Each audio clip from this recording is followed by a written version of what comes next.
Hey guys, sorry I'm a lot more late at this time, but that's just because I was dealing with some personal shit. Related, but anyway, Great Satani, we're back. Last time we did a bunch of investigating for Saseki's trial and practically learned nothing. Ryunosuke kind of just half pretended that he wasn't going to do it, even though it was obvious that he was going to, so it was just kind of this annoying, will I or will I, will I, will I, just, yeah, it's obvious that we were doing it for story-related purposes, like, but, yeah. Anyway, let's continue. We're about to go into trial. If the trial's only like a few hours, it's probably going to be that long, this stream, because it's quite late now. My own problem though. Well, I never expected this. Who would have thought we would be back here so soon? We're on a study tour of Great Britain, with the intention of learning from the country's legal practices. In order to research the latest court procedures here, we need as much court experience as possible. Well, yes, I suppose that's true, but for the person at the dock, that may as well be his or her last only time in court. And it could be life-changing, in which case treating it as research may seem a little crass. Oh, when you put it like that, you're quite right. Good morning! Oh god, I never noticed his eyes are kind of red. In a way. Huh. Mr. Natsume. Good morning. Can't remember what voice I gave him, like, specifically. I know it was like a... I'll see. Oh dear, are you alright? Your eyes are terribly bloodshot. I guess that's new for this moment. The early bird catches the worm, as they say in Britain. Yes, I've heard that expression. But I really don't want to catch a worm. So I tried desperately to wake up early, but I was so worried I couldn't catch a wink. And now I'm absolutely exhausted as a result. Do all literally...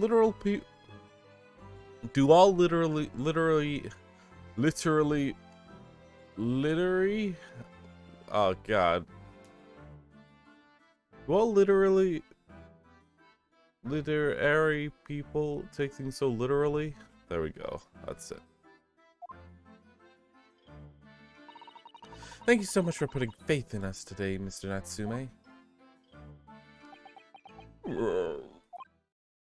I wish I had 9 lives, so my future hangs in the balance. I'm too terrified to tremble. Really? Because I can feel tremors on the floor. I can't do this. I can't take it. Although, locum studum Mr. Naruhodo Esquire. Yes? I caught a glimpse of the public gallery as I walked by into the courtroom. They looked like an opening night of an opera when there were so many people. I had no idea my case was such a notorious affair here in London. Oh, neither did I. Do you know what that might be, Mr. Sato? I'm sorry, Mr. Naruhodo, but I have no idea. Smile. So that all-knowing look on your face is just confidence then, is it? Don't hide the truth from me! It's because of the Reaper, isn't it? Lord Van Zeeks? Is that right, Mr. Sato? I purchased as many different newspapers as I could this morning, and yes, Lord Van Zeeks is on the front page of every one. I knew it. Sometime after the prosecution was dubbed the Reaper of the Bailey, he stopped appearing in court. It seems that it's been several years now, in fact, until the day before yesterday. Yes, Inspector Gregson told us something similar, didn't he?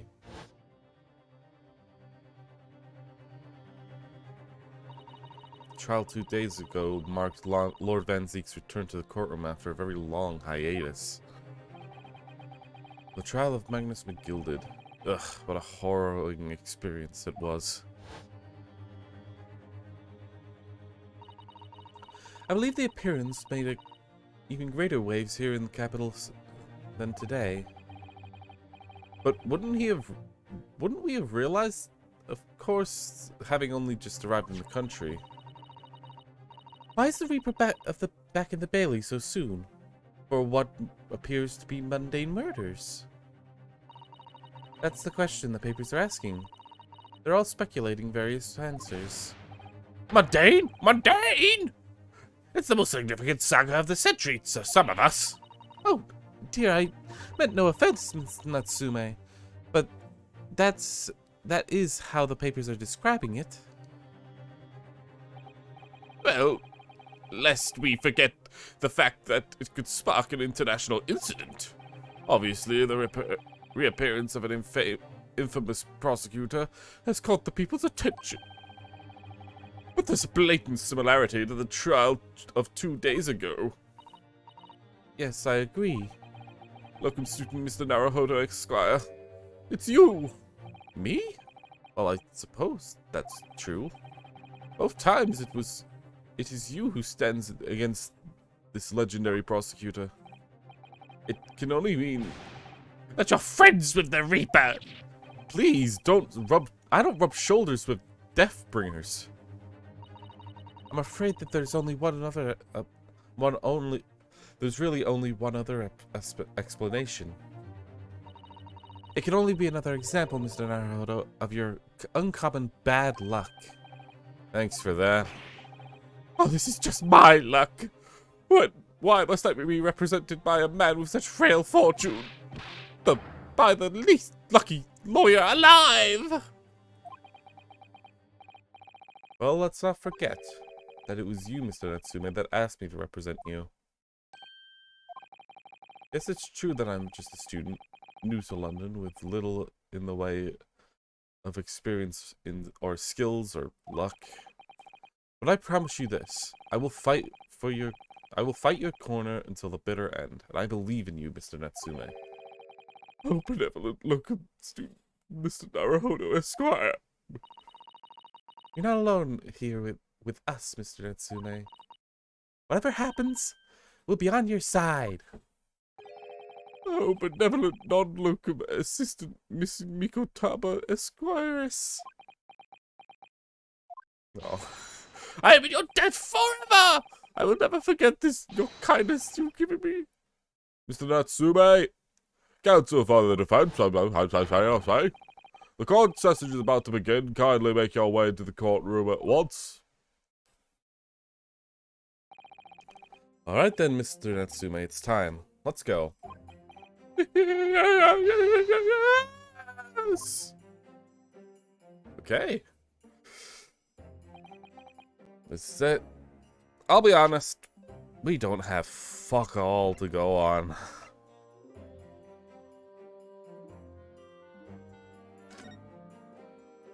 Yeah, there's just so goddamn little. A lot of people, but I have a feeling we're gonna learn completely new things within moments of this trial starting. This is it. My second appearance in a British courtroom. And my second trial against the Reaper. I hope you're watching over me, Kazuma. I wonder if the jury's gonna be different all the same. It's an entirely new set of models, really. Because this time, I won't let my faith waver. I believed my client to last. Just like you believed in me. I believe I can do this now. I'm ready for the fight. Alright. Into court we go. 20th February, 10 o'clock, the Old Bailey courtroom. Ah! There's the jury, and we've actually got a few repeating faces. Including some that are actually a little more tied to the case. Are they? I guess not. In the name of Her Majesty the Queen, I hereby wait a minute, I completely forgot that voice. In her name, the Majesty of the Queen, I hereby declare this court to be in session. Now, I call upon the counsel for the prosecution and defense to declare their willingness to proceed. The prosecution is fully prepared, my lord. The defense is ready, my lord. The Nipponese are truly fascinating breed. Sorry, what? Lord Strongheart has told me all about you. That you are a student who arrived in London but only 2 days ago. A mere amateur. Do you have a point? Being a compatriot, you feel compelled to try and help the accused, I suppose. Typical Nipponese arrogance. Holy shit, dude. We've only just started and you're already trying to pull racist bullshit out your ass. Forgive me, but I do not believe arrogance is the appropriate description. Susato-san. After all, at our previous encounter, the defendant was found to be innocent. Totally not your fault, though. I totally don't believe that. You have no skill. Very true. The most fascinating, if dark, trial it was, too. A tragic conclusion came after, of course. Here's to the acquitted and its unfortunate violent end. Dude, seriously. Thank you, counsels. I see both sides are fine fiddle, as fine as a fiddle. Now, ladies and gentlemen of the jury, are you ready to carry out your duties here in court as impartial members of the public?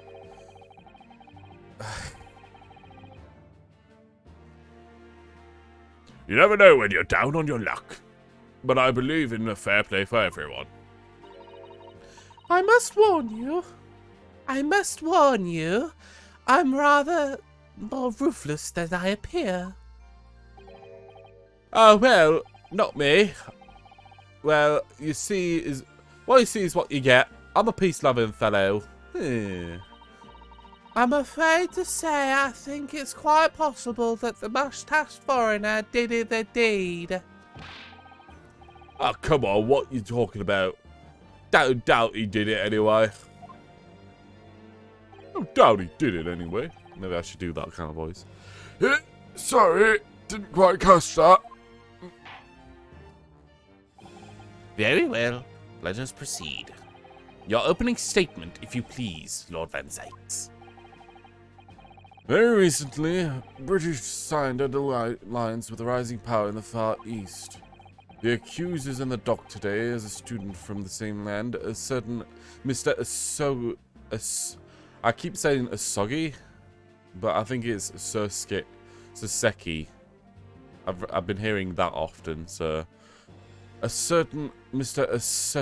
Soseki Nasumi. A while in our country has extended this foreign student the warmest of welcomes. Regrettably, this kindness has not been returned. In fact, the student has been accused of a most sinister act. Of plunging a knife into the back of an innocent woman who was doing nothing but walking down the street. A knife crime? I tell you in bitter experience, those are the worst. Bloody oath they are. Bloody oath they are. Just look at the shallow complexion and short stature. He's one of those dreadful Japanese. Come on, let's get it over with. Come on, everyone with me. 1, 2, 3. Sorry, didn't quite hear that. 1, 2, 3. Need to remember to do that voice for him. Pray, forgive the discourtesy of smashing my hollow chalice here in this court, in this chamber. God, you can't just say normal words, can you? Allow me to call the first witnesses to the stand. Very well. Bailiff, lead the inspector in, please. So, the jury's even more willing to turn against the the defense at this point, even though, like, literally nothing has been said. Your name and occupation, please. Yes, sir. Tobias Gregson, Detective Inspector at Scotland Yard.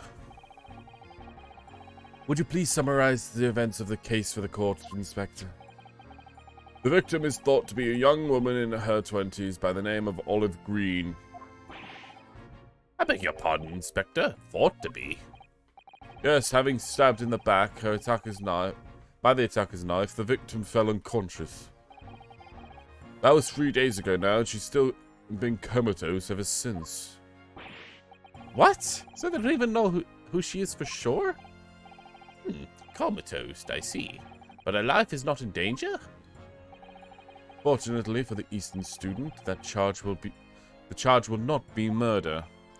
Pray elaborate on the details, Inspector. Sir, if anyone could ask everyone to look at this street map? As I mentioned, the incident took place 3 days ago, around 5 in the afternoon. Happened on the pavement running along Blair Road, a wide thoroughfare for horse-drawn vehicles. It's not long since stopped snowing, as the victim, Miss Green, was walking down the street. Out of the blue, she was approached from behind by the accused and was stabbed in the back. Luckily, the young woman's life was spared, and she's currently being treated in one of the city's hospitals. But being unconscious as she is, we've been unable to take a statement from her, of course. This is a case file with everything we know about the victim so far. Thank you, Inspector. The court accepts this document as evidence, if you please. File containing an overview case of the victim. She was found with a knife in her back, currently in the hospital to regain consciousness. Okay, let's read that in full. Stout build, early 20s, pavement, Boulevard, east side. Rolly Bitty.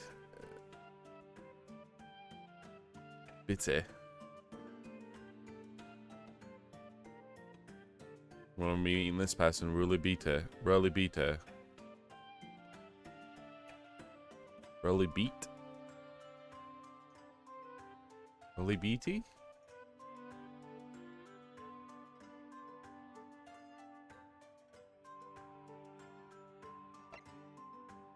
Okay, the victim remains unconscious. Her name is gleamed from her personal effects. Other details are unknown.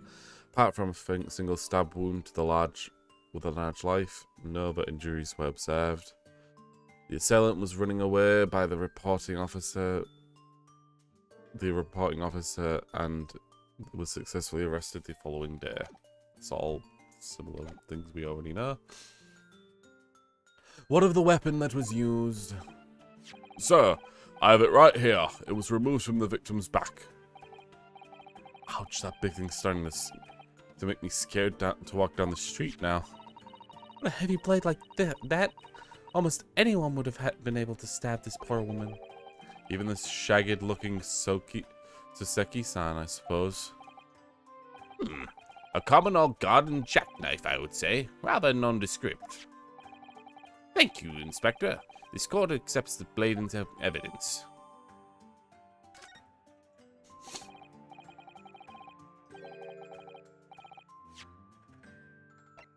Let's examine this a little more thoroughly. Shing! No blood. Huh.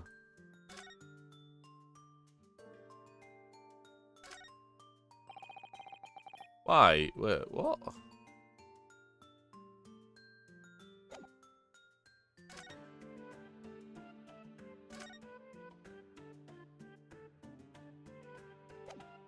Oh my god, I'm trying to move the thing around. Okay, it's like that.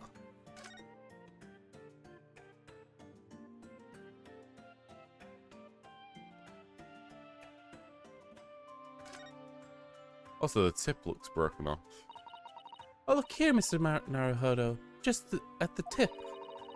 A small piece of the blade appears to be missing. You're right. Well spotted, Mr. Sato. I wonder if it could have happened to it.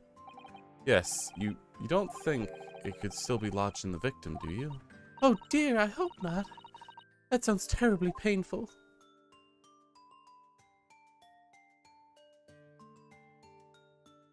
Honestly, when people say big knife, I always think, really? Like, the handle looks bigger than the blade. But, perspective be damned, right? Anyway. Now then, what do you know of the motive? Money or valuables, I presume? From what we can tell by looking at the woman's possessions, it seems like she was a poor student herself. Hard to imagine she would have had anything much worth pinching, my lord. I see. Well, in that case, are we looking at some deep-seated resentment towards the victim? I'm afraid I couldn't say. Apart from visiting the second-hand bookshops, the defendant, Mr. Natsume, doesn't appear to get out much. At this moment in time, we haven't been able to establish any sort of connection between him and the victim. Yes! If theft and grievance have been ruled out as a motive, what reason could Mr. Natsume have had for stabbing the young woman? Yet you arrested the man in spite of that, in totally unjustified and heavy-handed way. Oh my fucking god, dude. Stop with the theatrics. Pray forgive the discourtesy for flinging a freshly uncorked bottle into the public gallery. Like, seriously, that probably hit someone. But your words have soured this hollowed bouquet. It is you, my learned friend, who needs to learn who is being heavy-handed here. What? Scotland Yard does not arrest people without good cause. It would be that would be beyond reason. Inspector Gregson, the prosecution calls for your formal testimony. Explain to the court precisely why the constabulary came to arrest the Nipponese student. Yes, sir. Here we go. Mr. Natsume's arrest. As I said, it's been 5 o'clock in the afternoon when the incident occurred, and there was an unusually light fog. Visibility was reasonably good, and there was no one else around but the victim and the accused. Out of the blue, the victim was stabbed from behind and subsequently fell on the pavement. The accused ran off, scattering his belongings on the floor. Those being a number of old books he just bought. He was on his way home from the bookshop, it seems. It was only a matter of time before working out who the books belonged to, and we found the bloke and arrested him. Yes, but we really have no motive still. Oh, books, you say? Yes, my lord. I have a photograph here of the scene of the crime, immediately taken after the incident.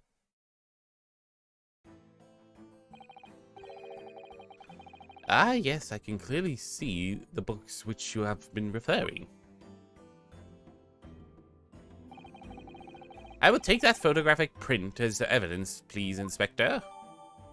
The crime scene photograph has been entered into court record. You Nipponese are a spineless breed, too cowardly to admit defeat. How are we even near that? You have no motive. There is literally no reason here for him killing the dude, the gal, the thing, let's say. Not only that, you haven't proven that it was him either. Like, seriously, dude? Screw this guy. Denying everything despite overwhelming evidence to the contrary. Well, forgive me, Lord Van Zeeks, but the defendant is not denying everything as you put it. What are you doing, Mr. Sato? Do go on. Mr. Natsume has admitted to playing some part in the incident. Isn't that right, Mr. Naruhodo? Oh, now that you mention it. When we visited him in the prison yesterday, he did tell us what had all happened. Seriously, does this really require a flashback? I was walking along the accursed pavement and I could make out a silhouette of another ahead of me. A young woman wearing a green overcoat. She was just as I was about to overtake her, she suddenly let out a little scream and collapsed to the floor. The cold hard slabs of stone at my feet. I was terrified and had to get away from there, so I ran as fast as my legs would take me to the cursed lodgings.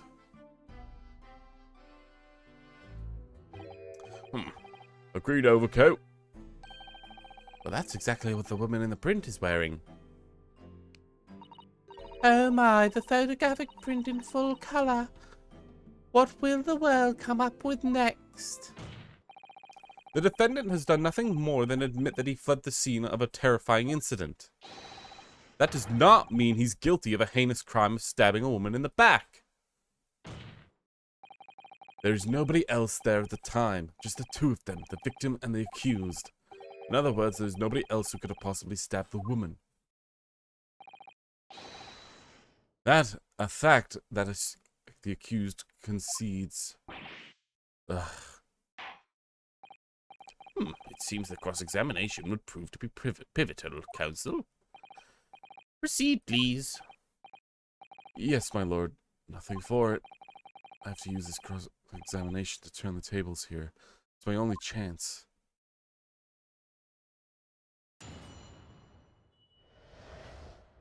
Alright. As I said, 5 o'clock in the afternoon was when the incident occurred. There was an unusually light fog. A light fog, you say? Well, light for London. You can see the opposite side of the street for one. For once. Not much farther, though. That's light, is it? Around these parts, yes. Not something I'd expect a Japanese fellow like yourself to know, of course. I've heard that London is famous for its fog. But in my country, people usually imagine that gives the city a rather beautiful appearance. How quaint. Well, yes, it's not something us Londoners tend to romanticize, I expect you can appreciate. I see. At this time of year, the fog causes a large number of incidents, especially when it's heavy. Sometimes you can't even see your own hand at the end of your arm. Indeed. The other day I was very nearly trampled by horses before I could see the carriage they were pulling. Ugh, Susato-san, I should definitely remember to stop and look and listen. However, on the day that concerns us, the fog was somewhat lighter than usual. The fact that is no doubt laminated by the accused.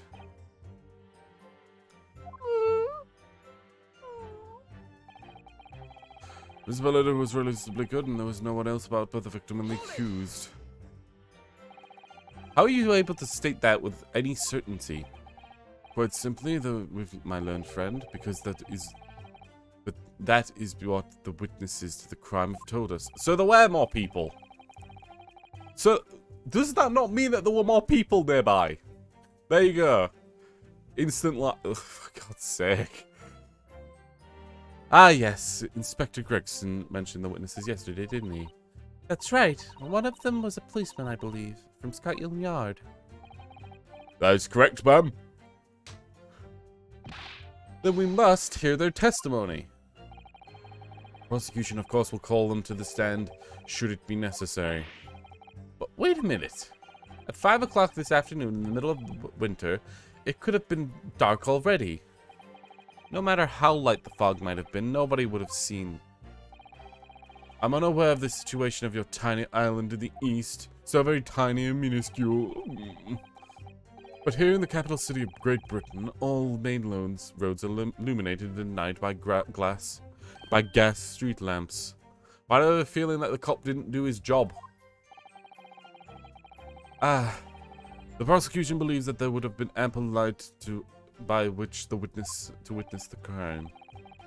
Quite here in London, for the first time in history, mankind has completely conquered the darkness. By which means that we really need to hear those witness statements. I could just get through the fog of this Chronicles examination, maybe we'd be able to. It seems the Council for Defense is taking stock. Continue with their testimony, Inspector.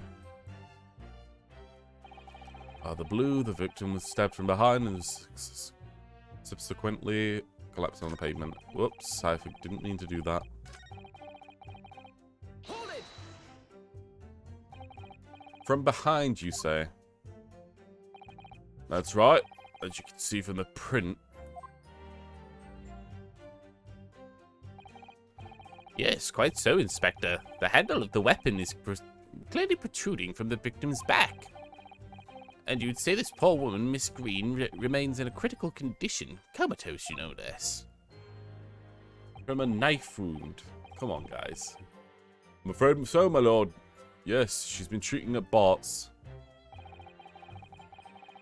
I was hopeful that she'd come around before the trial started so I could get a statement, but it just wasn't to be. Yes, it is indeed a pity.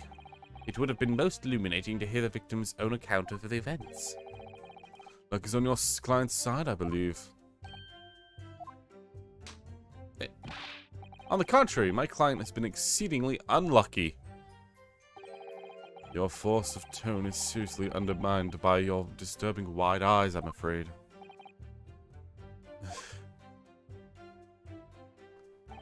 The accused ran off, scattering his belongings over the floor. Mr. Natsume's belongings. I think you'll find that it's all there in the photographic print of the scene of the crime. Yes, 3 books on the floor. That's right, my lord. Second-hand books they were, irreparably damaged after falling in the snow, of course. The accused could easily have carried all these 3 books in one hand, which means his other hand would have been free to wield a knife, for example. He's very clever, isn't he? What do you mean? He made it extremely hard for you to assert that Natsume's had his hands full with his books. He managed to close one avenue of escape we might have had before we even knew it was there. You mean to say that the defendant was holding his belongings as he thrust the knife into the woman's back? That must have been what happened, my lord, yes. Those being a number of old books that he bought. He was on his way home from bookshop, it seems. The defendant apparently visited a second-hand bookshop on a daily basis. Yes, so I understand. A shop full of old English literature. I commend the accused on his lofty subject matter of his scholarly attention. The bloke's room was stacked floor to ceiling with those musty old books. Can you tell us more about the bookshop in question, please, Inspector? Well, if I must, I have to ask you to look at the street map, I'm afraid. The closest second-hand bookshop to the accused lodgings is placed here, but Bourbon's Books. A little place on the corner of Blair Road, the Mearscombe Street. And it happens that the lodgings he's currently living in as it happens, the accused is currently living in lodgings on the other side of Blair Road at the opposite end. Which means that it doesn't take a genius to work out the route that he would have taken home. Something like this. Come up with the informant. Information has been updated in the court record. Yes, I concur with your conclusion, Inspector. The defendant would have certainly passed the scene of the crime on his way home from a particular shop. Mr. Naruhodo, I think what the inspector just told us could turn out to be vital importance. Yes, I agree. The most important point the inspector just made being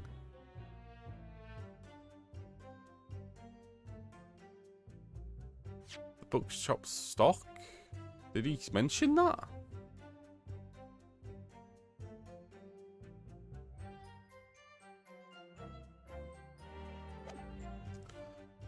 Probably the location, right? Like, I don't think he even mentioned the stock. Just want to save in case this gives me a bad... Hey, you did a fuck up, little boy.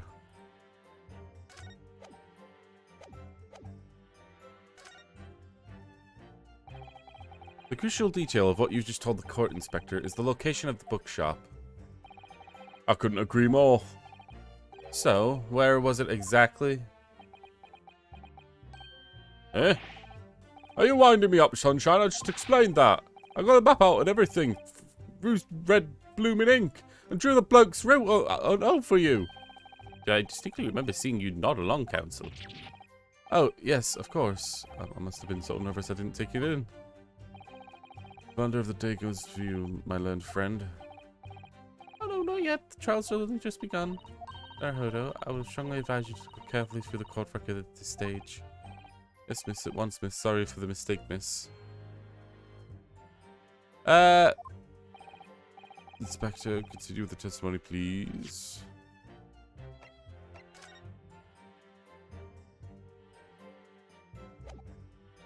Was that wrong then? Hold on. Let's reload that. Do I need to get him to talk about the stock of the books then?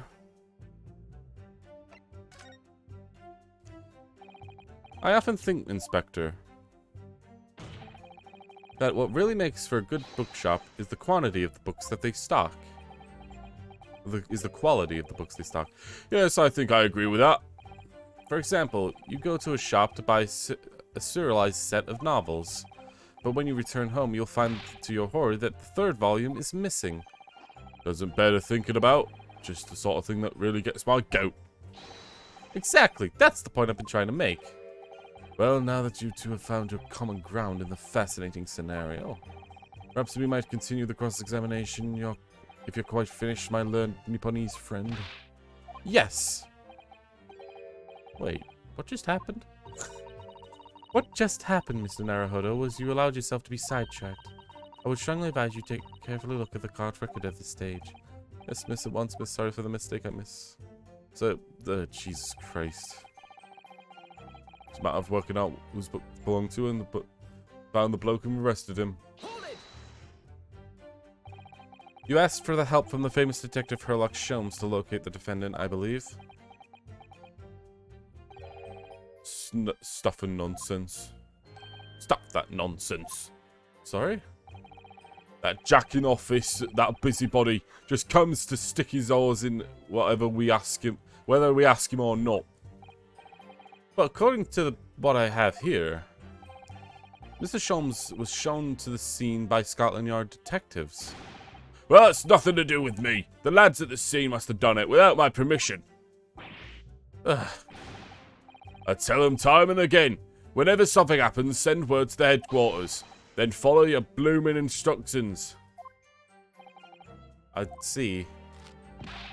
That meddler gets his hands on any details. We'll all be reading from the Randus magazine next month. And you bet your last farthing that I'll be there too, stripped of all my hard work of the case. Yes, so, Mr. Sholmes. No, Mr. Sholmes. Aren't you clever, Mr. Sholmes? That's all the thanks I'll be getting. Inspector, if the man is proving detrimental to the yard's activities, perhaps I should step in and deal with him. Ah! Jesus. It appears Inspector Gregson is at a loss for words. He's just been offered as you want me to kill the fucker? Yes, the Reaper's words carry a lot of weight, obviously. Anyway, the point is, this little Japanese bloke's already admitted it. He admitted that the books were all over the pavement at the scene were the ones that he bought that day.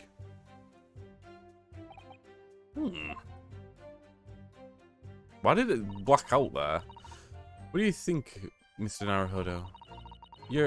If you're unable to sway the jury at this cross-examination, I'm afraid that Mr. Natsume's fate will be sealed. Yes, I'm sure they'll find him guilty. One way or another, I have to expose an undeniable inconsistency with the inspector's testimony. Well, we got a new roadmap. 5 o'clock in the afternoon. It was good. There was no one else around but the victim and the accused. Father blew the victim, stabbed from behind, and subsequently collapsed on the pavement. The accused ran off, scattering all his books to the floor. The number of books he was on his way home from the bookshop, it seems. I'm not actually quite sure what the problem is.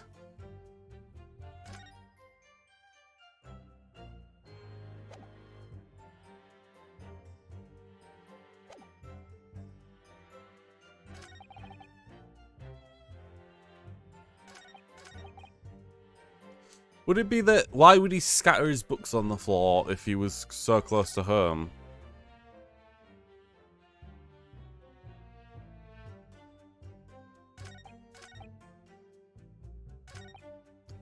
But maybe it's also that at 5 o'clock there was usually like fog. He said that there was no one around but the victim and the accused. Could it be possible that we could say, well, the bookshop is nearby, so clearly someone was around?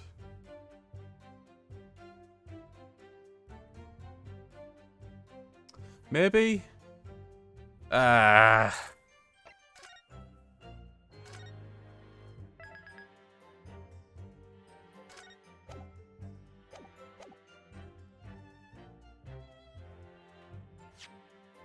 gonna try it. The bookshop was literally on the same street, so it's quite possible that someone else was around. Objection. Nope.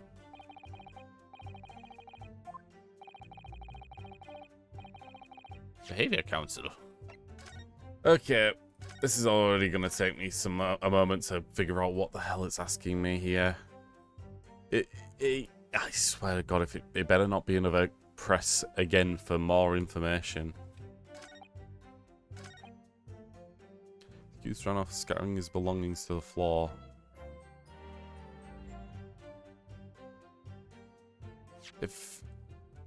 Is that it? Is it the fact that he scattered them to the floor when he should have just been nearby?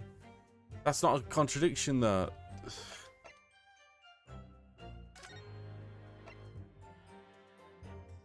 Single stabbing for large drive, no other inventories have been observed.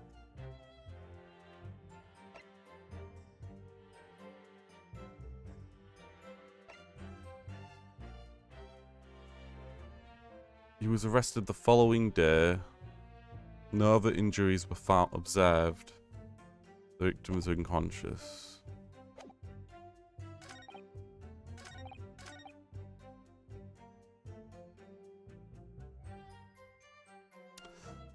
Would it be that there's no other injuries even though she collapsed to the pavement? Maybe.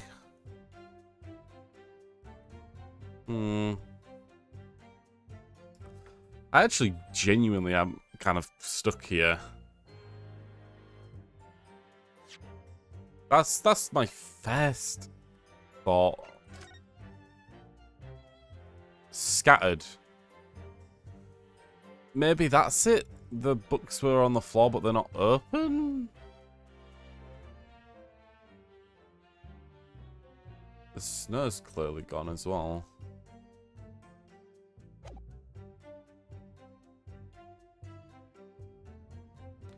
The books were scattered.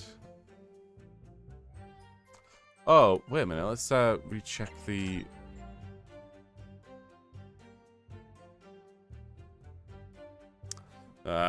Three books. Your books. Oh, ahaha. Nice. Check the court record very thoroughly. He got his books from your books. So the name of...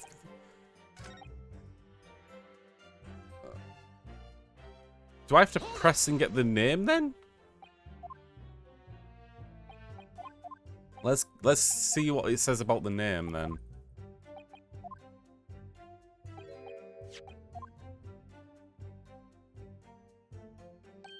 Bourbon Books, yep.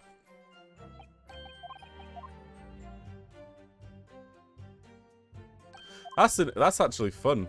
I actually didn't expect to find that.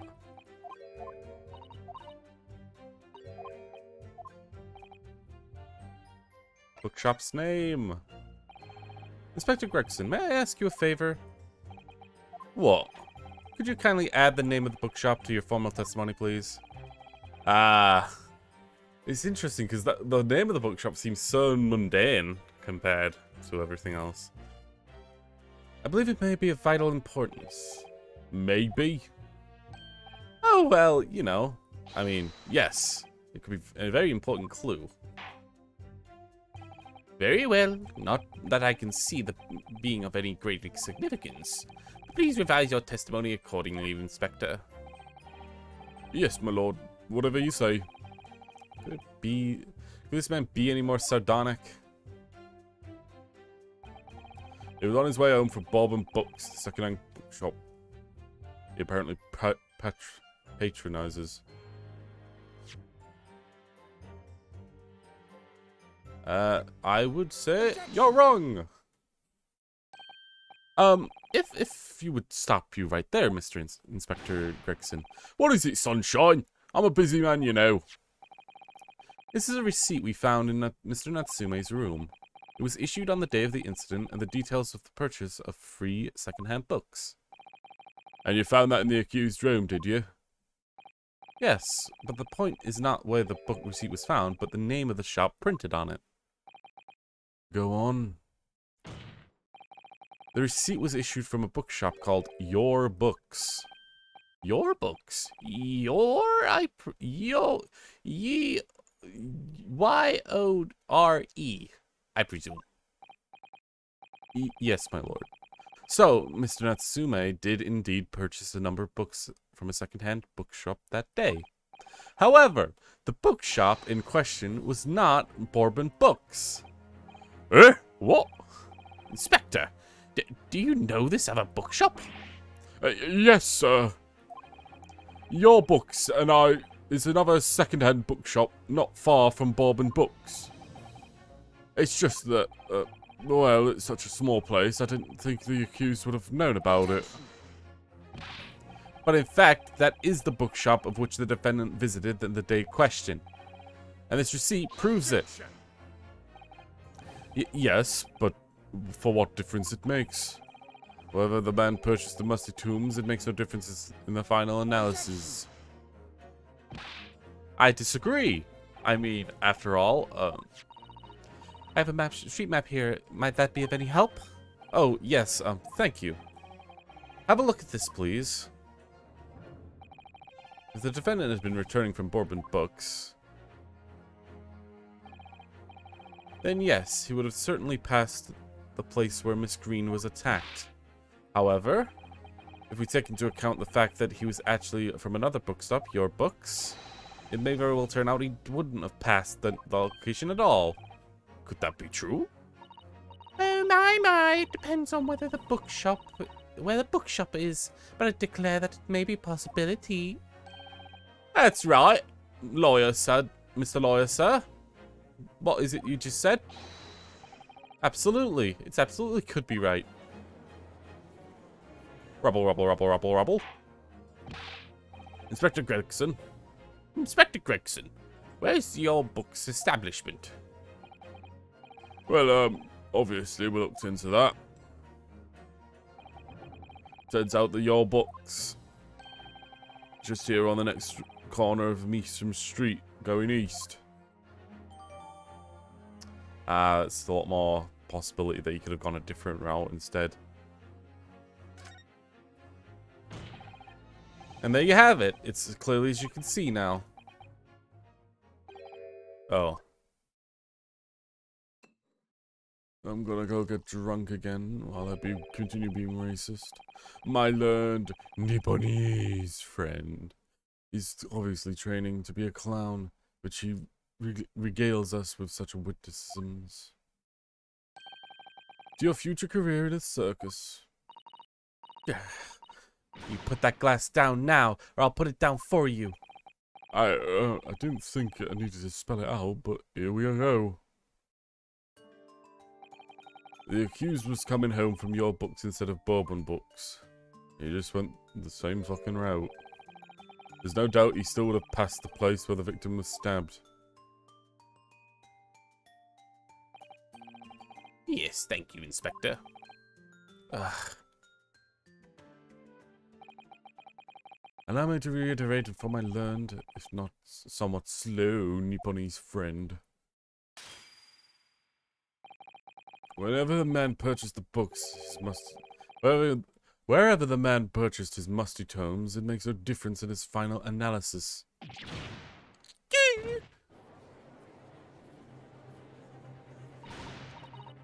As I expected, you can't fool me, and I don't suggest you try.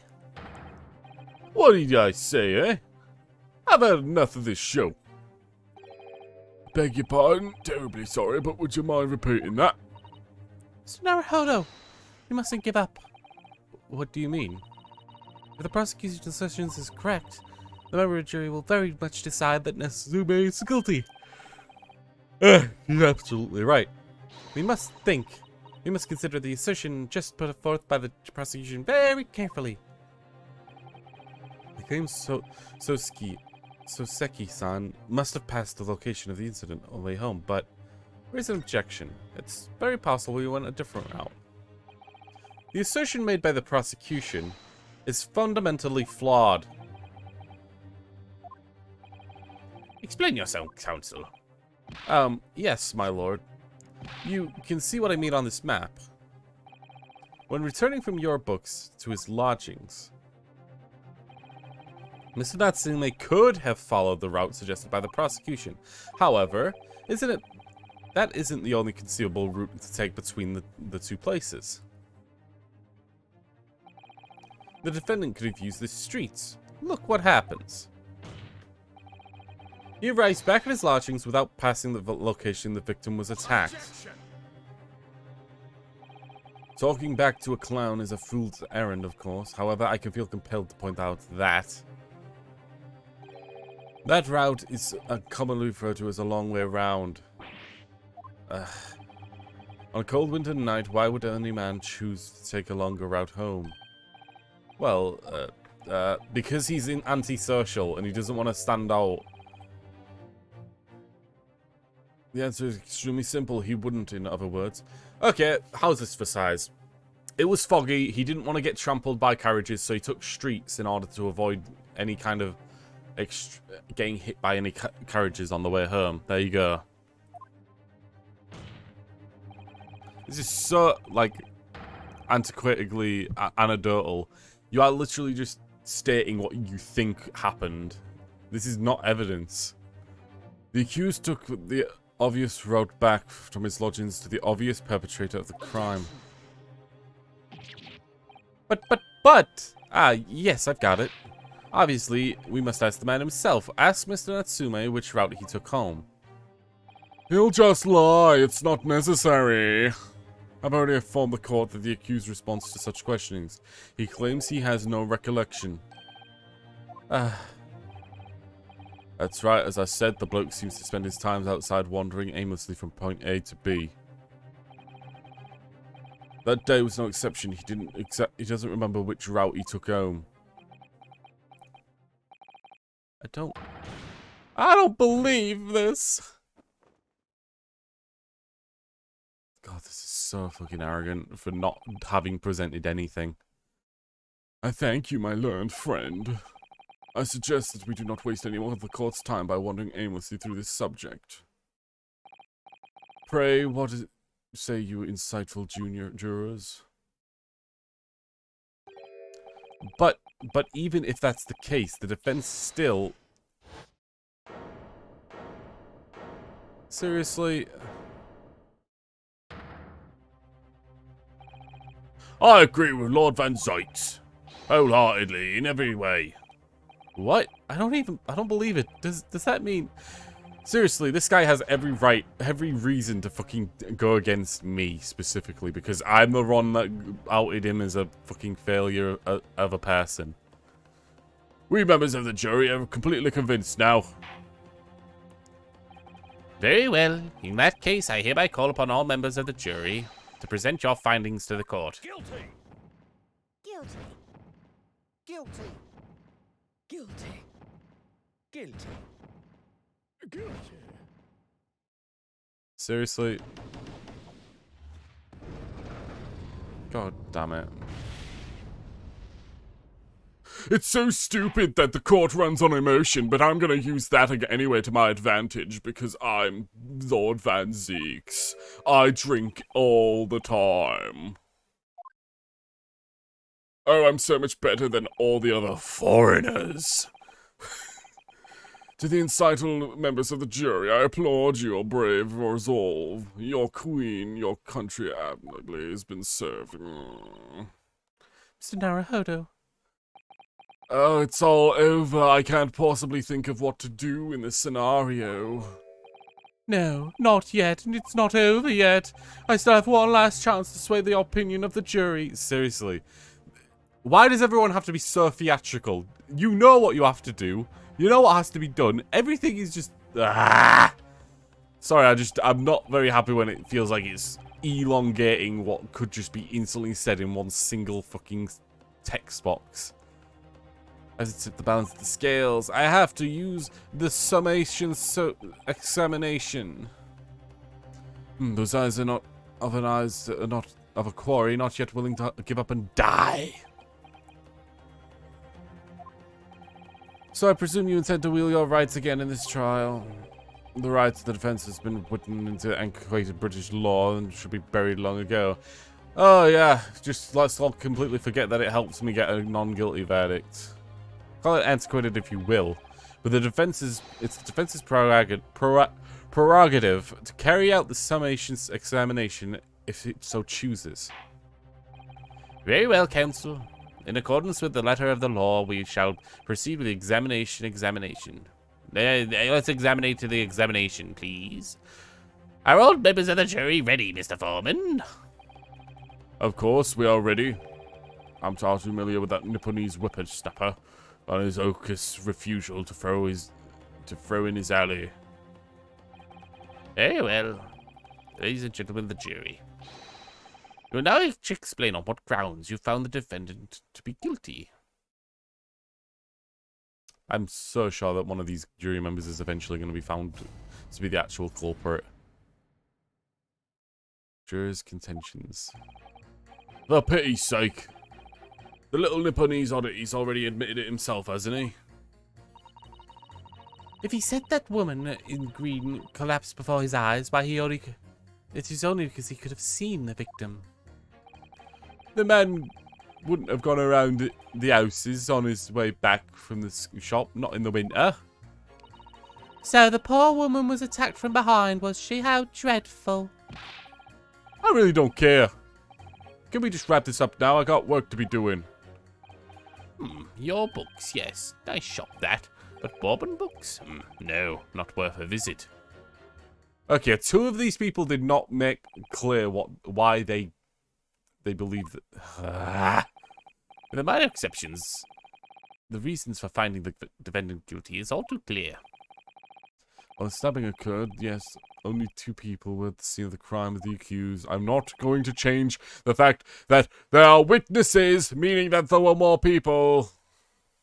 And the accused himself, who admitted that the victim with his green overcoat sinked above the ground before his eyes. Furthermore, we've heard from the inspector that the defendant fled from the crime.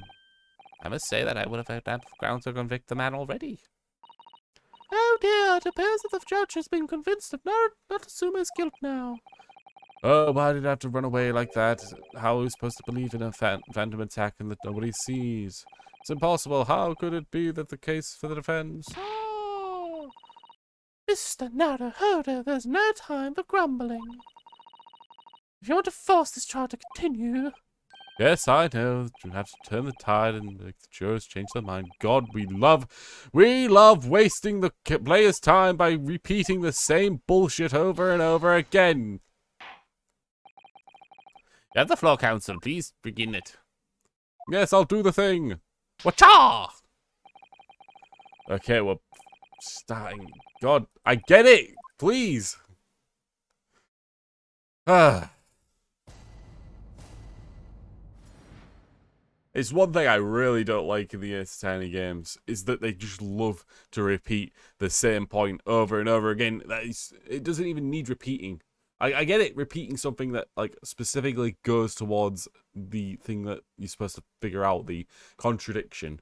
But when it's just repeating the just words over and over again, just to run out the player time, like, ah. But you say to be open, I would admit that he did it.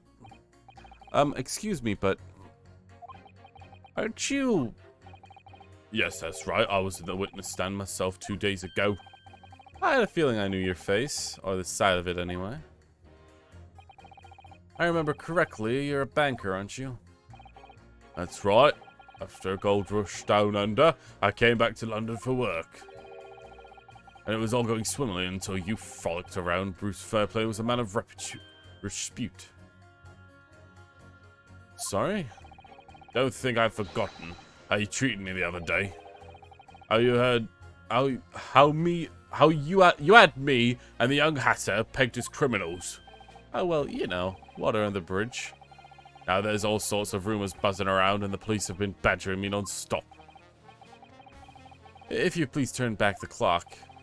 Well, anyway, I don't know about the hatter, but at least I'm in the clear now. Dude. Why do we even have jury systems if we're just going to let the most biased juries sit and just... And feel free to make up my mind about who's guilty and who isn't. Thank goodness. Alright, maybe I might struggle if the man's mind is already given our awkward history. Oh dear, I wonder what's become of Mr. First now. Isn't that this guy, maybe? Hold it! You're right at the time of the incident. The defendant claims to have seen someone wearing a green overcoat walking ahead of him. Very quite. That's precisely my point. It's clear that someone wearing a green was the victim. And clearly, that funny little Nipponese man with his disturbing mustache is the culprit. Let's not forget, madam, the defendant vehemently denies attacking the woman. Why, of course he does. If he admits to stabbing her, his life is over. That man is obviously a livid-faced coward, however, claiming that the woman clearly collapsed before his eyes. But if that's a lie, as you're suggesting, do you not think he would have conducted something more incredible? Oh, I really wouldn't say, after all, you are foreign. Who's to say what goes through your funny little minds? I could tell you what's going through my funny little mind right now, but you wouldn't like it. I do declare that the man has already made a decision. He himself stated that nobody else was around. Surely that conclusion is obvious. Nobody else but could have committed this horrible crime. Ugh. If nobody else could have done it, the accused must be the man. Really, it couldn't be more simple. Your argument is compelling in its simplicity, I must admit. Oh my, you are too kind, my lord. Yeah, that went well for her. That man wouldn't have gone around the other houses on his way back to the bookshop, not in winter. But you can't deny that there are other routes Mr. Natsume could have taken back from your books. Oh yes, like you drew on the map, you mean? What of it? Kabalabash Road or something? Precisely. But it seems to me that's what counts. It seems to me that's what counts. That what counts is whether the little Japanese fellow actually went that way or not. Well, yes, that's true. And at the moment, there's no proof that shows that he did, is there? Well, yes, that's true as well. As I understand it, the accused himself doesn't remember which way he went, does he? Well, yes, that's annoyingly true. The winter nights are cold, and so that's why I see it. You'd want to get home as quickly as possible. But yes, that's why is all this true? So really, the only thing that makes sense is that he went home from Blair Road. I'm supposed to be convincing you here. I've given it a lot of thought, you know. I didn't just make up my mind on a whim like he did. I mean, if there was a logical reason why he might have gone to Cabo Road this way, it'd be different. I'd be happy to consider my case, if that, to be honest. Huh. Reason why Soseki-san might have taken a longer way home. That's a good reason. I don't imagine you'll be able to sway this young man's opinion without one. So the poor woman was attacked from behind, was he? Is she out dreadful? Hold it!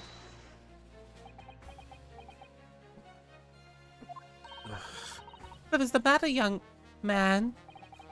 You're the wife of Mr. Gardup, aren't you? The landlord who rents Natsume's Natsume's room? The master's wife? Where did you get your ideas, sir? I'm a maid. The maid, you understand.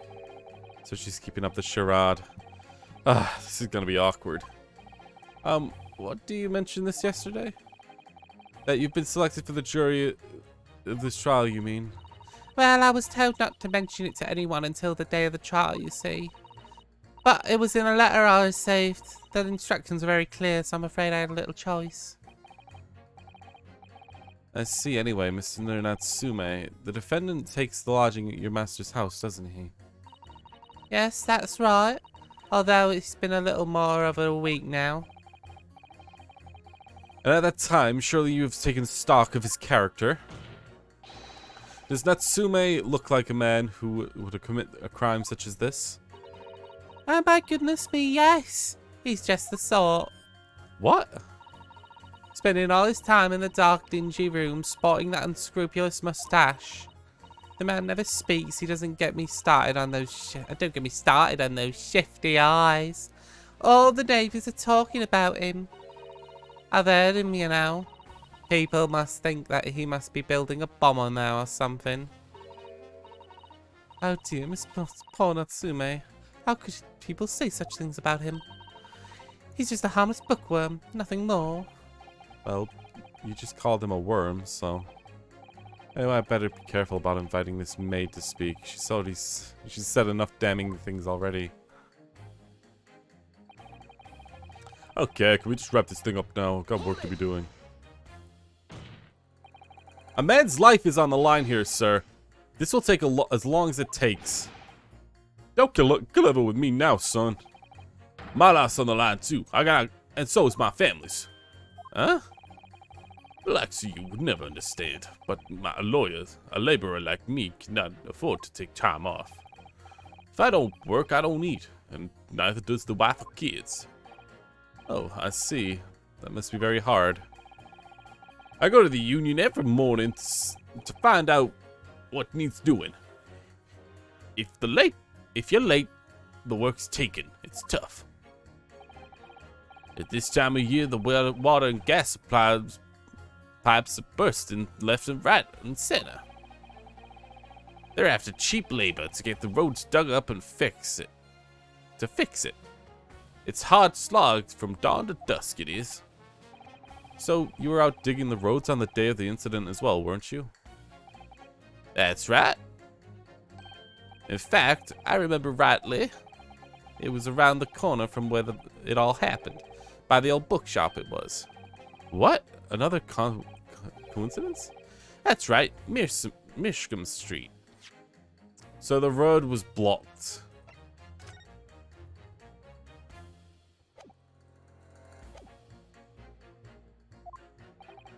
Mishcom Street. On the map, Mr. Naruhodo, there are only 3 named streets. Juror 5, I need you to add that information to your formal statement, please. Oh, what's the point in that? Can't we just get this business over now? Please, sir, it's important. Fine, I'll do it then. On the day it happened, I was digging on Mishcom Street from dawn to dusk. Hold it! Sorry, fold it, you say? Fold what? No. What I said was hold it. What I wanted to ask you was, did you visit your books before? Often? I like the old books. They have, yes, I enjoy reading them over a cup of old tea. It is my daily routine, you see. Same thing every day, including days you're talking about. And what about the time... Oh, what the hell did that show up? Oh, Jesus. Somebody just blocked my Streamlabs there. And what about the time... And what time did you visit your books on the day in question? I was picking up books there all afternoon, and I would have been there before 5, and that's why I left. It's my daily routine, you see. Same thing every day, including the day you're talking about. Before 5, you say? Exactly when the victim was attacked. Are you sure about the time? Oh yes, no mistaking it there. I remember it clearly. I'm not about to forget that day in a hurry, not after the dreadful time I had. What do you mean? Well, I was walking down Cabalish Road when I slipped on the ice and bonked my head. It's a lot worse after the snow stopped falling. That's when it's most slippery. I knocked myself clean out, I did. I really thought my number was up. Wait a minute. Let me get this straight. This all happened on Cabalish Road? That's right. I live in Cornpipe, you see. Heading down Cabalish Road. Calabash Road. It is quickest way for me to get home from your books. Jury number 6, I insist that you add that information to your formal testimony. It may be very well extremely significant.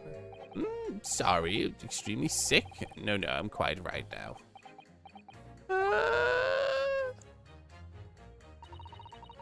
There's a shiver down my spine to hear the members of the jury convinced of the guilt. I know what I need to say, so please stop. Oh my god. You know what? I actually know that I saw someone else's playthrough, and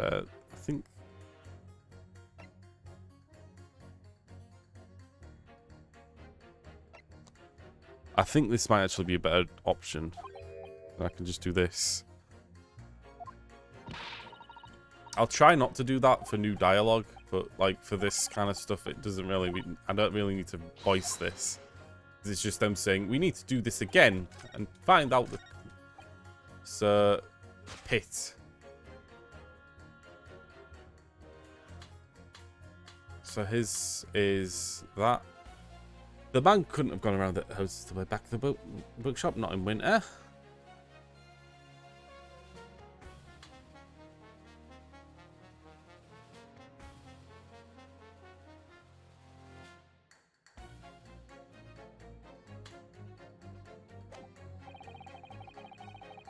Hold on.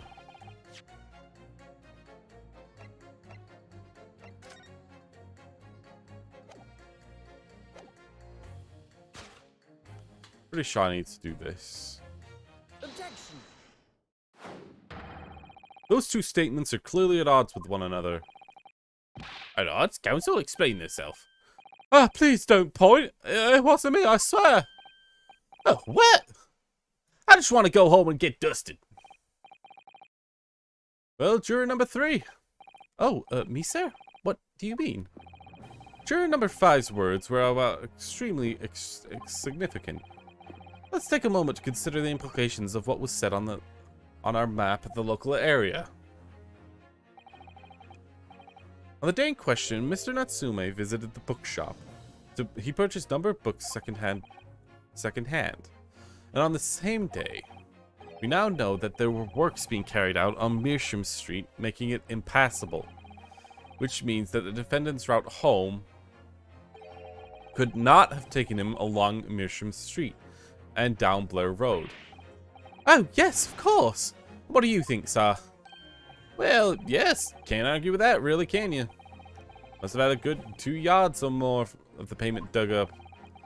Every gentleman and gentlewoman who came along had to turn back and go the other way. So the only conclusion here is that the defendant must have taken a longer route to get back to his lodgings. Yes, I suppose that must have. I suppose that might be right, eh? Juror number 3, you said the following. The man wouldn't have gone around the houses on his way back from the bookshop. But, see now that he had no other choice. Yes! My lord, Mr. Judge, sir, if I may. Yes? I don't think in all good conscience I can say the man's guilty now. Yes, I'd like this trial to continue to see if we can get to the bottom of what really happened.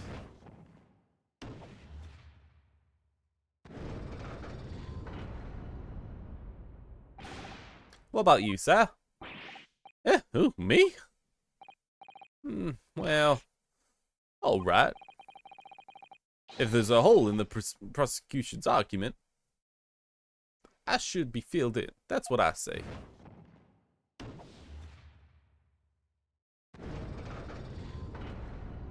That's 2, but we need 2 more. Oh, well done, Mr. Naruhodo. That was wonderful.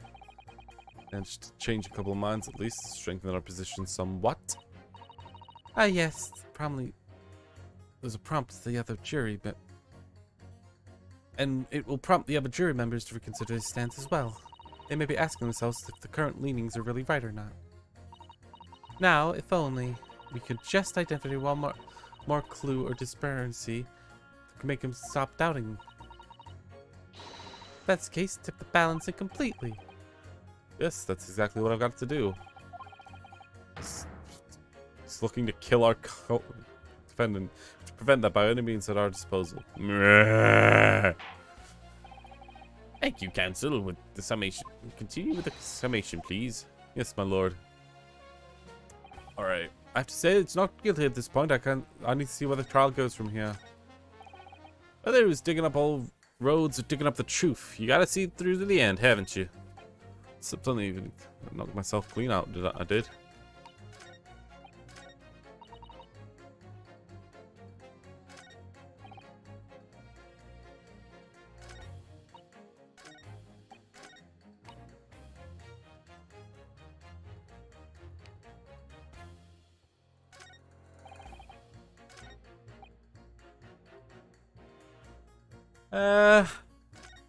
I mean...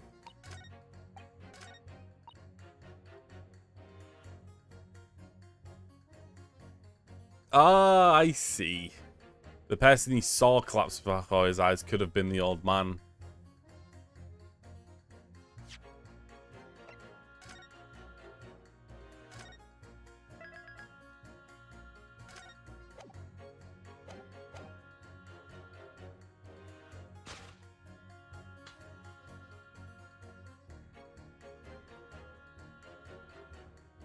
Objection. Those two statements clearly show a flaw in the juror's reasoning. A flaw? What are you talking about, counsel? Well, juror number 2, juror number 6. Whatever do you mean, sir? I think perhaps the old man didn't hear you.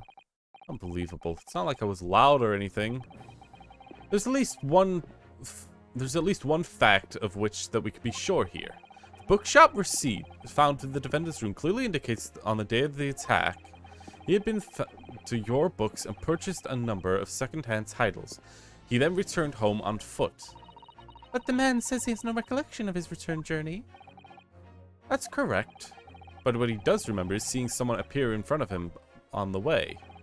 Someone in green overcoat who suddenly collapsed on the pavement before his eyes. Yes, we're well aware of this. The poor young woman who was stabbed, obviously. Can we really be sure of that, madam? Oh my, whatever you mean? I'm sure you've heard jurors number 6's account of what happened to him on that day. Now, the same afternoon, there was someone else apart from the victim, who was wearing a green overcoat who fell over on icy streets in that neighborhood. Oh my! My goodness, you mean... That's right. I'm referring, of course, the hard of hearing juror number 6. Are you suggesting that the man in the green overcoat whom the defendant saw collapse before his eyes was the jolly old gentleman on the edge of the bench here with me today? It's entirely possible, yes. After all, the old man was somewhat similar build to the victim. Well, you look at that. My goodness me. Sorry, you need to pee? And crucially, we know precisely where the old man in the green overcoat fell. On Calabash Road. Therefore, if the person who Namasume saw collapsing in front of him was in fact juror number 6, it means the defendant had taken a long route back to his lodgings. And if that were true, then clearly the crime scene on Blair Road where the woman was stabbed was not on his way home.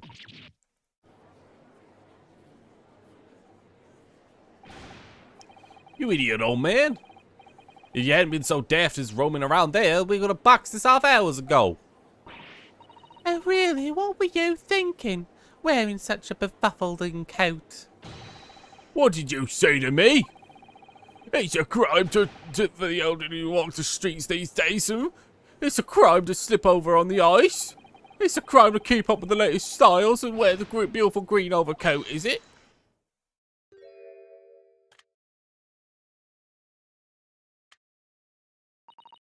My lord, I do hope I won't cause any inconvenience, but... I'd like to change your leaning, I presume. I do declare that I would. I should like to call for a verdict of not guilty. Thank you. No, I would too. What? Is it a crime to change your mind? Is it? Well...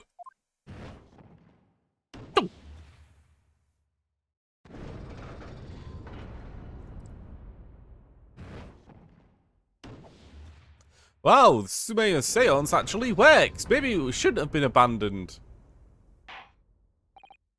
Well, the summation examination is concluded with a rather large shift in opinion. The ayes 2, the noes 4. So the noes have it? Not guilty, they say.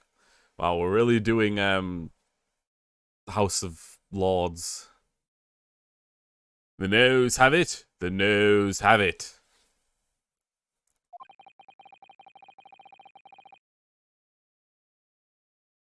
Which means that no longer have a consensus found among the members of the jury. The trial will continue. Objection!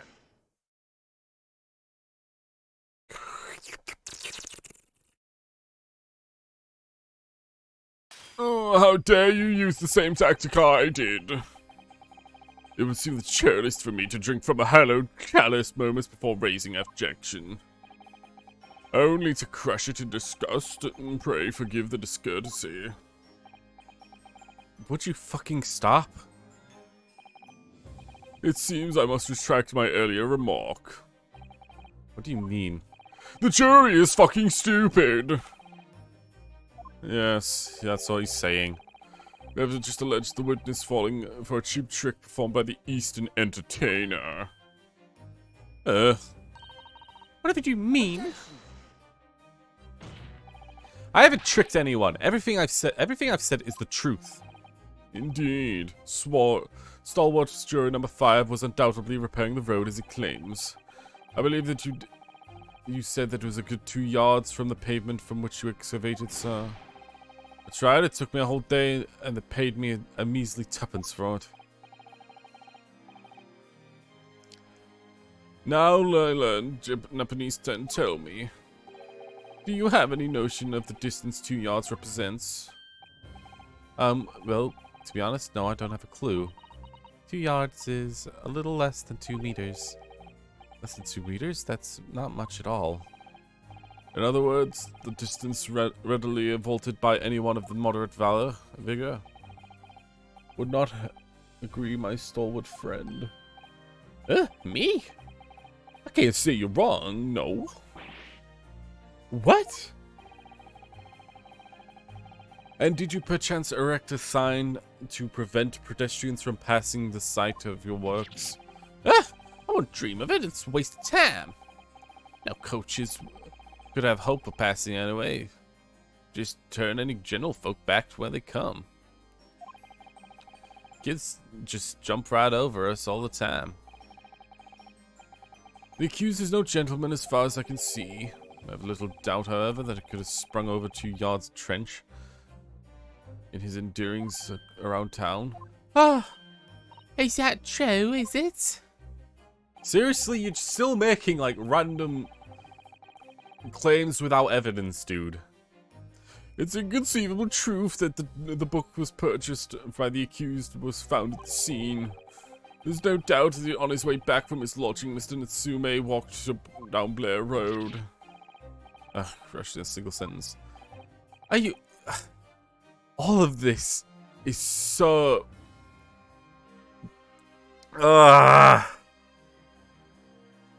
What's the legal term? When someone's just talking out of their ass with circumstantial, maybe?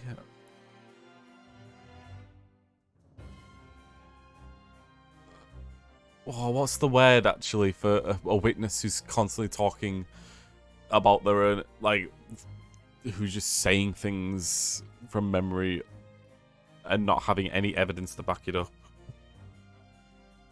What's it called? Oh god, it's like on the tip of my brain here. I can't quite pull it out.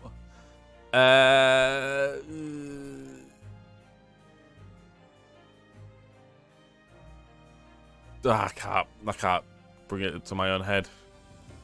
And the old man? Cool, man. I can talk. You can talk? You say it was around 5 o'clock in the day. In question, you slipped and fell on Calabash Road. Pray, were there suspicious Japanese behind you at the time? Oh, I can't say I remember. You don't remember? How about a wager, my learned friend? You say that it was the old man that the accused saw, but I would lay 1,000 to 1 against you being able to prove it. Seriously, what? I bet that you can't prove it. I bet you can't prove that that is actually what happened. Oh, he must be telling the truth, because he wouldn't dare make a bet like that. Well, Vances, explain yourself. My lord? You would just... if you had such a tenement argument up your sleeve, why in the world did you not pre-offer it during summation examination?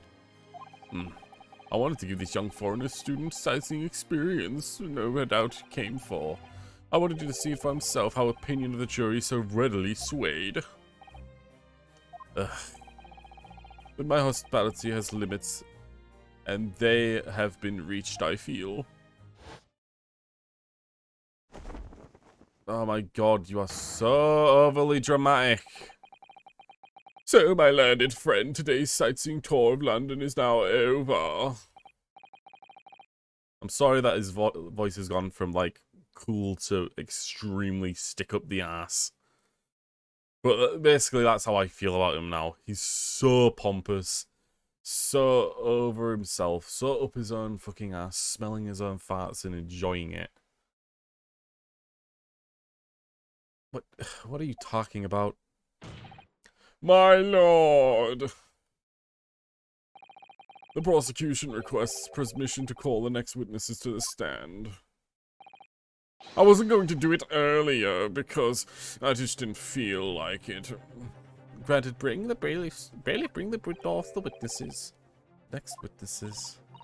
Do you not remember? Yes, don't you remember? Yes, I remember them mobbing policemen. It's likely to be prosecution's like witnesses. No matter who Lord Vedsex brings as witnesses, no matter what they say, I believe in Seki-san. I know he's innocent. You just have to believe until the very end, until the battle is over. Ugh. And... Jesus Christ. Witnesses, please state your names and occupations for the court. This is cute. So they're ruffians, urchins.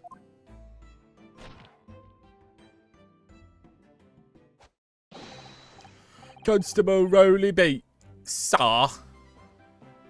Nothing to report in the street, sir.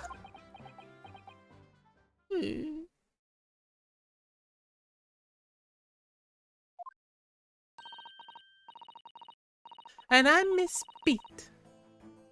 Patricia. Patricia's my name. I'm proud to say that I'm this young town's hero's wife.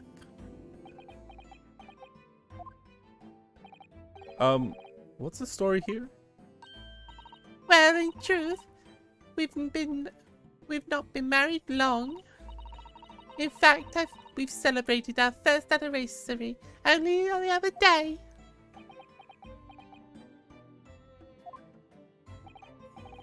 No, it was your husband I was asking about. He seems tired. Hardly surprising. Whilst being on honorable occupation, patrolling this the beat is the most demanding work in the world. Oh, really? I'm sure I've heard about it before, actually. Indeed, apart from the rare days off, the gallant warrior officers trudge across 20 miles a day, you know.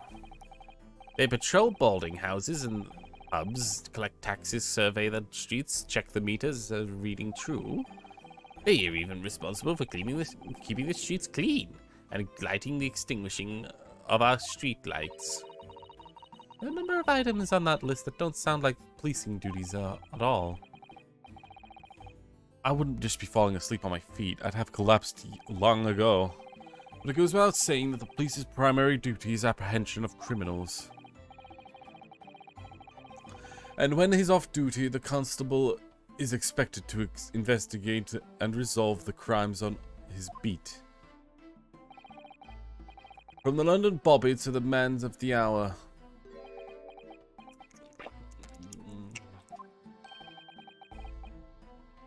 And the man is of slumber. On the day in question, the man and his wife were walking down Blair Road in the opposite direction. They witnessed the incident as it occurred. Is it not correct, Mrs. Beat? That's right, sir. Isn't it, Rowley?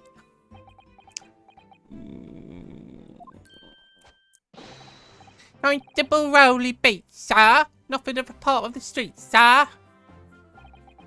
What a great witness he's going to be. Very good. I'd like to hear your formal testimonies now, please. You will tell the court exactly what you saw on the afternoon of the incident. Yes, sir.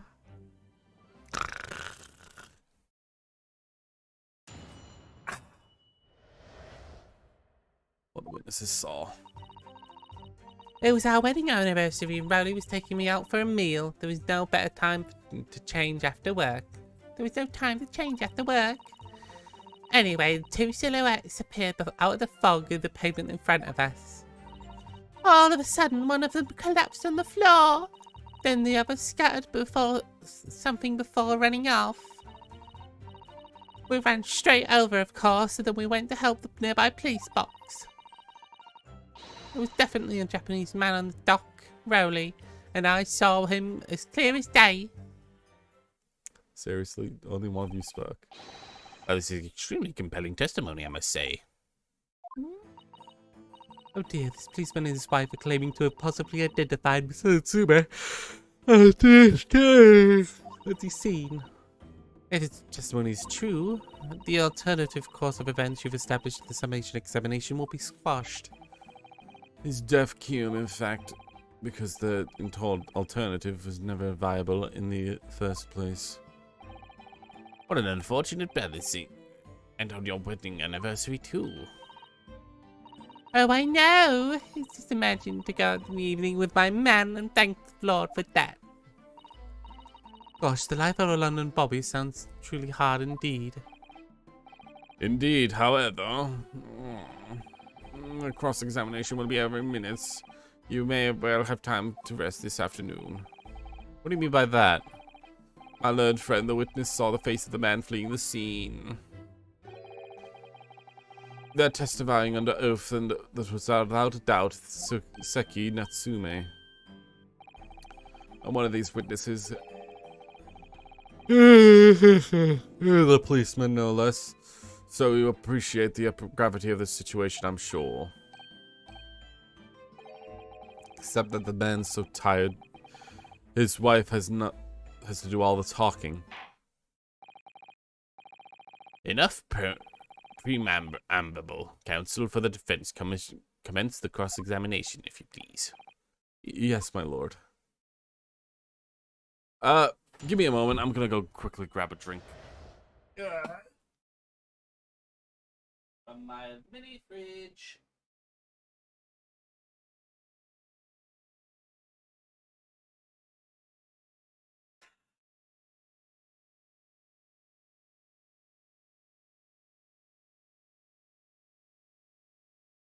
Dumb.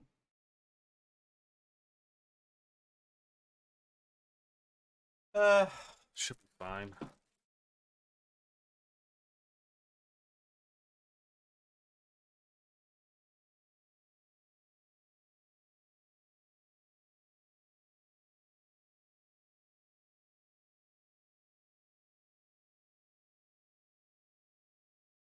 Right.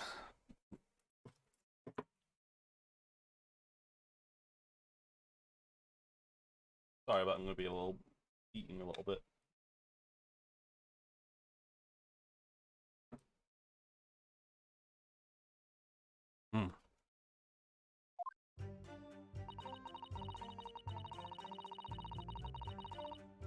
Hold it!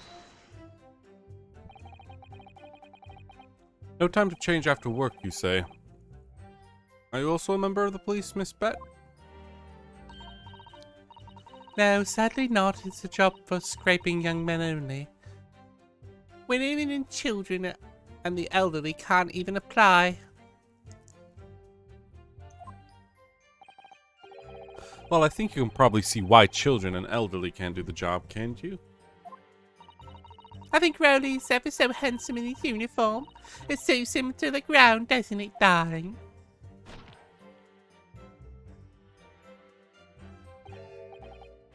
Well, I just finished my beat. Pat and I were heading to the station. I was actually planning to get changed there. Is he talking in his sleep? That's creepy. Oh no, Rowley, I prefer you in your uniform.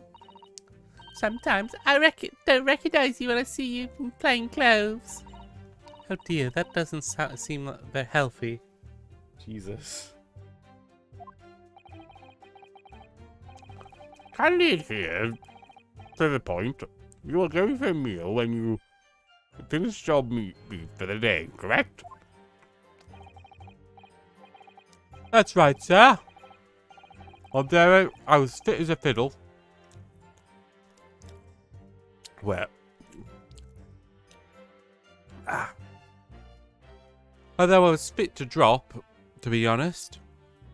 After spending the whole day on my feet. But policing's my life, sir. And as long as I'm proud of the owner of this, I'll serve my city and my queen to the end. What's that now? The reason I'm doing those like very loud chewing noises isn't because I'm eating. It's because he's got freaking something in his mouth. The helmet cord thing. He's just chewing on it and that pissed me off. I guess I shouldn't do it. It'll just piss people off, right? My warrant card, sir. Proof that I'm a London copper. It's the noble founding principles of the force written on it. It's a reminder to all of us policemen sworn on duty.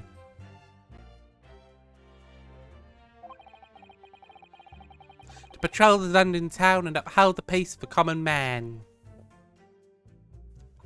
Honestly, these two genuinely look underage. Wow.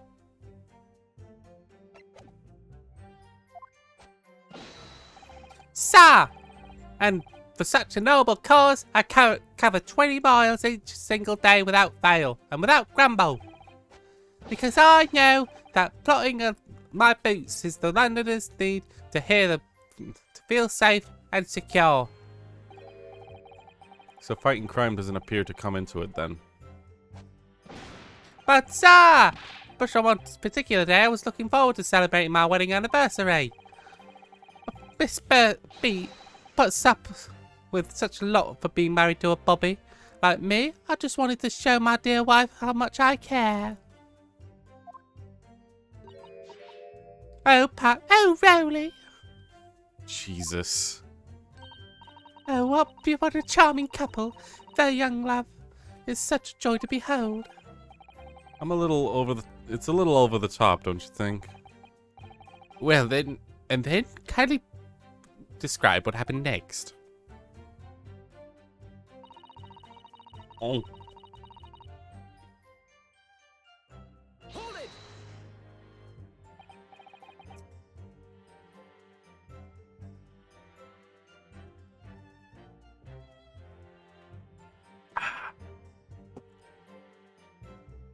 Two silhouettes? That's right, they were coming towards us, walking up Blair Road in the opposite direction.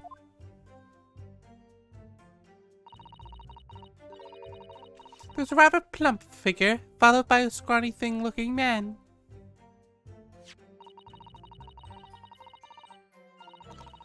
That does sound exactly like the victim as pictured in the print, and like Mr. Natsume. Yes, unfortunately, it does. And you're certain at the time that there was no one else around? Oh yes, quite certain. It was dark and there was street lights on the Blair Road, you see. There's nobody else around at all, isn't that right, darling?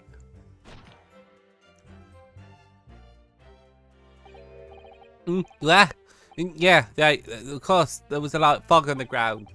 But Blair Road isn't dead straight. You could see fairly long way down the pavement. And there was a street lighting as well. Didn't see any other pedestrians. Before sleep takes a firm hold, don't answer please, Mr. Beat. You're quite sure of what you just said? Yes, sir. As a cop who spends his all day, every day, keeping watch on the streets, I swear to it, sir. I'm sure, as my love for Patricia is true. Oh, but... Oh, Rowley. We're still maintaining that there was no one else around other than the victim and the attacker. Starting to seem like that must be how it really happened. Beginning to seem like there's nowhere to run. Well, I can't stop Mr. Natsume, did it? He fled the scene all too convincingly. Thank you. I believe it's reasonably clear the situation just before the incident now. What happened in the crucial moments that followed? Oh. Hold it! Scattered something? Scattered something? What do you mean by that? But I couldn't make it out what it was at the time. But when we got closer, I realized what it was. Didn't we, darling?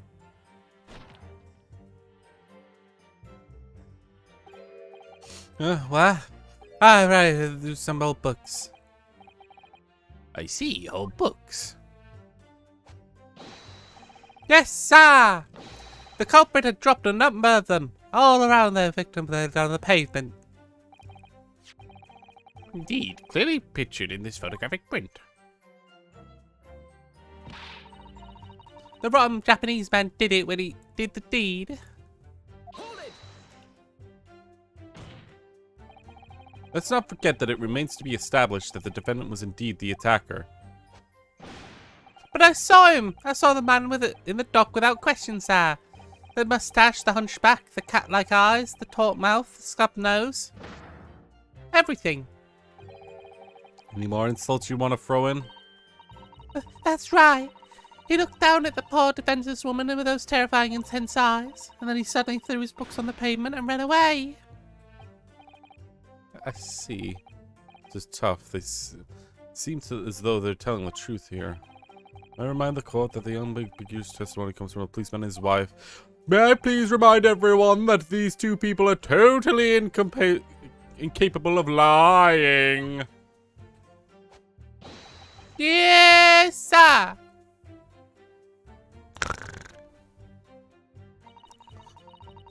We went straight over the course and we went to help the nearby police officer. Hold it!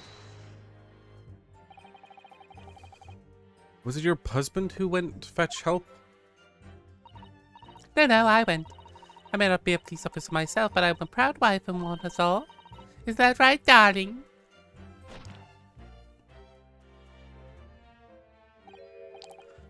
What? Yeah, that's right. I asked Miss Beat to go. I was off duty at the point, but my bobby's never truly turned off. Of course, so I felt obliged to stay and guard the scene. Very laudable, Mr. Beat.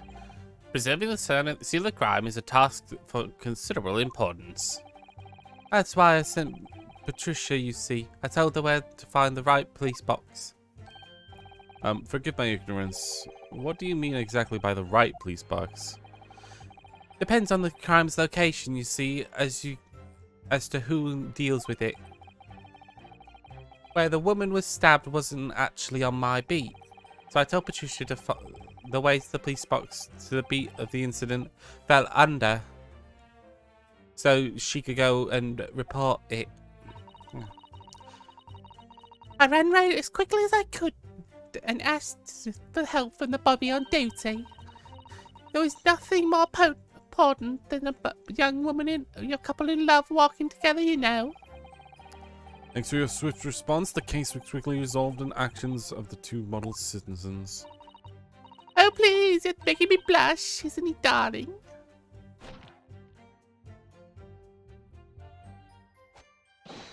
Yes, sir. What Patricia said, sir? Yeah. Let's move on, shall we? There was definitely Japanese band at the dock. Rolling, I saw both as clear as day. But surely you wouldn't have been able to see his face by the light of the gas street lamps, would you? Absolutely could. Us Londoners have exceptional eyesight. I'll have you know. Right. The light from the street lamps is more than enough. And my husband already told you that the fog was only light, isn't he? Yes, and what of the fog? We're famous across the globe, I believe. But it's an absolute menace for those of us who have to live with it, of course. Oh, it is of days. When it's thick, you can't see the hand at the end of your own arm. Yes, alright, I take it your point. Now, could you please stop shaking your husband about? The constant fog made our eyes very sharp, you see. That's why I can tell you for sure and certain that it was the little Japanese man we saw. Can't we, darling?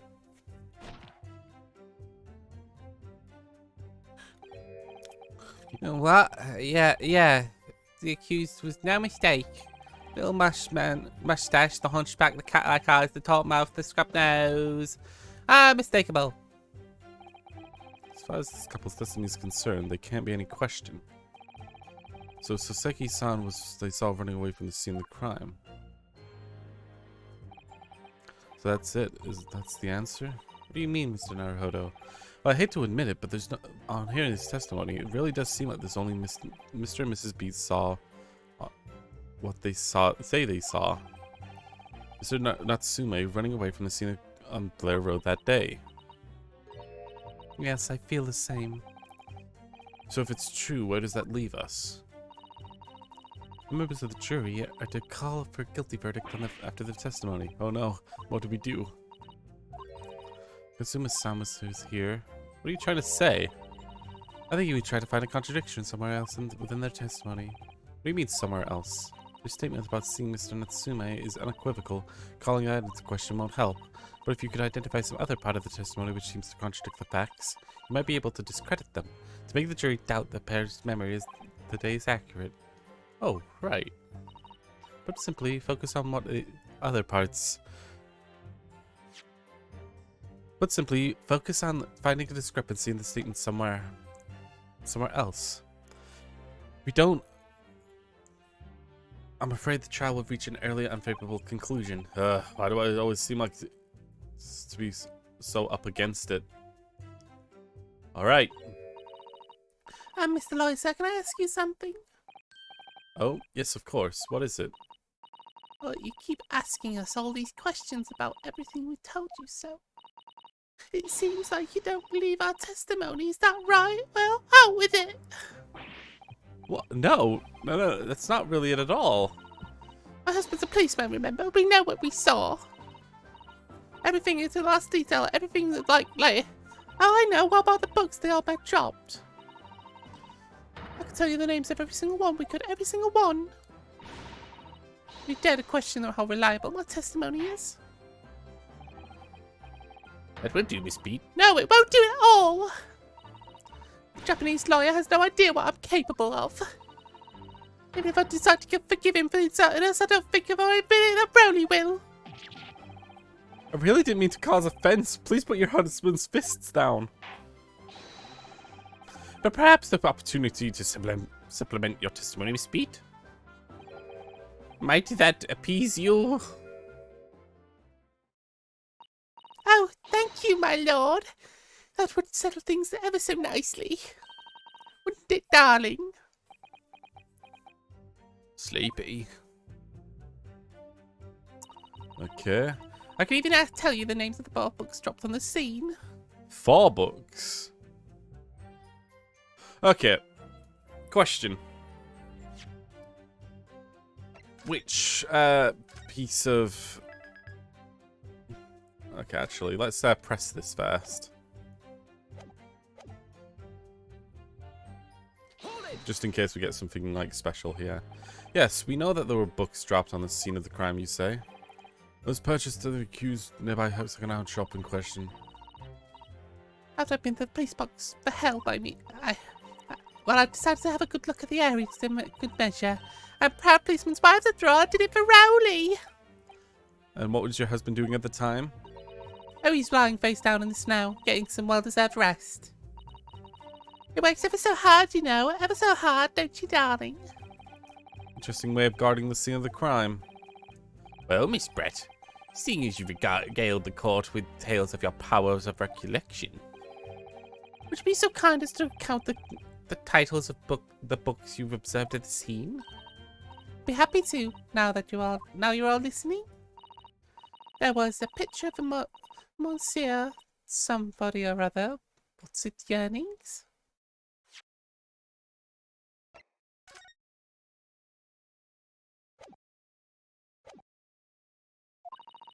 And there was a meal for someone, and the last one was definitely a thingy grammy something. You see? Yes. I see that there's only 1 or 2 holes in your memory. Oh well, they were along those lines, I'm quite sure.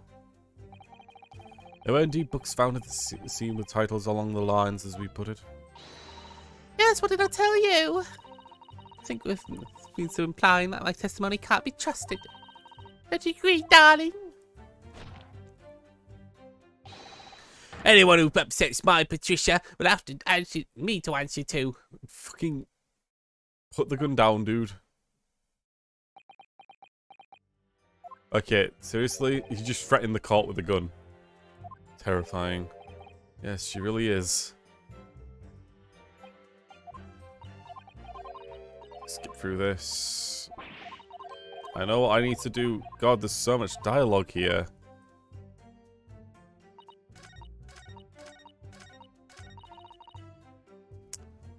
Okay, my guess would be presenting this, because presenting the crime book, they'll just be like, oh, it's hidden behind the body.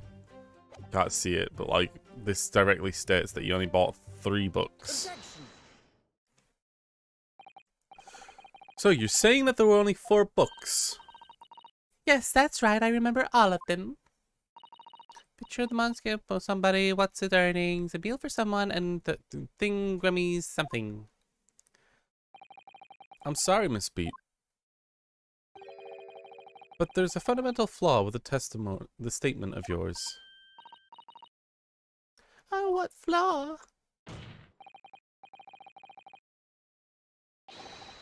Simply that at the scene of the crime, there were only 3 books, not 4. What? This is a receipt from the bookshop where the defendant bought his books. Your books? Yes, it's details of Mr. Natsume's purchases that day. But as you can see, only 3 books are listed. Only 3?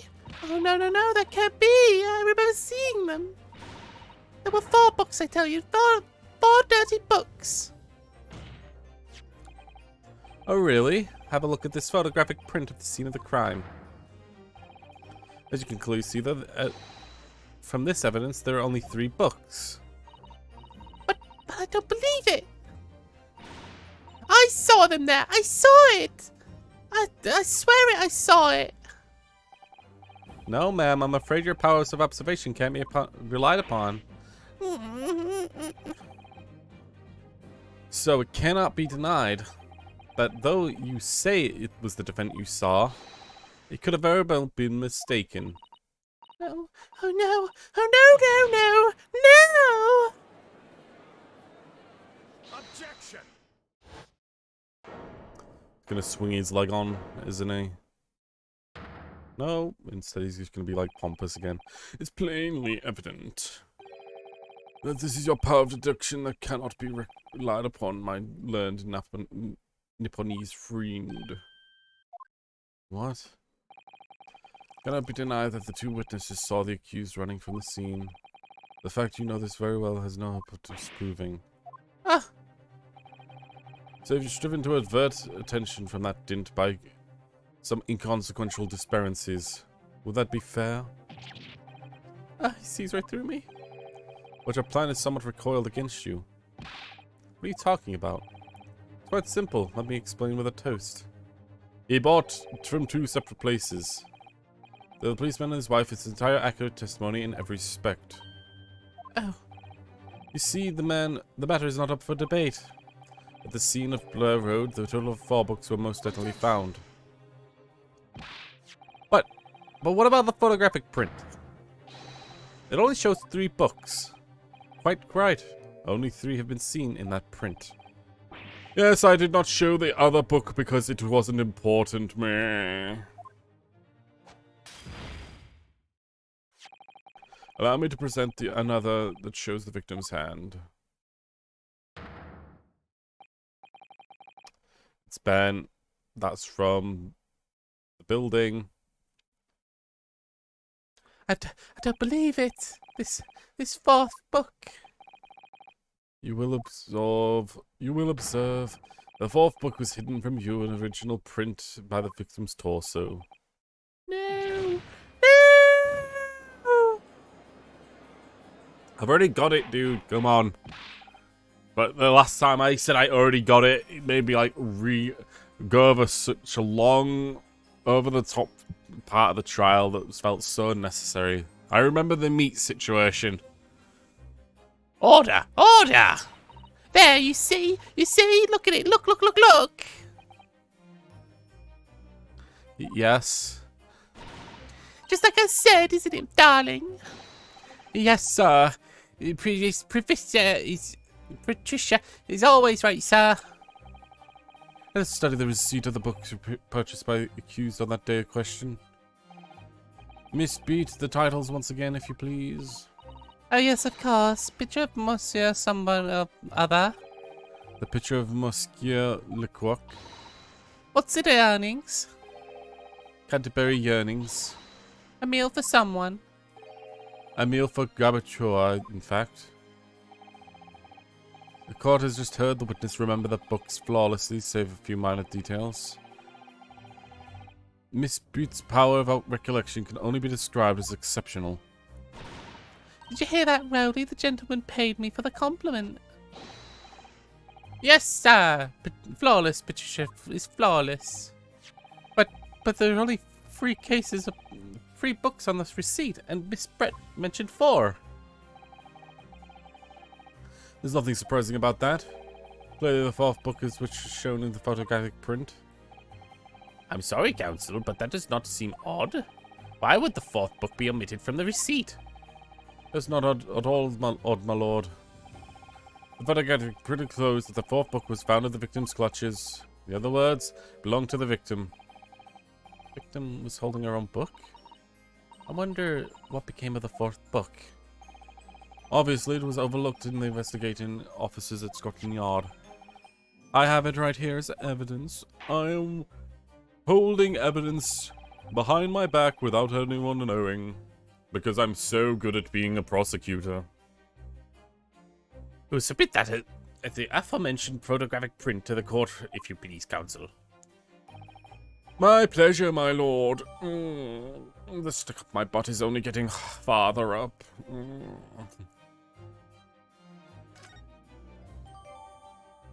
Fourth book has been added to the scene.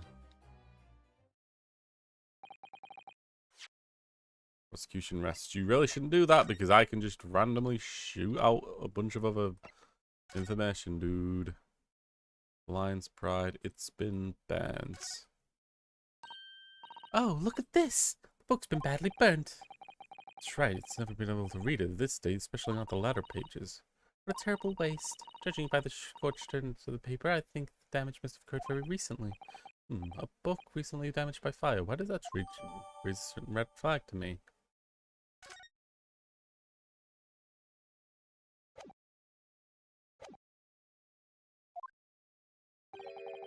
I have nothing further to add. What? You seem surprised, my learned friend, but your resistance until now has been vain. Entertaining, yes, but futile. The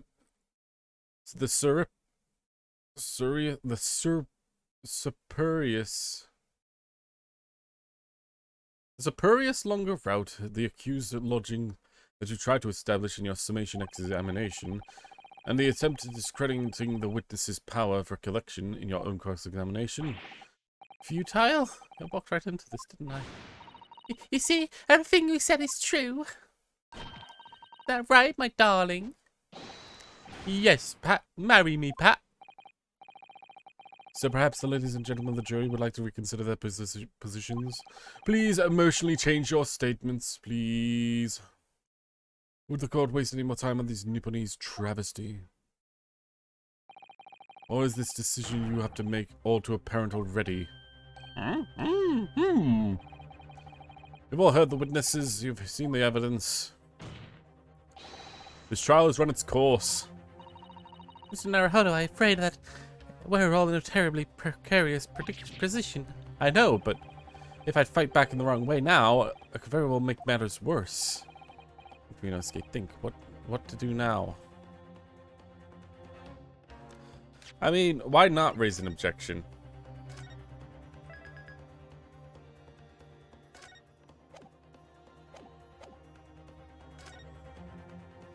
Objection. I'm not done yet. No, my learned friend, it's over. The last growing examination was your final chance to establish any credible defense, and you failed. The die has been cast. There's no more room for debate. Well, it might not be over as far as you're concerned, but I can't think of what to say. If I may, Lord Van Zeeks. It seems somewhat boorish to close down a debate at this point. Your insignificant little Easterner Isle must be a lawless hole indeed. For lowly judicial assistants have the audacity to intervene at a moment like this. Oh! I am, to my shame, still a very inexperienced lawyer. So you will have to forgive me, but I consider my assistant's advice essential and her opinions invaluable. Mr. Naruhodo! One of this land's greatest guiding principles is the tolerance. So, this court would hear you, ma'am. Go ahead, Mr. Sato, please. Very well. Pray, what insight can this woman give to us? What have we overlooked in this matter you see fit to pursue further? Well, the court has been presented with new evidence, but only after the last cross-examination has finished. I see. And you believe that new evidence warrants further examination, do you? Mr. Naruhodo, what do you think? It's possible that this new evidence might be decisive proof we've been waiting for. The judge is sure to ask members of the jury to announce their leanings at the moment. And of course, to be sure to explain what a crucial piece of evidence is and why. We must take this opportunity to examine the newly presented evidence thoroughly as possibly. Yes, I understand. Thank you, Mr. Sato. This is it. Yep. I need to do this. Please let me go. The defense wishes to present evidence, my lord. Very well. The defense may present one further piece of evidence. Evidence that apparently offers profound insight into the case that has hitherto been overlooked. Probably the book. Being that it's banned. As such, it makes no sense for someone to have had it. But we also know where it came from. Take that! The evidence in question is what we can see from this newly presented photograph of the scene of the crime. The fourth book, found in the victim's hand. We have already discussed the fourth book at length. Other than it being in the victim's grasp at the time of the incident, no significance has been attached to it. Pursuing the matter further will be a fragrant waste of the court's time, as you well know. Yes, I'm afraid, counsel, I must concur with the prosecution on this matter. When I afforded you this opportunity, you led the court to believe that the evidence in question had contained into hither an undiscovered clue. So I must insist you elaborate, counsel. You will identify this clue at once. Do I make myself clear? Oh, yes, my lord. Hodo, I believe the prosecution is trying to avoid a thorough examination of the evidence, which means you may very well be on the right track. Yes, I think you're right. So, counsel, precisely where did this vital clue to the case which the fourth book conceals?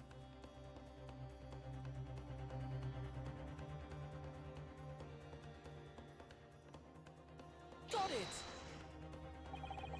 Would I ask the court to observe the back of the book in question? The back? What do you... Good gracious! It's been burnt to a crisp. Meant to ask ourselves, why is the victim clutching a nearly unreadable book? It's undeniably an extremely unnatural thing for her to have been doing. Objection! Unnatural, you say? One what of it, my Nipponese friend? Oh? Whereas to concede this point, if it bears no relation to the case, there's nothing to discuss. So should you wish to assert that the fire damage is in some veiled clue as to what happened that day, pray do enlighten us all. What truth does the charred book hide? Charred book? There is one possibility here, one that can bring myself to rule out. An outside chance, certainly, but it's worth a try. Alright, let me explain my theory. Don't keep us waiting any longer then, counsel. Explain the theory for us. What are you suggesting that you can ascertain from this fire damage the storybook has suffered? The owner.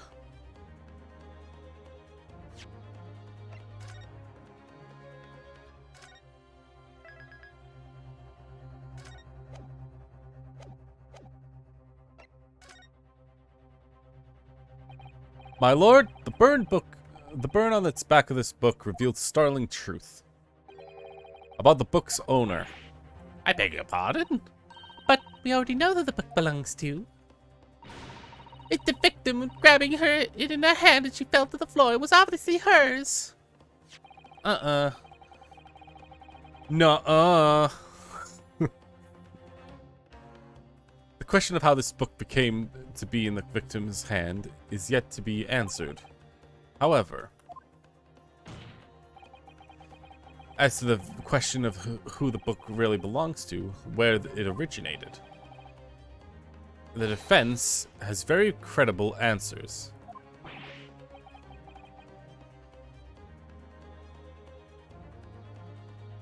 Good gracious, how could you possibly? Very well, I'll play along with this futile attempt to display your inevitable demise. Do remember, the members of the jury may well burn you in your little gamble goes awry. Counsel, the defense response would very likely influence the final outcome of this trial. Who the court do you claim is the owner of the book? John Garrydepp.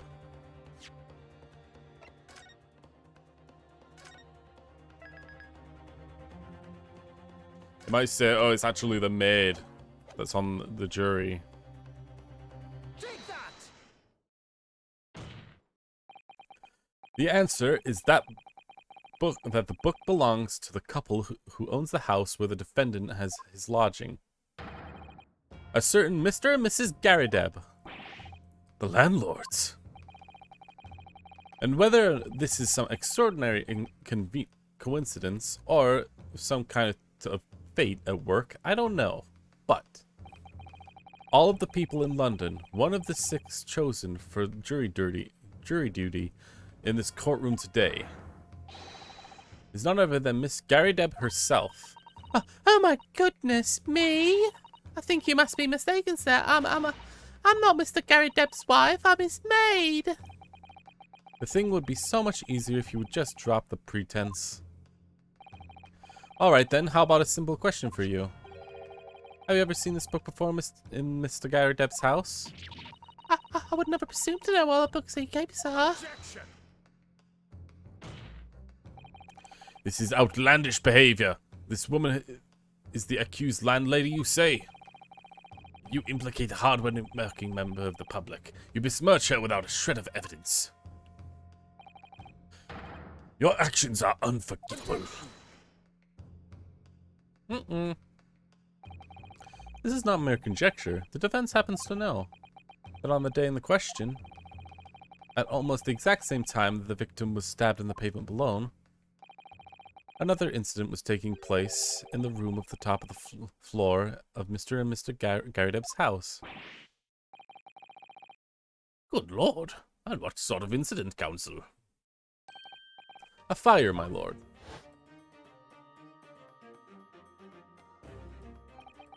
Afraid to say it happened at the blink of an eye, you know.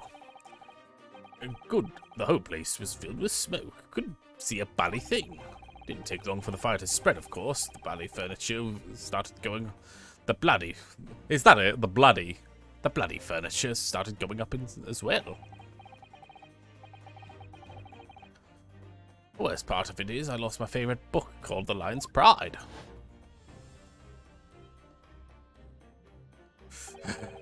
Lion's Pride. By Jove, that's the very same title that's the subject of this debate. Oh, dearie me!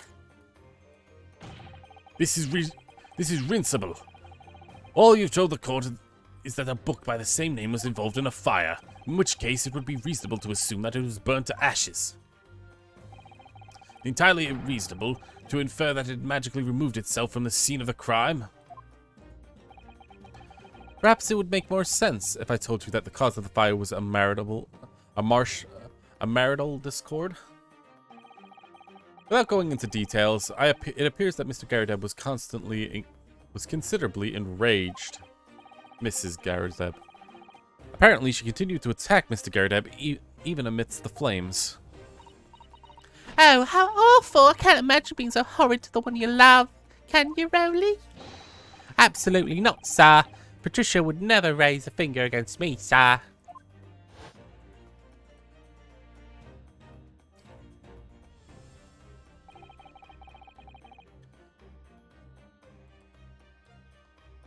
He had all my favorite books and novels in that case, but as soon as the fire got hold of them, that was it. Whoosh, up in smoke.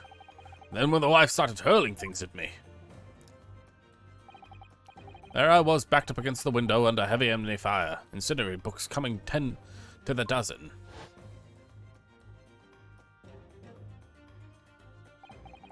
the man had his back up against the window. He had burning books thrown at him? Good gracious, are you suggesting that the book was thrown through the window and landed coincidentally at the crime scene? No. A thorough investigation of the surrounding area conducted that the very evening of the incident, there was no report of Mr. Garideb's window pane being broken. That's quite true. We also saw no sign of broken glass as we entered Mr. Garideb's household. But it's not inconceivable that the window was open in the time, and it's not even remotely. Let us not forget the season, the chilling winter that accompanies it. Weather.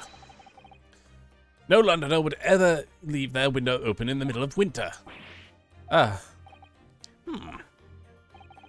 that defense postulate that the scenario is all seriousness, counsel? Do you earnestly claim that the book was found at the scene was a flaming projectile thrown by Mr. Garrideb's wife? I believe it's a possibility, my lord. That's quite enough. That's quite enough. Well, I hope everybody can see you for what you are now, you little foreign trickster. You call yourself a lawyer, but you're just a coward, a mean coward. Really? Claiming our little trip was to set off the whole neighbourhood all right, honestly. Implying I'm merely posing as a maid for appearance's sake. How could you? It's nothing to do with this beastly case. None of it. All you've done is sully our family's name. No, I assure you that never been my intention. Digging up the unstanding citizen's name through the modern symmetry to divert attention to your failing defence. Jesus, just attack the dude. You stupid box. I should box your ears. And that's what I should do. It's utterly unforgivable. Too right. Here we go. How long do we have to sit here now, listening to this Nipponese spouting his fallacy foreign theories? But think about it.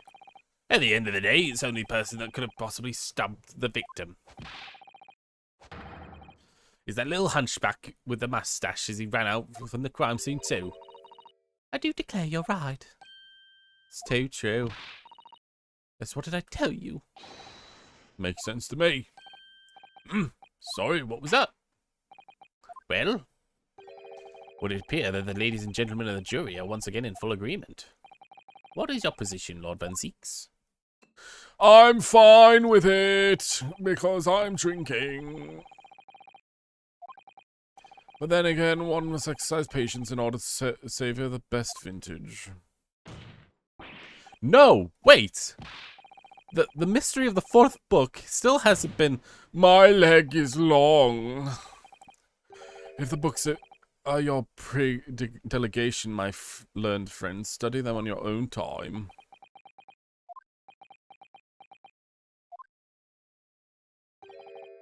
What? No, forgive the discourtesy this time? In that case, ladies and gentlemen of the jury, you will now state your individual decisions regarding the defendant's culpability to the court to hear. Guilty. Guilty. Guilty. Guilty. Guilty. Oh my god, we're doing this again?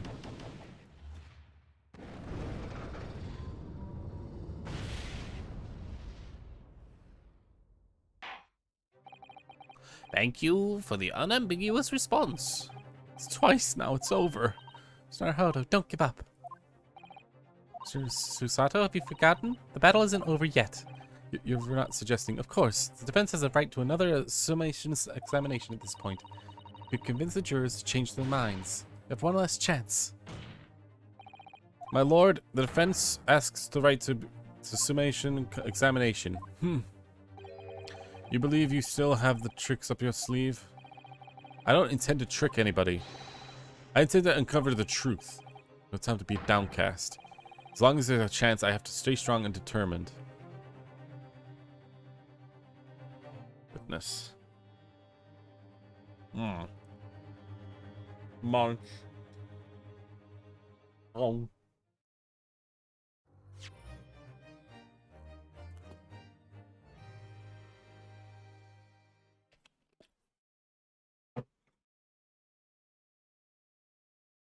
Save your current progress.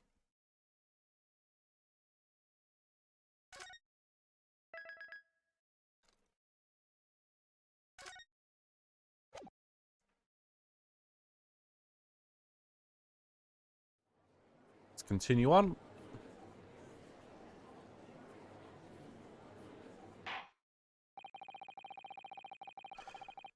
I have considered the defense counsel's request for a further subordination seance to the examination to the jury. I have determined that the court will uphold the defense's judicial right to this procedure.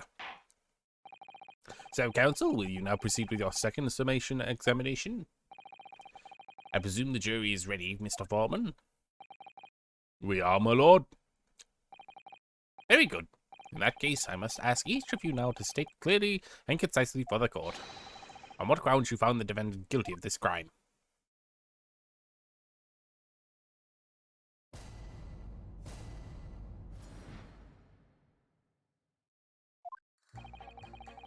The accused left behind evidence at the scene, didn't he? Those 3 books of his.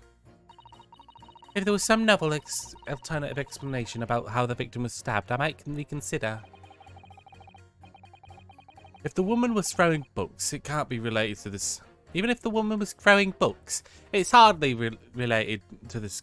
It can't be related to the crime if the window was closed, can it? Dearie me, it was only a little book, hardly life-threatening with even a direct hit. Look, I just want to get this over with. I don't want to bring some. I want to bring some. If I don't bring some home some pay tonight, I'll be in a tiny bit of trouble. Come to think of it, we have a fire at home a while ago. It gave me sneezes. Yes, considerably more tangible arguments from the members of the jury this time around, it seems. With one notable exception, of course. My learned student friend was unable to find fault in the previous witness testimony. So the court must accept the facts that that it was indeed the accused seen fleeing from the crime scene, from the scene of the crime. And moreover, nobody else, it was even at the scene to commit the crime. Well, if the eyewitnesses are correct, it would seem that the conclusion is somewhat set in stone. I fail to see how it can be argued any other way. That means I'm afraid that during the summation examination, it's essential that you establish some other tangible explanation for the facts. How? What even constitutes a tangible explanation here? Isn't it obvious who stabbed the woman and how? Those are the details you need to provide. Simply give us a name and a method by which the attack was concluded. And there I was thinking it might be hard. But Mr. Naruhodo, you have to do it, otherwise this really will be where the trial ends. No pressure then. That's quite enough preamble. Proceed with the summation examination, please. I presume you're prepared, counsel? Oh yes, my lord. Focus. Clearly the key to the examination is going to be the juror number 4, the maid. Should I say Miss Garideb? We have a book that disappeared from Mr. Garideb's house the evening of the night incident. The 4th book found in the victim's hand. There must be a way to link the two. I have a feeling that it's going to be she threw the book out the window and it hit her on the head and she fell down. That's what they all saw. The knife showed up after the fact. Using every technique that was learned in my short career so far, whatever it takes. Don't forget to keep an eye on Mrs. Garideb and see how she reacts, even to the other things people say. Oh, so the reaction thing still happens in the jury. Okay.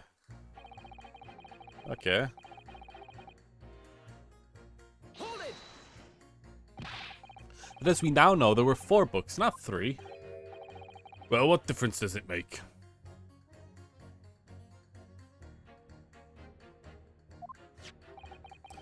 There's a possibility that the 4th book, in fact, belongs to the defendant's landlord. Yes, and that's the part I have a problem with. Sorry? Well, the point the woman was stabbed, this landlord's fellow was home, wasn't he? Enjoying a fiery scrape with his wife or something, you said. That's not exactly how I'd put it, no. Well, anyway, the point is the fellow and his wife were somewhere else when it happened. I think that's what you call a strong alibi. So, it couldn't have been the landlord who did it. That means only the Nipponese fellow. Honestly, I can't see what all this palaver's about. It's a done deal, isn't it? I suppose it is, since I have nothing witty left to say.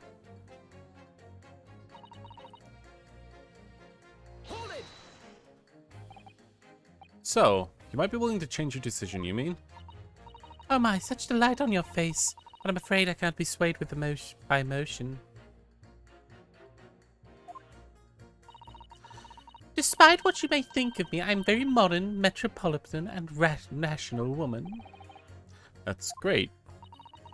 What reads the You know what I think it's gonna be? She's going to... I have a feeling she's gonna be the woman who sent the bookmark. So that's gonna make them two fight or something. I don't know, I have a feeling that that's gonna be like a hidden little tidbit. That this is gonna be Mary.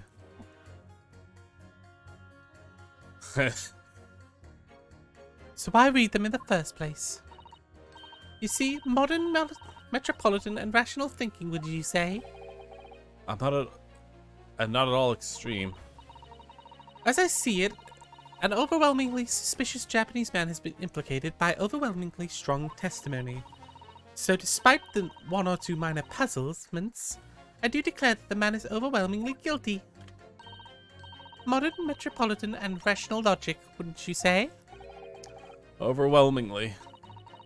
But thus modern gals are always delighted to embrace a few fads, you know. So I'd only be too happy to consider an exciting new theory, if you can come up with one. I'd be happy to do that too, if only I could.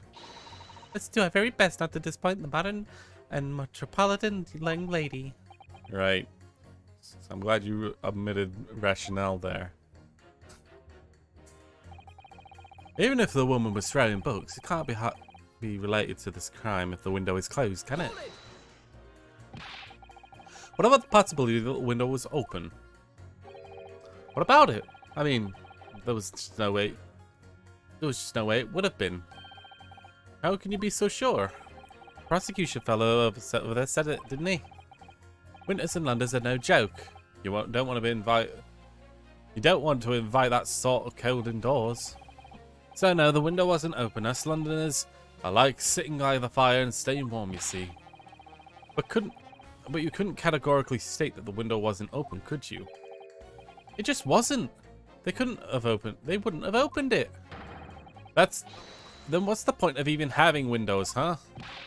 Counsel, would you kindly refrain from childish and bickering? Oh, sorry. Somehow I needed to show that there was an undeniable possibility that the window was open. Because this young man isn't going to budge otherwise. You mean it was only a little book, hardly life-threatening with a direct hit. But the little book was on fire at the time, was it not? The flames of love, I'll have you know. There really is no such thing as loving incendiary bomb. A boy by himself, he was playing with fire to portray a fiery love. Well, isn't it well? Don't you agree? Oh, well, any kind of betrayal is certainly a bad thing, yes. But I think an argument may have been arisen out of your misunderstanding, Miss Gary Deb. Never you mind that. The point is, we were just having a nice jovial little dispute, nothing more. I won't have any more of these suggestions that it was anything whatsoever to do with this crime.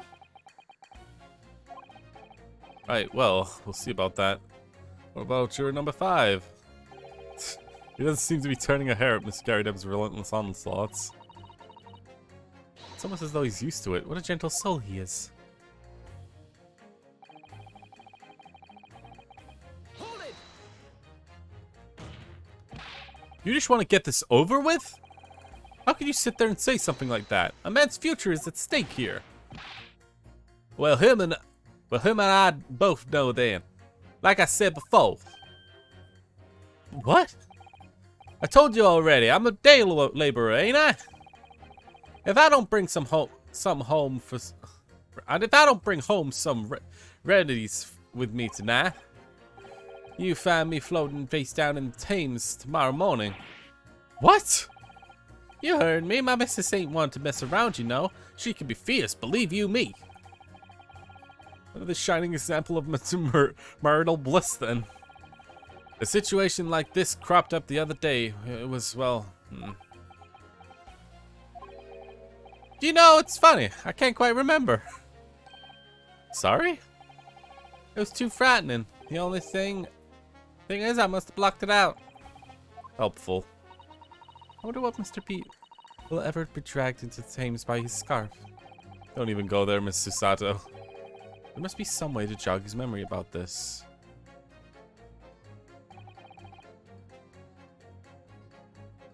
Hold it!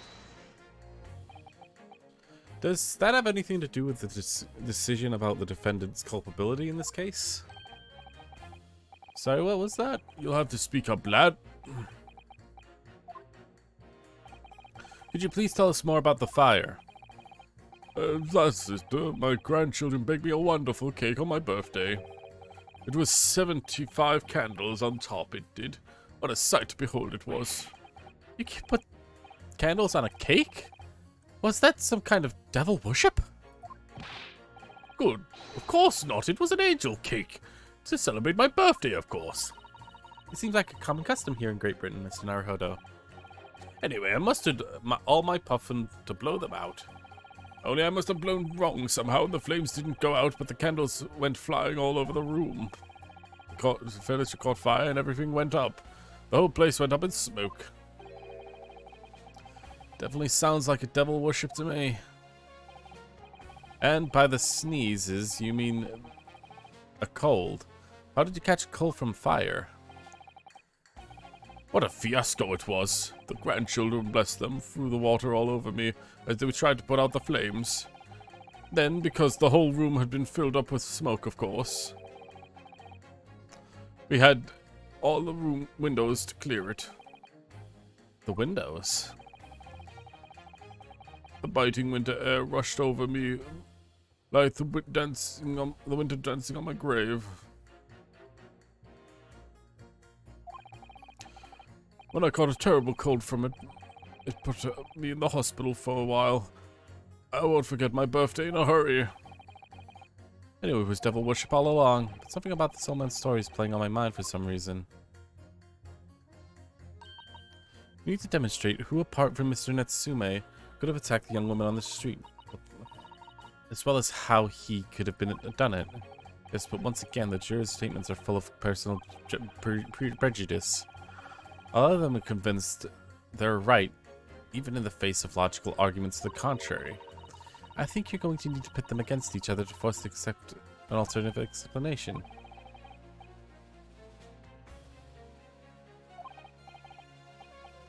Interesting. It said there.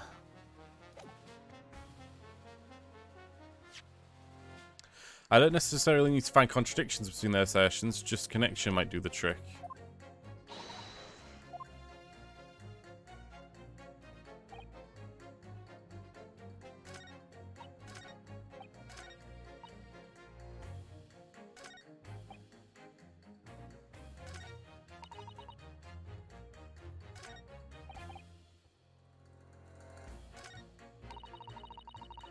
Okay, I'm gonna press hair again because it might just give me a new thing like it did with Mr. McGilded, where it, like, after I pressed it the second time, he actually like responded. Hold it!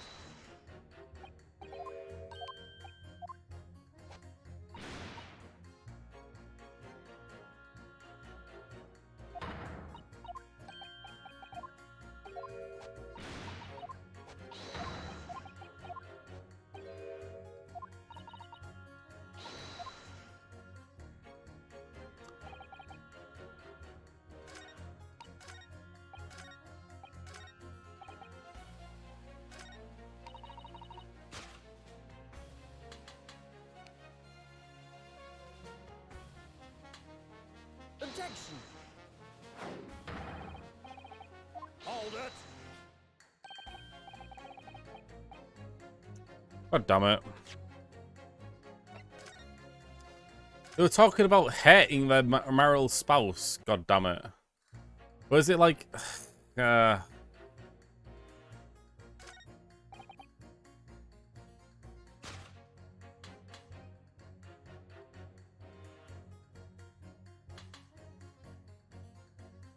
Oh, there we go. Winter house is fired. Fires a die. You have to open windows to clear smoke. Oh, there you go. Actually, that's it. Objection. I didn't even know he changed his testimony. Those two jurors' statements clearly contradict one another. They do? How exactly, Counsel? Don't point at me again. I told you it wasn't me. What did you say? Speak up, lad. Speak up. Juror number 3. Do you see? Oh, me? What is it, sir? Did you hear juror number 6's account on his birthday celebrations last year? It seems, despite being a Londoner, he opened up his windows in the middle of winter. Ah, yes, of course, because it was an emergency. I mean, obviously, if the room was filled with smoke from the fire, you'd be mad not to open the window. Oh! Exactly. On the day in question, the time of the incident, there was a fire in the Garrideb household, and Mr. Garrideb had the following to say about it. The whole place was filled with smoke. Oh my. Oh, my hat! Excuse me. Juror number 4, would you have something to say about that? Mrs. Garrideb! Oh, dearie me. What's the meaning of this? How dare you imply that I'm hiding who I really am? It's imperative that you confirm something to the court. So please, it's time to drop the pretense for now. What is it? When the fire started in your household that day, did you or your husband open the window? I beg your pardon, what are you insinuating? The room would have to have been thick with smoke after the carpet and the bookshelf caught fire as they did. In a situation like that, it'd be inconceivable that you wouldn't have opened the window.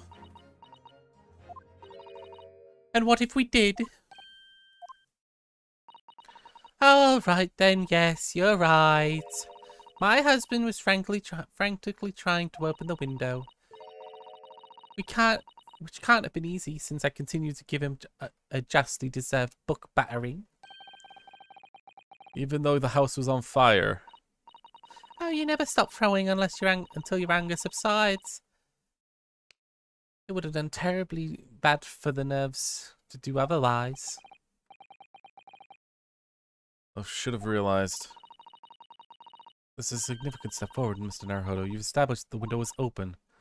Simply, just have to add that to Mrs. Garrideb's formal statement.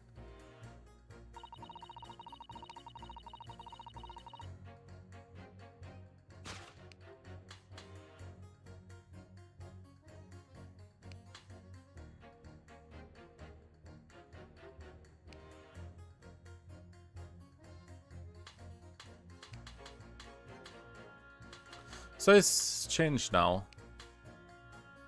Objection. Oh, what? Come on.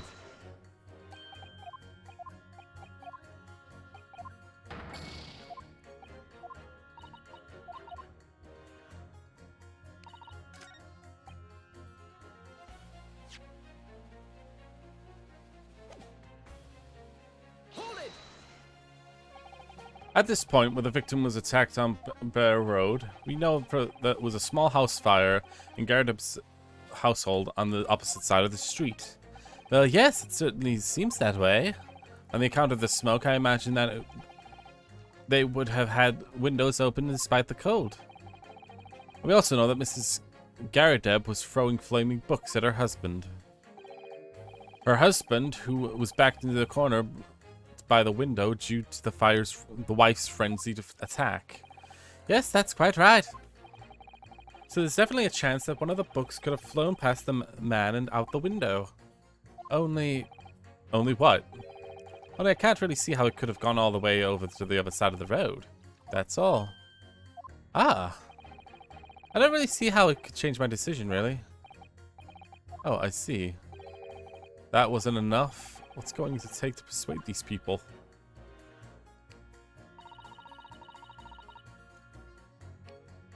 Hold it. The fourth book was found at the scene of the crime, and it shows very obvious signs of fire damage. And the title of the book is The Lion's Pride. The same title, in fact, as the book that Mr. Gardeb told us he had been reading. Well, I really couldn't say. On the day in question, did you or did you not throw a book at your husband? The copy of The Lion's Pride that had been reading? I did. It was the first thing I could lay my hands on, so I held it straight at him. And now you've come to mention it, yes. It was rather enjoying reading it, you're right. Why did you not reveal this information to the court from the outset? Because I couldn't, you insolent man. I didn't remember. At the times like that, you pick up and throw whatever it's on. You can lay your hands on at the time, you know. I really don't. I really, really don't. I barely noticed that I was throwing books, much less the title of it. Uh-oh. Excuse me. What is it, juror number 5? You know something? I remembered what it was. The memory I blacked out.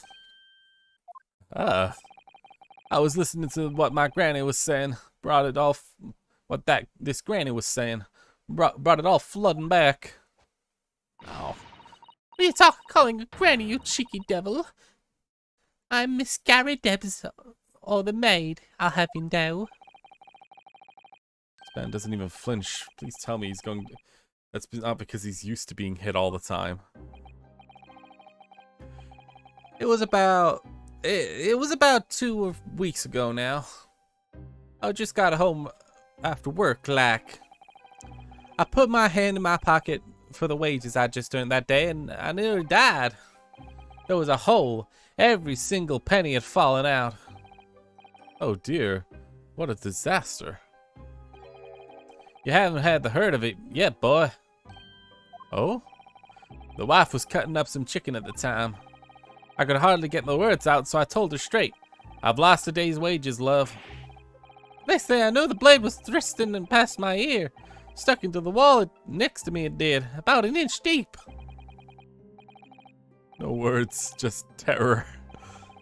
I could smell it then, you know. God-awful stench of the Thames.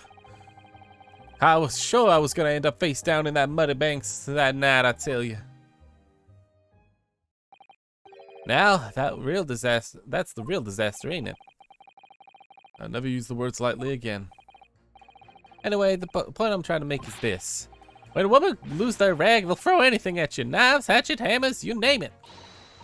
So Naruhodo, you mustn't think all women are so short-tempered and unrefined. No, I wasn't thinking that. Throwing household objects at people is, well, it's uncivilized. At least attack with honor, using a bow or the like. What? Attack? Who are you going to attack? Never mind. Anyway, this man's words could be rather significant, I think. Right. Let's come back to the bow and arrow thing later if I dare.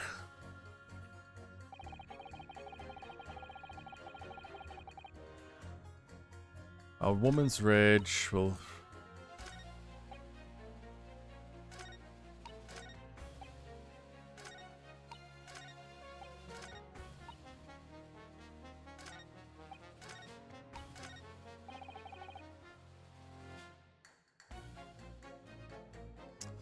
So is that it? The fact that if she was stabbed in another novel way, like a knife flying through the window.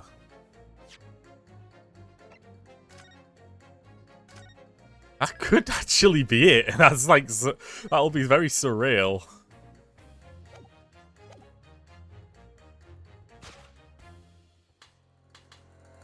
Objection. Oh my god, are we really going through this? Those two statements clearly have a deeply significant connection. Good grief. You mean they don't contradict each other? Explain, counsel, at once. Juror number 2. Do you think perhaps this could be one such novel alternative? Oh, by whatever do you mean? An alternative explanation as to how the victim was stabbed in the back? What are you talking about? What are you talking about? I've demonstrated that the fourth book, The Lion's Pride, was found at the scene of the crime. originated in Mr. Garrideb's room on the top floor of his house. Therefore, it's equally possible that some other object was other than the book could have found its way to from Mr. Garrideb's household to the streets below. What is that now? After all, Mr. Garrideb could have thrown away any number of different objects at her husband. Isn't that right, jury number 4? What are you insinuating now, you beanpole? I'm beginning to think that ever since the true origins of this book came to light, perhaps she had a feeling this might have been what happened. Now listen here, you Eastern Gala. Don't know if that's a problematic word. As a foreman of the jury, I demand a straight answer. You gave us a yarn about some other object making its way out of the house, but what? What is it? Well, he's taking a big gamble here. It was a bold accusation to make, but I haven't had any real evidence to back it up. I'm certain that at the very least, this warrants further investigation. Alright, Mr. Foreman, I'll try to explain the defense's theory. The other object that found its way out of Mr. Garrideb's household and to the scene of the crime was the jackknife. Juror number 4, Mr. Garrideb.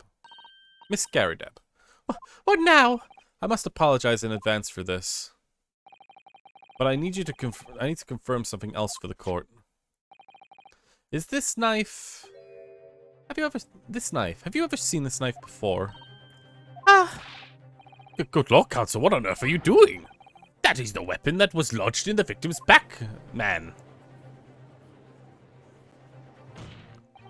My lord, remember that when the victim was attacked, Mr. and Mrs. Garrideb were in the throes of an argument. Mrs. Garrideb was hurling anything she could at her husband, who had been backed up against the window. The window had been opened to clear the smoke, and through which a book sailed and landed at this crime scene. You can't seriously believe that book was found in the victim's grasp. Are you saying that it flew out the window and across the street and landed neatly in a not hand? Ugh, even the missus hasn't got an arm like that. And the missus ain't got an arm like that. Yes, I admit there are many details that we don't yet understand, but at this point, it's precisely why. We must not allow this trial to end, not right now. Oh my. Ah! Mrs. Garrideb, your answer please. Have you seen this knife before or not?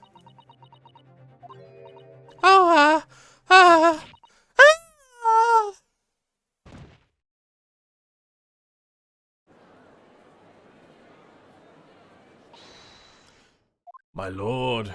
My lord, I wish to change my decision. I'm a woman of my word, after all. Thank you, ma'am. Yes, I agree. I certainly didn't see this coming, but I don't think it would be right for this trial to come to an end with so many unanswered questions. Mr. Foreman? I have to agree. Not that I think that the granny did it, man. Yes, you know what? I'm not quite happy about this at the moment either. All together now, ladies and gents.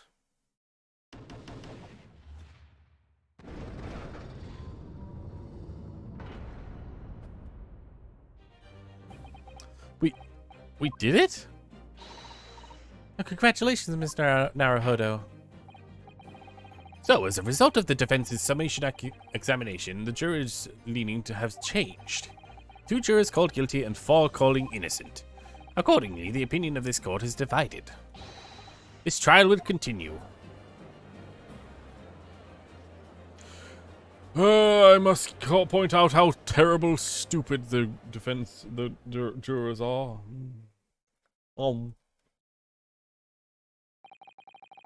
Now then, Lord Van Zykes, how does the prosecution wish to proceed? Get drunk. This trial is rapidly descending into a farce.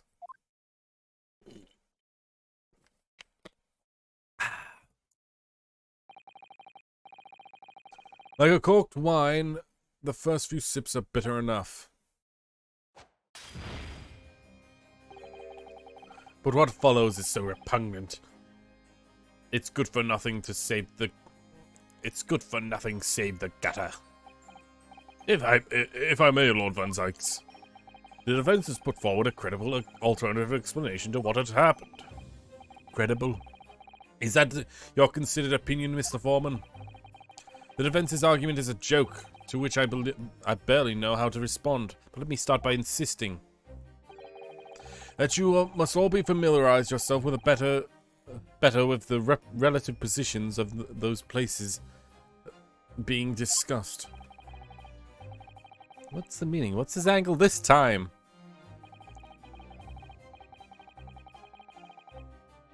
Should always be more apparent that between the crime scene and Garadeb's household, on a rather wide street, bare road,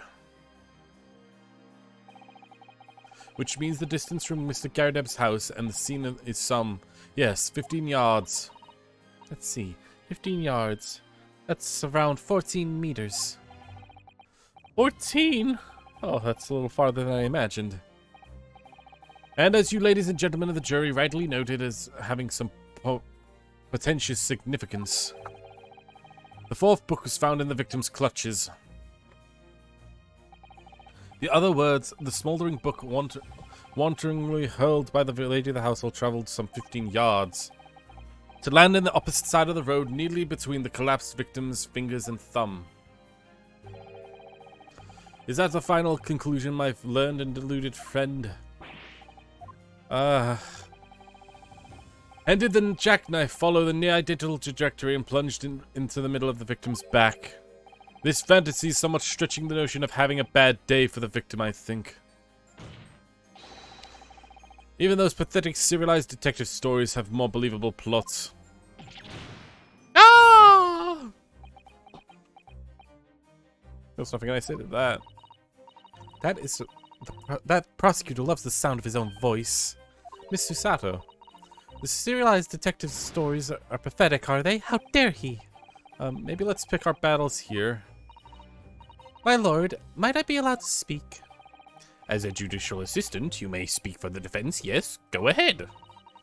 The prosecution may consider the idea a fantasy, but what the defense has postulated was believable enough to persuade the jury to change its leanings. As such, the court has a duty to explore this alternative explanation as thoroughly as possible. To that end, juror number 4, Miss Joan Garadeb, must be called to testify and submit to cross-examination. Saints alive! A cross-examination of a juror?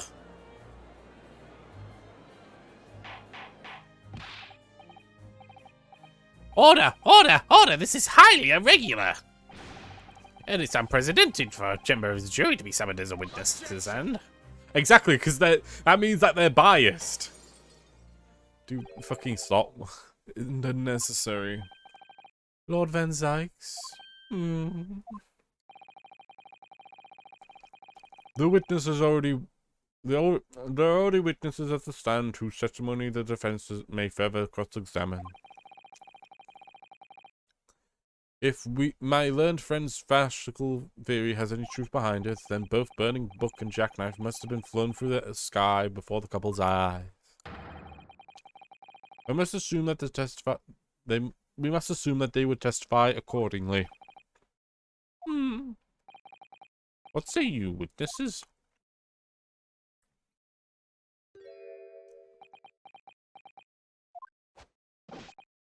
Yes, sir! Constable Rowley Beat reporting for duty, sir.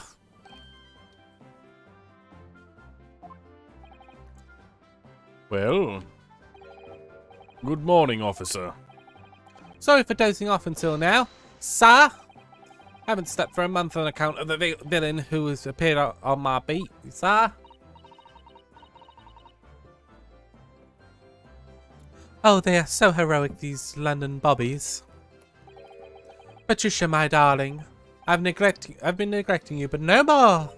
Oh, Rowley, my hero, you make me swoon. Very well, I hereby reject the defense's request. Oh. Order the witnesses to stand to testify again. State before the court any details pertaining to the defense's alternative explanation of events. Yes, sir. Let's go again. I really don't like this guy's face. The case has nothing to do with Mr. and Mrs. Gary Depp, believe me. A London Bobby is good on his word. You see, sir, the windows on the top floor of Mr. Gary Depp's are top-hinged encasements. Obviously, if anything had been thrown out the window, we would have seen it. I did believe the scene to go fetch for help, but my trusty Rowley was there to make sure nothing was disturbed. You said he was taking a nap on the floor.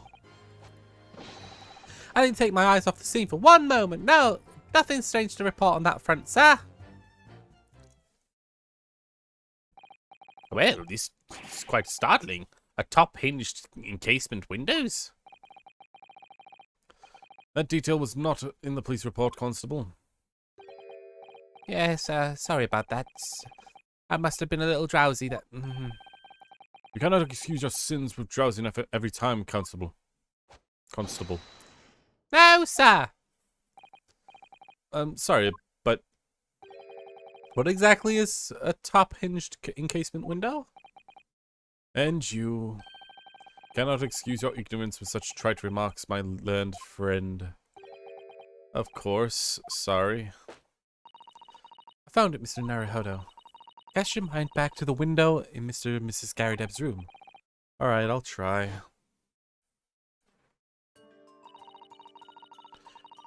So the window opens in order to allow air to circulate inside the house. But as a top-hinged encasement window, it swings open along the upper edge, you see. I'm glad you have rectified your ignorance. An encasement window is the most prominent feature. Is to stay a metal bar which prevents the window from being opened beyond a certain amount. It prevents to be opening? This is all news to me. Absolutely correct, sir. In other words, the book on the if a book or a knife were to have been thrown through the open window, it would have clattered against the pane and fallen straight down to the pavement below. No. You see the problem then? Good. Your education in windows is incomplete. There was never a possibility of either the window or the knife traveling 15 yards over the road. That is, unless the window pane has been shattered. Something we've discounted already. The kid. Buzz, buzz, buzz, buzz. Do you see that, Rowley? The young Japanese man collapsed in agony. Yes, my darling, I saw it. I saw how he crumbled before me. Oh, Rowley, you're so strong. I need to put more mushies to the way they speak. You're so strong. How is this happening? I haven't started the cross-examination yet, and I'm already having my arguments destroyed. Counsel, if you drag yourself upright again, the court awaits your cross-examination. Okay. My lord. Oh, another desperate situation.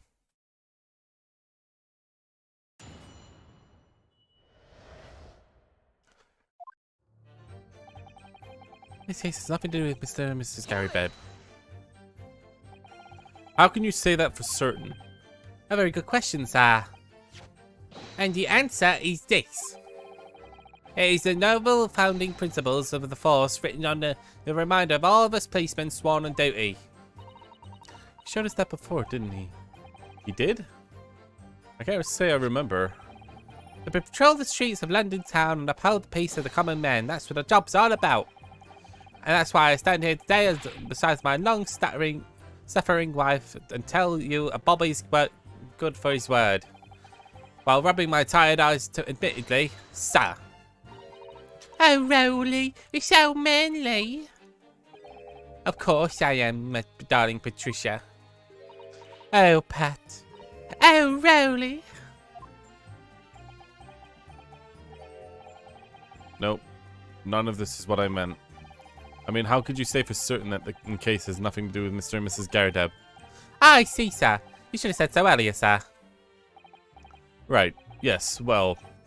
Could you answer the question? That's a waste of time, then. Absolutely, sir. I will answer it to the fullest of my ability, sir. There's a surprising reason why Mr. and Mrs. Garadeb's domestic dispute can't be related to the case. Before I get into that, sir, just one thing. Yes? I very much like for you and all your countrymen to understand the great British institution of Scotland Yard. I hope you take some back to your tales on Bobby's and how we uphold guiding principles. I wasn't planning on going back just yet. I'm only just arrived here. So it is then, sir. I'd be happy to lend you a warrant card for your perusal. But I must warn you, I won't be able to get through it. You won't be able to get through it without shedding a few tears. Thank you, I'll try.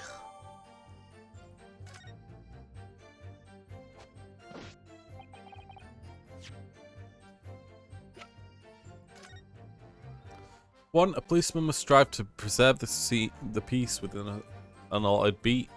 Patrolling officers are expected to walk 20 miles around his beat every day for furtherance of the community's relations.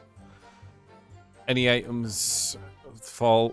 crimes fall under jurisdiction of the beat in which they have discovered.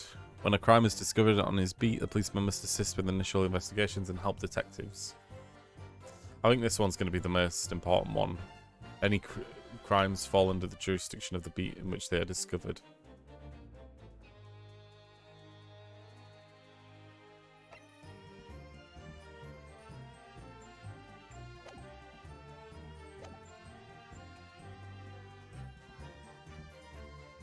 Hold it! By which you mean they don't open fully, is that correct? Yes, sir. They're just there to allow a little bit of air through the house, you see, so they restrict how much they open. And therefore, anything thrown out the window from inside the room would simply strike the pane and fall to the street directly below. For clarity, allow me to mark the map. Here is the location where the objects would have fallen. Yes. Directly opposite the scene of the crime on the other side of the rather wide road. Why would it be so hard for someone to mention this top-hinged encasement thing before? Well, I have another question for you, Constable. And what would that be, sir? How do you even know? Why would you have any idea of what sort of windows Mr. and Mr. Garadeb's house was finished with? Ah, well, sir, that's very simple. You see, I helped with the investigation yesterday. Excuse me. Oh no, this is going to be pointless, isn't it? You have something to add, Mrs. Beat? Miss Beat? Sorry? You look, well, delighted. Is there some particular reason for that? Oh no, I was just remembering that's all. They really were. We really are so lucky. Lucky? What do you mean? Well, of course I feel terrible for the poor woman who was attacked. Don't misunderstand me, please.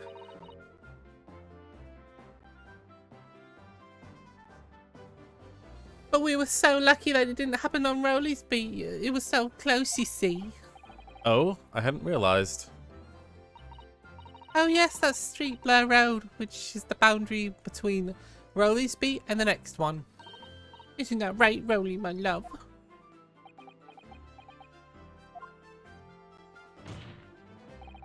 Constable Beat. Huh? Oh, yes, that's right. The reason I was helping out with interviewing the occupants in Garadeb household yesterday. The house was on the beat, you see, sir. That was really cutting it close then. Constable, I wonder if you would clarify something. If Garadeb's household is on your beat, does that mean that the pavement next to it is as well? Outside Mr. Garadeb's house? Yes, ma'am. The pavement on that side of the house is part of my beat. I see. I was unaware of that. Just think, if a woman had been attacked on the other side of Blair Road, we would never have been able to go to the meal to celebrate our wedding anniversary. But that's the part of being alive of being a Barbie, after all. Extraordinary people are bobbies, tirelessly working towards the benefits of all Londoners. And do you know what I think? I think it was the good Lord's way of rewarding my Rowley for all his hard work. Don't you think so, darling? That must be it, Pat, my love. That must be it.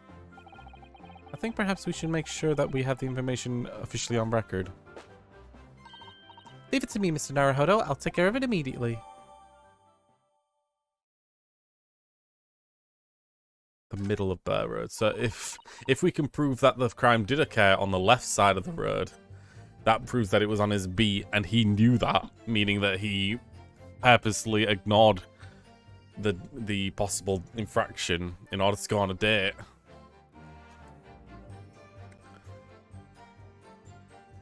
And now it's my turn, I think. Obviously, if anything had been thrown out the window, we would have seen it. But according to my notes here, the sun had gone down already and it was dark. Oh, but Rowley and I were strolling along gazing at the night sky and looking for a lucky star. Sorry? The star that would guide us to eternal happiness. Can it guide you to the answer to the question? If a flaming book had cut through the skies in front of us, I think it would have lit up like a shooting star. And if I'd have seen its shooting star, I would have made a wish upon it. Let Rowley be an inspector, I would have said. 3 times at least. Oh, of course, with the smog and everything, we couldn't barely see any stars. In short, are you saying that there was neither a book nor a knife across the sky before you? Yes, sir, that's correct, sir. As sure as the night sky is in London is starless, sir. It certainly seems like they're telling the truth. When we saw that poor woman fall to the ground, so we ran over the street to help her. Hold it! Yes, you said that you went to the nearby police box to fetch another officer, is that right? That's right, yes. If it had been on Rowley's beat, I would have known exactly where he was going, of course. Don't feel bad, my love. Can't be expected to know the location of every police box on every beat. Rowley did tell me that. So Rowley told me the way, or I sort of got a little lost on the way. Patricia, my darling, That's why I love you. Your terrible sense of direction is bewildering to me, bewitching me. Oh, Pat. Oh, Rowley. fucking hate these two. Oh, please. So I was going about 15 minutes. But like I said, my Rowley was at the scene the whole time, making sure nothing was disturbed. I was off duty at the time, of course, but a true Bobby never is really off duty, sir. I didn't take my eyes off the scene of the crime for a moment, sir. Nothing strange to report on that front, sir. Hold it! Nothing to report? That's correct, sir. I had my eyes wide open the entire time and never looked away for a second. No one else approached the scene. Nothing else was removed from it. You can swear to that on Scotland Yard's honour, sir. Really? That seems a little strange. I beg your pardon, strange, sir? Seems altogether regular to me. The burned copy of Lion's Pride was originally in Garadeb's household. So the question remains, how did it find its way to the hand of the victim? Can you shed any light on that, seeing as you were there in the scene of the crime the entire time? Aha! Could be a different copy, sir. One that happened to be burnt as well. Even if that were possible, why would the victim have been gripping the book like that in her hand? As we can see in this photographic print, she had a bag over her shoulder. Aha! The book was in the lady's hand from the moment she arrived at the scene. Is that so? Something about this statement that's not sitting right with me. What did he say exactly? The book was in the lady's hand from the moment we arrived at the scene. Two mysterious mysteries of how the knife ended up in her back and how the book ended up in her hand. There must have been a common thread between them. Can I ask you something, please, Mr. Lawyer, sir? Oh, yes, of course. What is it? You're doubting us, aren't you? I can tell. What? I wasn't really... I mean, what is she doing? Please, just because I'm a woman doesn't make my testimony any less valuable. Oh, don't you dare pull that card. You might see me as the wife of a policeman, but I'm a woman of my word, I am. I really don't remember ever suggesting that I doubted you. No excuses, I don't want to hear it. My voice will be heard. My lord, let me speak, won't you? Yes, Miss Beat. I will allow you to supplement your testimony if you so desire. Sometimes the path of less resistance is a sage one. That was a very loud mutter. I heard that. Japanese man thinks the policeman's wife's words count for nothing, doesn't he? Well, watch out, sir. I might just let you get away with something like that, but my Rolly won't. Duly noted, Miss Beat. Please, I humbly ask you to continue. What could she possibly be about to say, I wonder?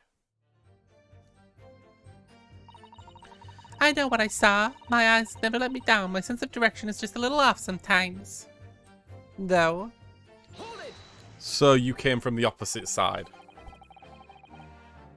Miss Beat, nobody's questioning what you told us. I saw it, I did. That evening, I saw it clearly. The little Eastern man with the whiskers and the funny curved back, slinking away from the scene. And I know I didn't see that well. And what I didn't see as well. I didn't see any flaming books or knives flying through the sky. Alright. We're all very clear.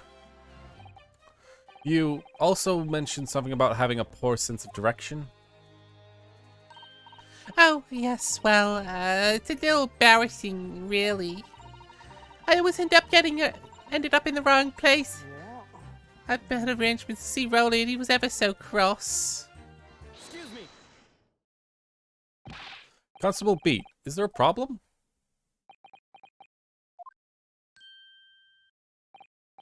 No, sir, no problem, sir. Did your wife's remarks somehow bring something to mind, perhaps? Oh, well, in a way, sir, yes, sir. I was, remembering her at the same time. The same thing happened that evening as all. You mean Miss Bet lost her way on the night of the incident? Well, you see, I sent her off to find the police box in the next beat over from mine. But she'd gone a bit far longer than I was expecting. I thought she'd be back in 10 minutes, but my darling was gone for a good 15. Oh, Rolly, you're such a tease. But the reason I was so long was because of the bouquet, silly. The bouquet? Sorry, what bouquet are you talking about? Oh, a present for our wedding anniversary, Rolly. So romantic. Saved up for the halving of pennies he found in the gutter while doing his rounds. Yes, how romantic. I've forgotten all about it just until now. Had you, darling? Had you, my darling? Oh yes. But that's just between us. No talking about it to anyone else, darling. You have to promise. Really? Oh. What's this all about?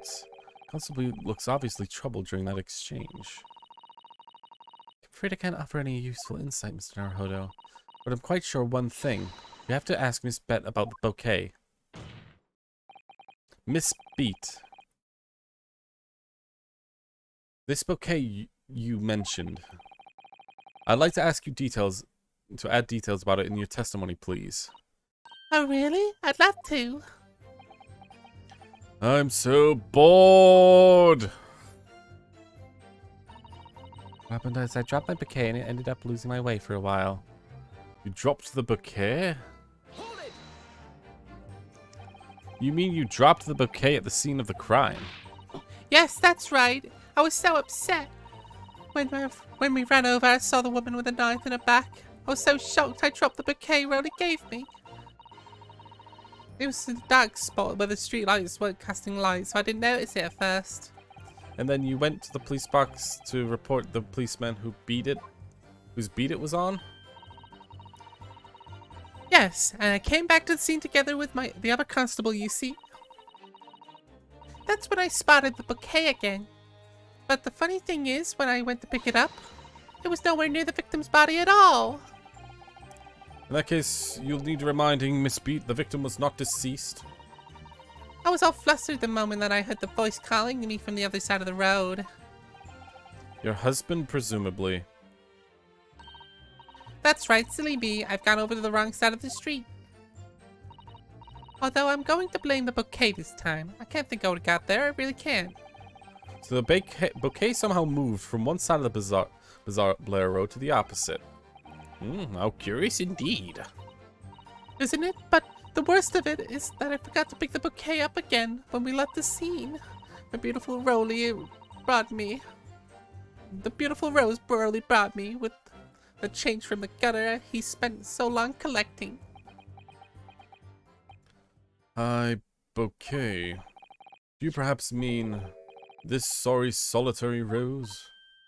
Oh, yes, that's it. The bouquet Rowley brought me for our anniversary was without bits of change she found in the gutter. Maybe just call it a rose? Tell us, Lord Van Zeeks, where did you come by this flower? According to the report by the police officer in charge of the crime scene investigation, it was found on the edge of the pavement in front of the Garadeb's household. In front of Garadeb's household? Although it wasn't noticed until this morning, it lay where the street lamps cast no light. It was believed to have no real relevance to the case since it was found on the opposite side of the thoroughfare. Thank you. Could I have it back now, please? No, I think it's a good measure that this rose should be added to the court record as evidence. Oh.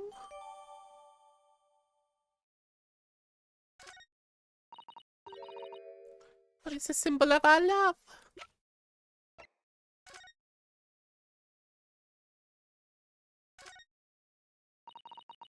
An English rose. Such a beautiful flower.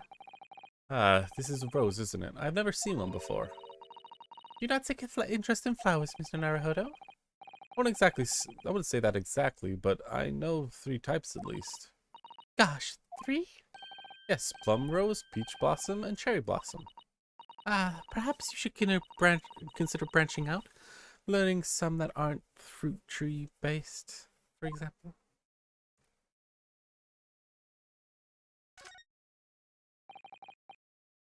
It's a very stylish paper the flower's wrapped in, isn't it? It's just an old newspaper, Mr. Naruhodo. Oh, I suppose I'm not used to seeing English print. It looks so exotic to me. I see. Is something wrong? Is something wrong? Oh no, I was just thinking that if you wrapped a stone-baked sweet potato in English newspaper, it might look like a sort of fancy cake. Susata-san, you do love your cakes.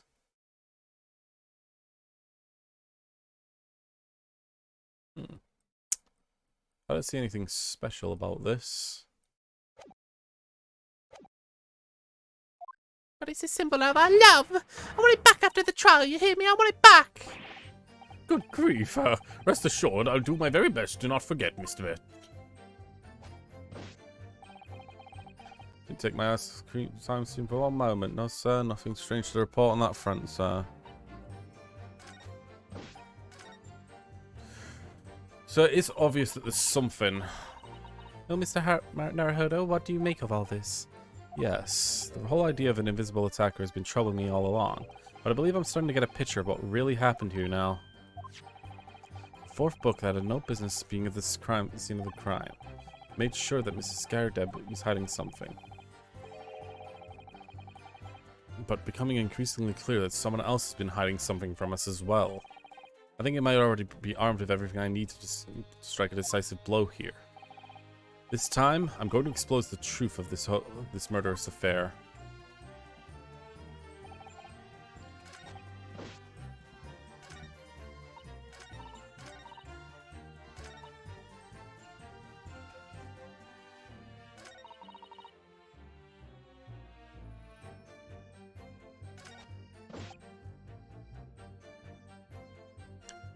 It's probably this one?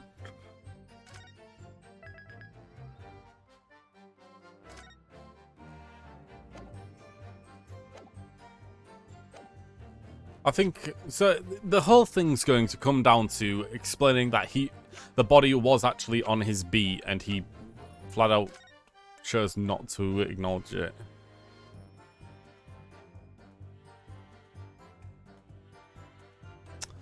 There we go. Policeman needs to preserve the scene of his allotted beat.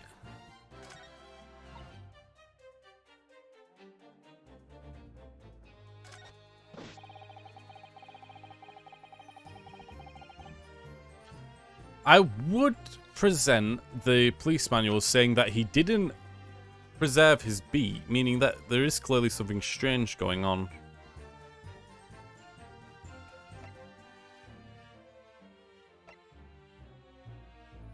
Objection. Oh, come on.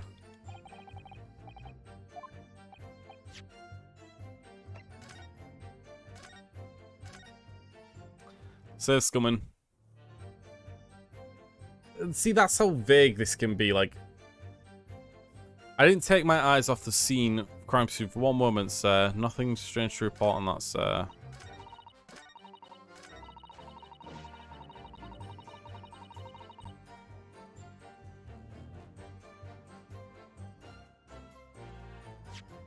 Oh, is it this? Objection.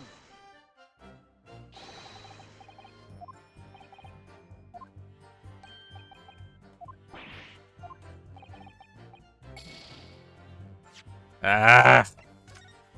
It was disturbed though. I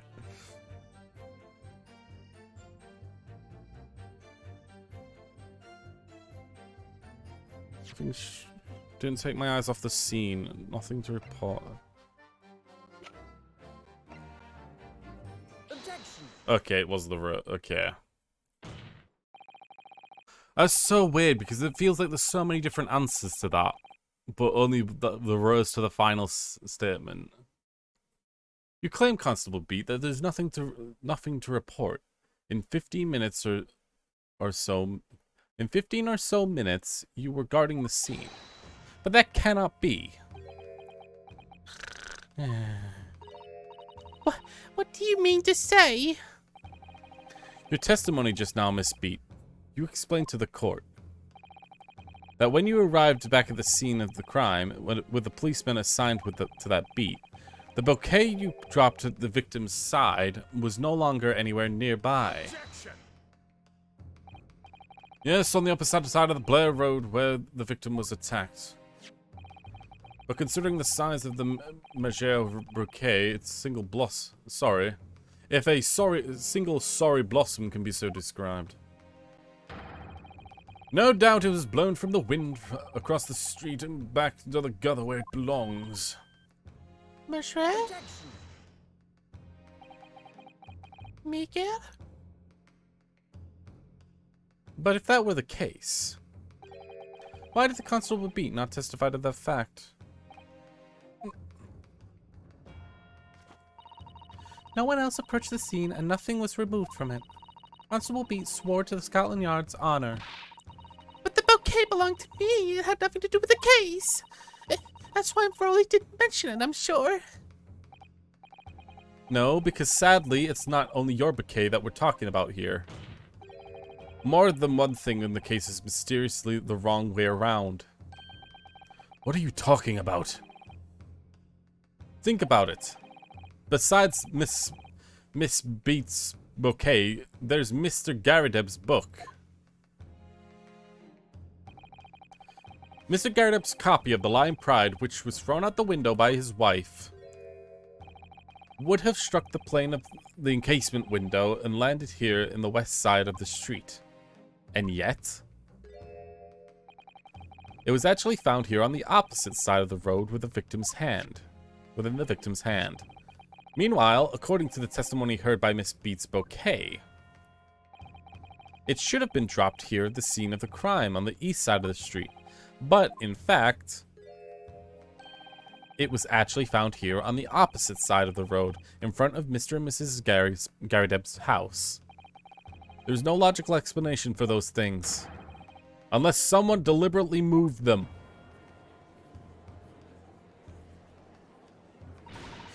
What are you saying? The way you're talking is to make it sound like my Rowley did something wrong. Don't listen what that scrawny lawyer says. Withering on about books and bouquets. Why should we care? It's nitpicking is what it is. Oh, good God. Miss Garadeb's come around. You might call it nitpicking, Miss Garadeb. But deliberately meddling with the scene of a crime is a criminal offense. It's called, tampering, Mr. Naruhodo. But if the person responsible for tampering cannot admit to it, for that very subtle but compelling reason. Objection! Tampering? You barely heard the term before. Tell us, my land friend, who could possibly have caused him to carry out such an elaborate deception? Yes, there is someone who tampered with the scene of the crime that evening. All evidence points to the testimony points, and all the testimony points to that one particular person. Counsel, I must demand that you substantiate this conjecture. Who are you saying is responsible for tampering with the scene of the crime? This motherfucker. Obviously, there's only one person it could have been. Constable Rowley Beat, it was you.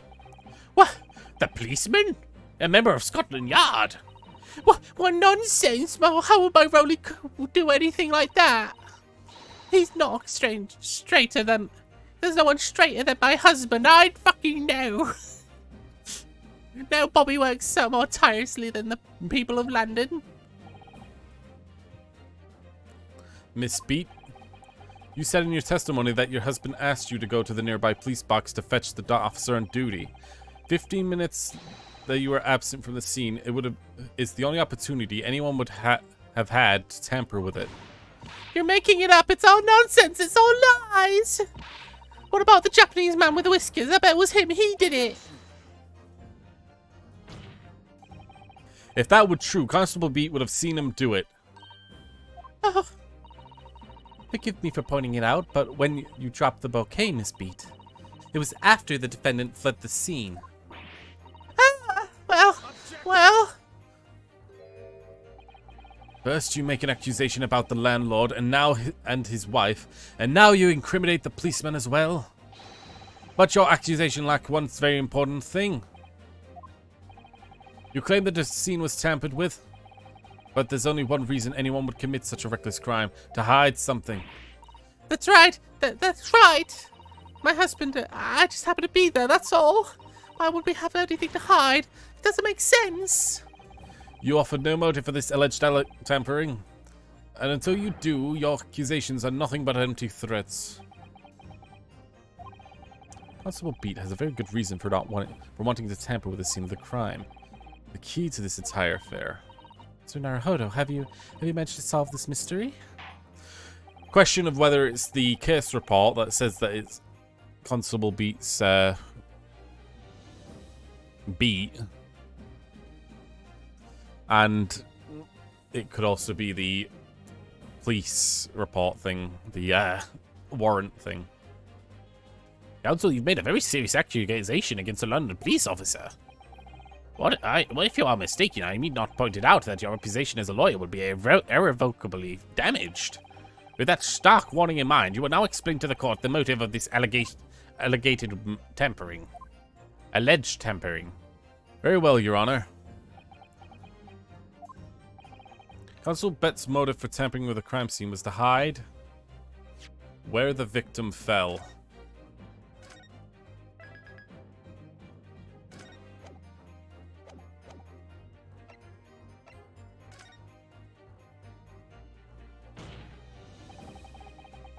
Where the victim fell to the ground.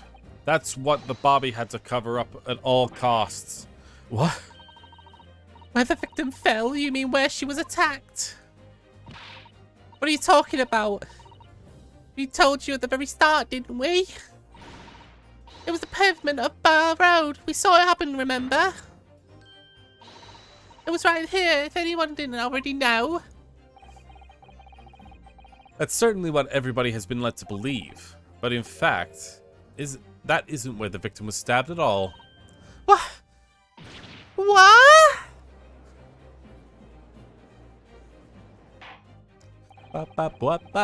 Wow. I'm beginning to wonder where this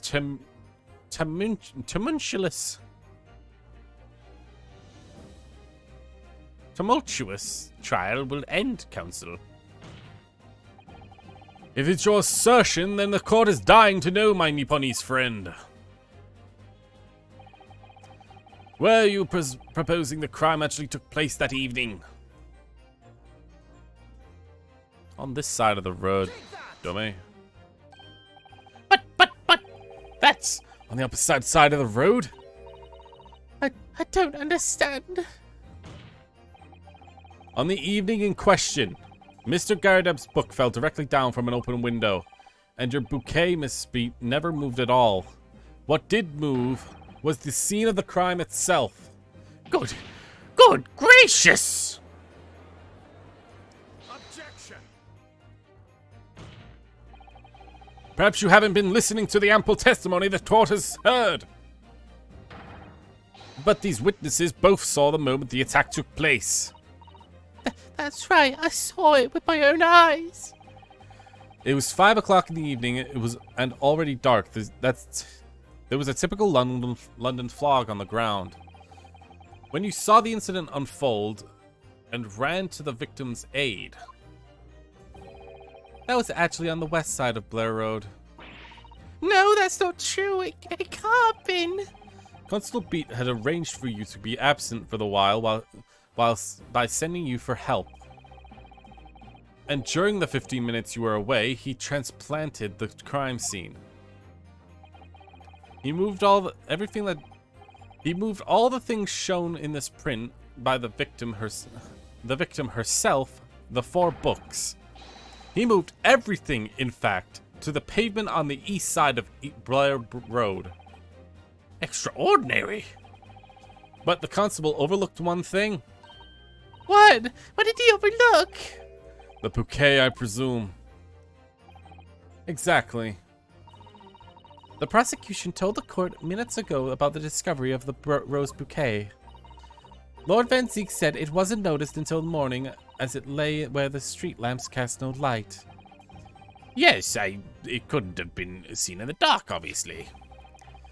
Which is why it was the only bouquet that was found in its original place. Why it was only the bouquet that was found in its original position on the pavement on the west side of Blair Road. And that is the defense's theory on what really happened that evening. How do you respond, Constable Royal Beat? Rolly Beat. Gonna pull a gun again. Well, I'm very sorry. I don't mean to nod off again, but I haven't slept properly this month. Did I miss something important? Oh, Rowley. It isn't true, is it? What the lawyer said is all lies, isn't it? I know, because you're the most upstanding, righteous man I know. I had a dream, a terrible dream. All these things I did that night, everything come out, everything exposed. Only it seems it wasn't a dream at all. Good golly! Order! Order! Order! What on earth is the meaning of all this? Oh, Rowley, why? Why did you do something like this? Moving a corpse is it's a criminal offense, isn't it? Yes. Wishing the victim dead should be one too. Constable, explain yourself. Why did you do this? As a respected member of Scotland Yard, your duty is to protect the good people of London town. I can't say, sir. What? However, I'm sorry about all this. We're damaging the Yard's reputation for everything. I have a possible explanation for why, on this particular evening, Constable Beat felt compelled to move the scene of the crime. I can think of one reason. What? How could you possibly know? You, a foreigner, presuming to understand the mind of a Scotland Yard policeman? And yet, Lord Van Zeeks, it appears this foreigner has uncovered the startling truth of the matter thus far. I believe it would be beneficial to hear for the court to hear this extraordinary young lawyer's theory. Counsel for defense, if you please. Yes, my lord. Now then, why do you think... I think you'd better show us some evidence. Yeah, once, my lord. England, Japan, it makes no difference where you come from. Human emotions are same. I think I have a fairly good idea of the feelings behind this man's actions.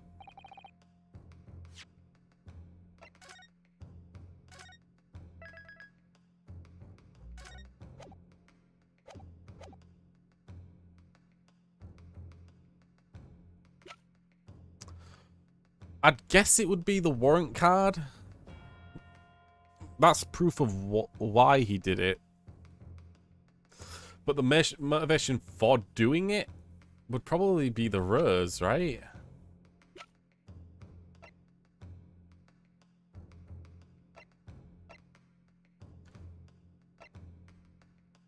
Take that! Nah, it's... Oh, okay, I got it. I realize I'm a foreigner in this land, and I've only just arrived from Japan, which is why all this information about London's so-called bobbies is completely new to me. I've learned that, though honorable, patrolling the beat is the most demanding work in the world, for example. Keeping the peace and looking after citizens on his beat is in all kinds of ways. There's no doubt that a young bobby is charged with a great deal to do each day, certainly. For Constable Beat, the day in question was special. Special? How? On account of this bouquet, my lord. Oh, yes. It was my very own first wedding anniversary.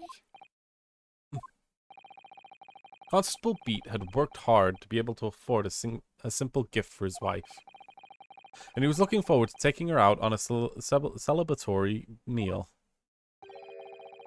When he and Miss Beat stumbled upon a crime along Braille Road.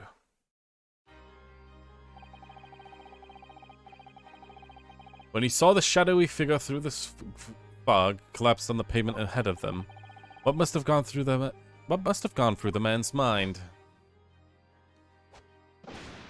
But sir, on that particular day, I was looking forward to celebrating with my wedding's anniversary.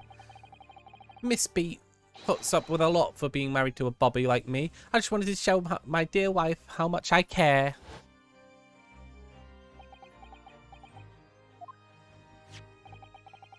This is a warrant card that Constable Beat offered to lend me earlier. Inside, among the rules for patrolling policemen, it says, when a crime is discovered on his beat, a policeman must assist with initial investigations and help detectives. Aha! Constable Beat Is it, or is that not the reason why you moved the whole scene of the crime that day? Yes. Everything is as you said. It's all right. So that it was all to do with that boundary of your beat. Oh. Exactly. To summarize, the incident actually occurred on Constable Beat's beat. Good gracious. Constable, do you realize the gravity of what you've done? It was the first time since I became a copper that I'd ever felt cursed. That I've ever cursed God. Stay close to me, Pat. The criminal could be lurking around somewhere. As we ran over to the scene, I had every intention of doing my duty as a police officer. We've got to report this to the station as quickly as possible. But then it dawned on me.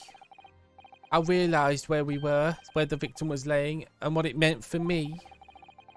The crime was discovered on his beat when a policeman must assist with initial investigations and help detectives. Why here? Why did it have to happen here? Why tonight and all of all nights?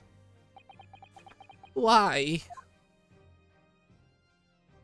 Alright, he's actually a pretty decent husband then.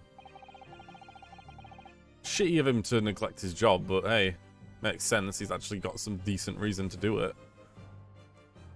It's a copper's job to guard the scene of the crime, so I told Pat that she'd have to go to the nearest police box and fetch whoever was on duty there. And then when I opened my mouth to speak, I just came out. It just came out of my mouth. I couldn't believe the words that were coming out of my own mouth. This is the next beat to mine, Pat. So you'll have to go to the police box that covers it. Turn right along Measham Street and then...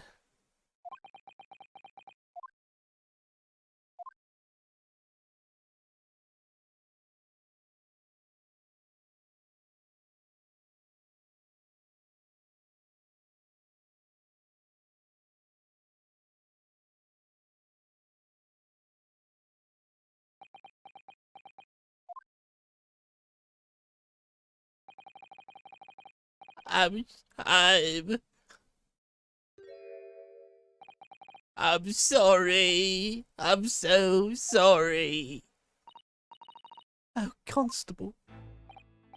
I just wanted just one night to take my Patricia out for dinner. Oh, Rowley. It's just one night. You knew that if the incident was on your beat, your evening of celebration would be ruined. So you decided to move the entire crime scene out of your jurisdiction. Just across the street to the east pavement of Bear Road, which falls under the neighboring beat's care. You see, I thought, well, I was sure the victim was dead, you see. I beg your pardon? Of course he did. Otherwise, my Rowley would never have left the poor woman out in the freezing cold pavement. Ah, I see your meaning now. Did he say like I was shot? I made sure that I thought the woman was dead. Or something. He thought I was thinking like, okay. But God got me back for my sins, didn't he? That's why I missed the rose and bought for Pat. Oh no, Rowley, that was all my fault. I should have never dropped it in such a dark place. I'm so sorry, Rowley.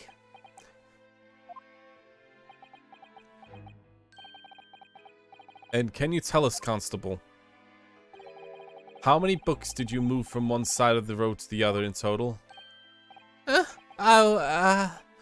4 it was, yes, definitely 4. 3 of them were trapped by Mr. Natsume, and the 4th being the one that fell from the window upstairs in Mr. Gardep's household, of course. But what made you place the book in the victim's hand? When all the others were scattered haphazardly around, I mean. Oh, well, sir, that's because that's how I found it, sir. How you found it? How do you mean? When I first ran over to the scene, the victim was already holding a book. So I went to move everything. I made sure it was still in her hand. You're sure this book, The Lion's Pride, that the victim was holding? Yes, sir. No doubt about it, sir. Interesting. The fourth book's information has been updated in the court record. I thought it was an open and shut case at the time, you see. There were only 2 people at the scene, and Pat and me saw both saw it happen. However which way you look at it, I had to be the fellow that ran off who done it. It had to be the fellow who ran off and who done it, I thought. I couldn't see any harm in it, really. I didn't think moving it all over to the other road would make a jot of difference. I suppose it's it for me now. I've had it. My lord. Yes, Lord Van Zykes?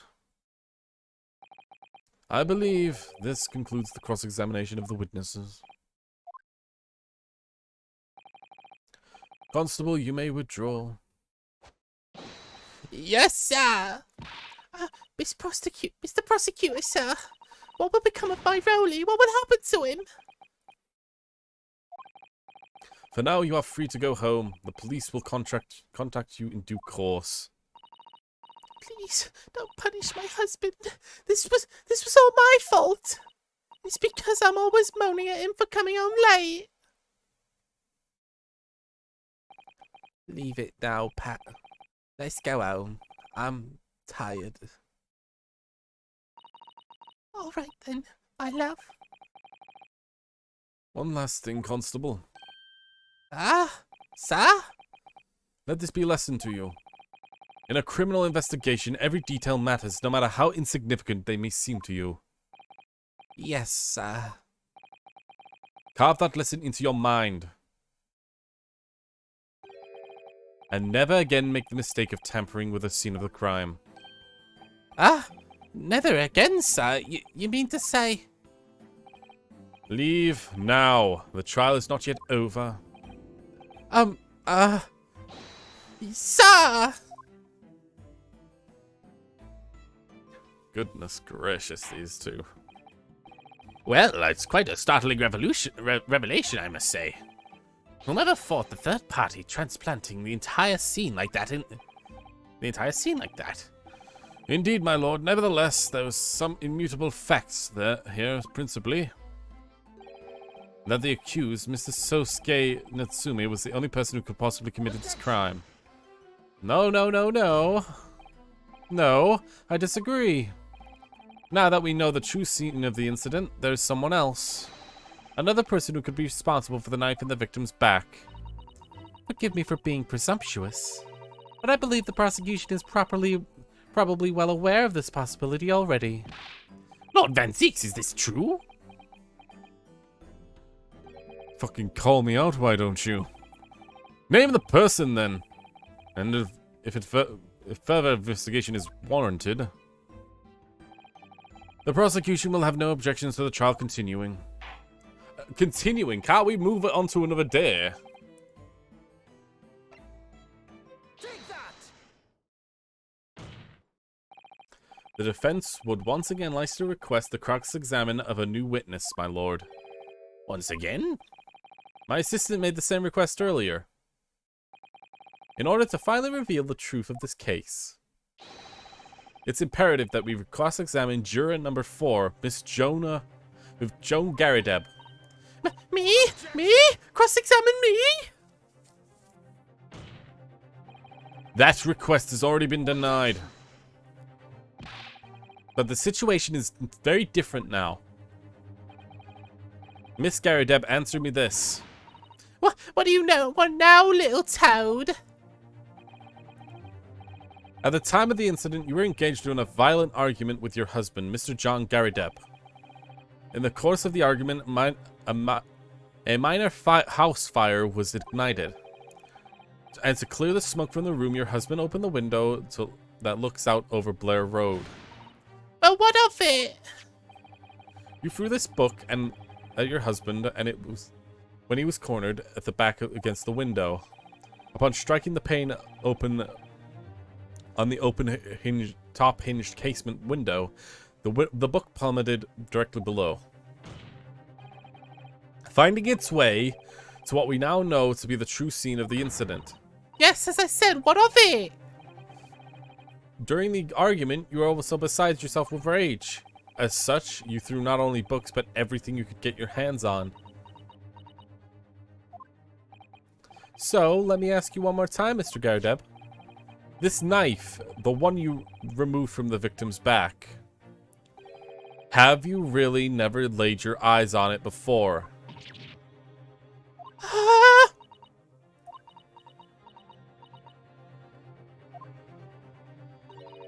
I don't recall it. Seriously? Am I supposed to remember everything I pick up and threw at my husband? And anyway, the man over there is in all the regalia, said the members of the jury needn't testify, didn't he? Conveniently, yes. No, I have no recollection of saying that at all, juror number 4. Oh! Make no mistake, you jurors are You jurors are not special in any way. You are not immune to the judicial process. We know, if you know something about this knife, madam, let the truth come out. But you just said it's a common garden knife. I could have sworn that it could have come from anywhere. We have several like it at home if one went missing. How would you expect me to know? Oh, you've just revealed something. What's that? Are you joking? You joking, mate? You joking? What are you saying, please, Miss Garadeb? Now you listen to me. I refuse to believe in all this nonsense. I can't bear the thought that an injured someone that could have injured someone. Do you hear? I couldn't bear it. Oh, that poor woman. So yes, I want evidence. I want to see hard evidence that you're going to insist that it's been my fault. You're going to have to prove to me that I threw that knife, if that's what you want. Come on now, chop chop. Do your worst. Well, Mr. Naruhodo, if I had evidence like that, believe me, I would have thrown it out at her already. Then take the stand, juror. Oh? The prosecution does not object to the defense's request to cross-examine this woman. Thank you, Lord Van Zykes. I'm going to have to testify? Juror number 4. As I am sure you will appreciate, having observed it with your own eyes today, witness testimony can lead to the most extraordinary truths being unearthed. Truths that the witnesses themselves might not even be aware of. Oh, dearie me. So I demand your full and unadulterated testimony, Mr. Garadeb. Mark my words, in this court of law today, we shall extract the truth. Do you concur, counsels? Certainly, my lord. Oh, that's what I'm hoping for, my lord.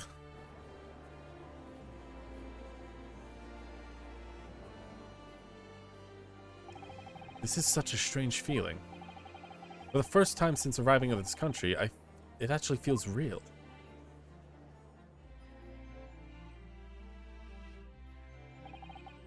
I'm here in the Old Bailey, and I'm a lawyer.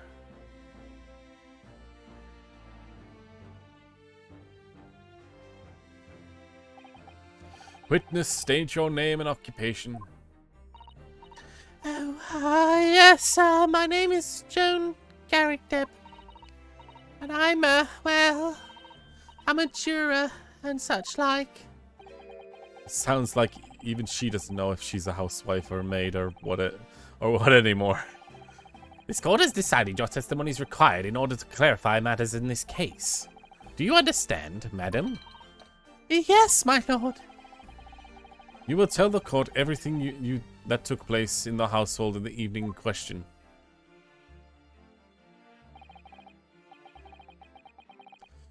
And I will warn you, do not attempt to hide the truth. Oh, dearie me. Chin up, Joni. Nothing to worry about now. Aww. Oh, I didn't know you were here, John.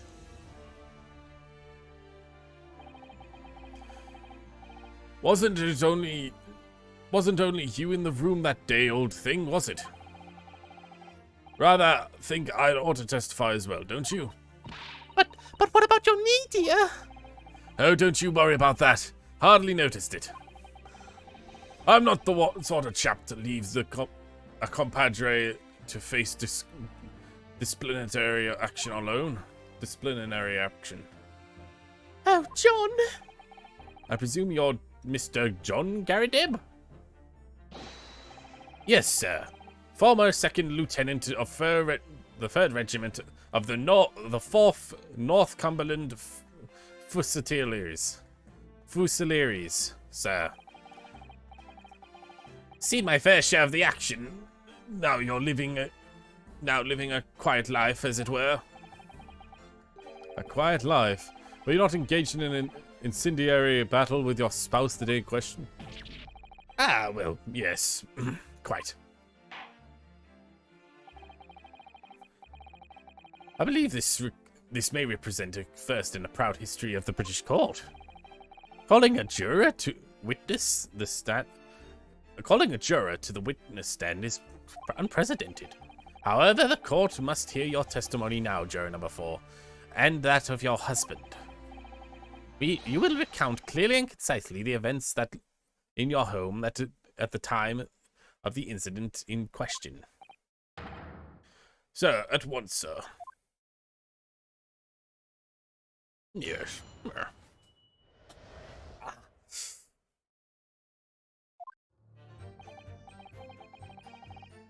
Yes, on the day you're referring to, my wife and I did have a bit of a skirmish. I can't quite recall the reason now. I knocked the candlestick over and set the fire to the carpet. Soon had it out, though, and I got the window open. Meanwhile, I was picking up whatever I could find to throw at him. Plenty of knives around the place. Can't say I noticed 1 or 2 went missing, I'm afraid. If the bloody thing in the victim's back really was one of the knives, you'd have a job proving it, I think.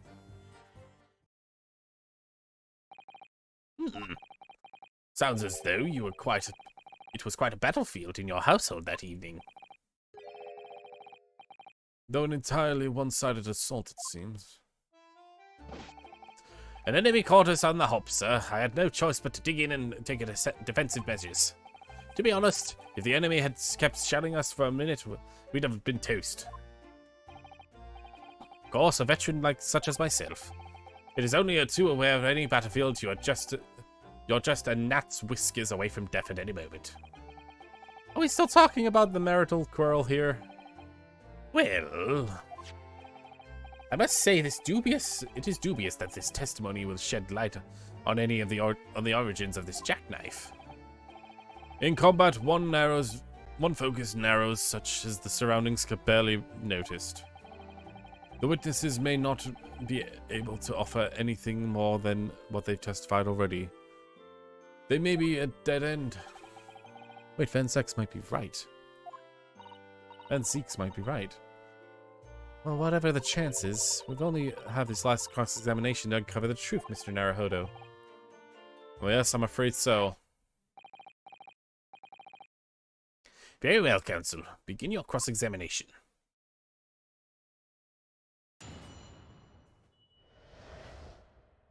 The Battle of Garrideb.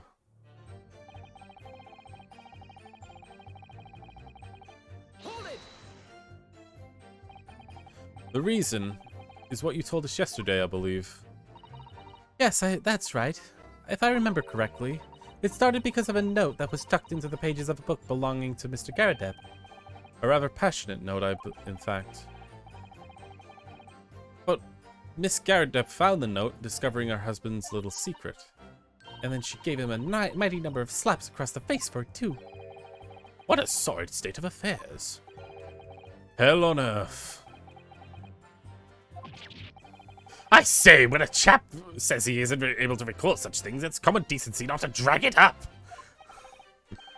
Besides, half of it was wide of the mark anyway. A likely story. These waters run very deep. And what had transpired next after the multiple blows to the face? Knocked the candlestick over and set the cabin to fire. Soon had it out, and got the window open. The fire also spread to some items of furniture, didn't it? The bookchair case, the armchair, anything of mine, really. Just so happens that there was some bathwater around the evening, so I sloshed. So I sloshed that about and put it out. A most precarious situation you put yourself in. Ours is a 3-story town house on the west side of the street, where the water main isn't connected yet. I have to draw water from the public pump during the day if you need any, you see. Lodgers are always moaning that they can't get any water at night. Although, a little mustached Japanese man buys water in bottles, I believe. The defendant, Mr. Natsume, you mean? Yes, he retrieves a stipend of his studies. You know, from his home country. Can you imagine? Being able to brew a pot of tea at all hours, he's obviously very well off. Have you actually seen the state of the man? I believe he uses all his income to buy books. Well, anyway, the point is, I was able to douse the fire with water, fortunately enough. Meanwhile, I was picking up whatever I could find to throw at him. Even though the room was on fire? As far as I was concerned at the time. It was more important to extinguish my anger than the flames. When the woman wants to throw, she must throw.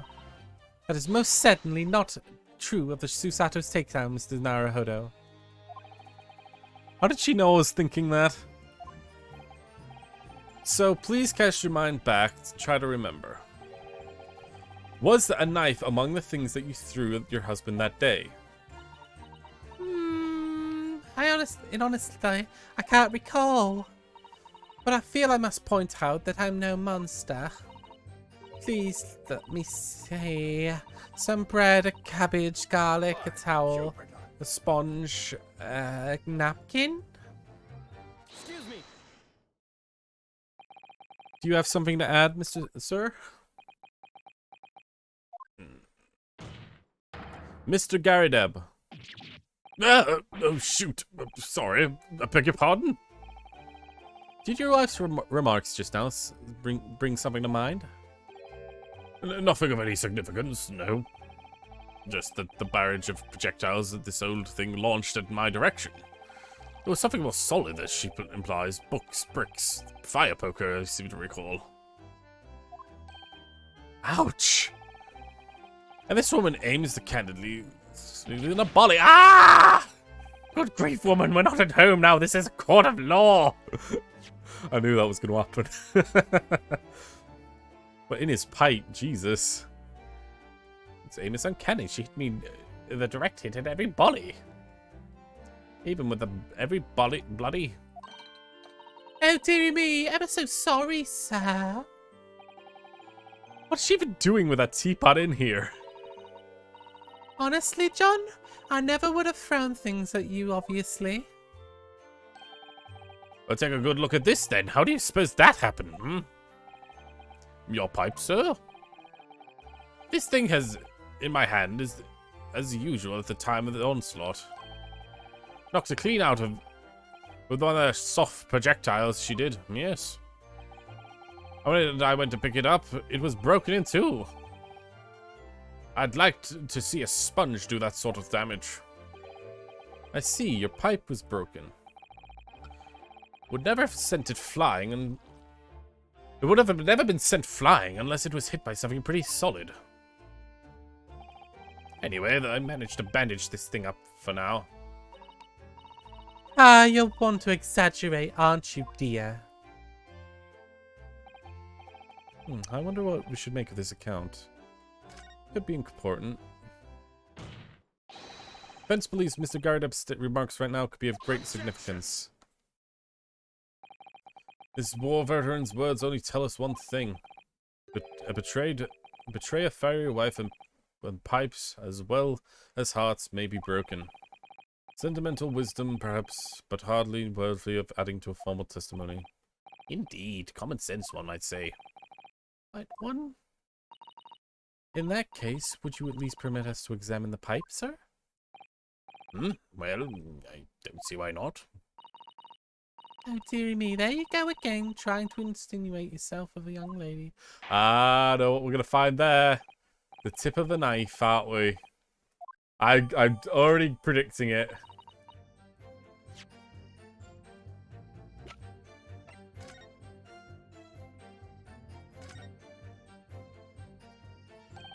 Oh, something just twinkled in the inside of the chamber there. Yes, I saw it. Yes, I saw it. There's something stuck in there, I think. Let's turn it over and give it a shake. What's this? It's a tiny fragment of metal. It looks like the tip of a blade or something. The tip of a blade? Surely it couldn't be.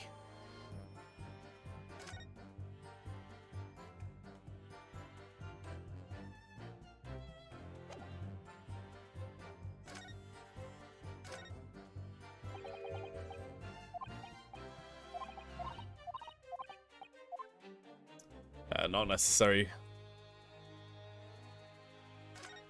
There's a chip in it as well. Seems to be made relatively recently. You're right. Seems to me there's very little battle scars. It's clearly new. It's clearly new, but it's got a skin in it. I was feeling rather disappointed that your request was turned down. Oh no, it's fine. Thanks to Susata-san, we actually have some new evidence to work with. She examined it carefully. Well, thanks for that rebuttal, Garida. Now, return to the crux of the matter. Can you tell the court about the knife that was used to attack the victim? Can't say if I noticed one or two going missing, I'm afraid. Sorry, would you care to elaborate? Nothing to say, really. Rather partial to the spot of carving, you see. Pipes and whatnot, fishing, tackle, you know how the things. In a passion we both share, I'd like to carve our little wooden trinkets too. And there's my leatherwork. Sorry to say that we're always losing knives around the place. We have dozens of things. We sell them at the market sometimes, 20 for a piece of 19. Needless to say, I snap 'em up. I snatch 'em up. John prefers to use 2 knives at a meal too, instead of a knife and fork. Now, Joan, don't want the people thinking I was some kind of savage! Here we go again with the scoldings. Why are they being so evasive? Because they don't want to believe it? They're the thought that they might have been one of their knives that injured the victim. Which is certainly understandable, of course, but still. Go on with your testimony, witnesses. So,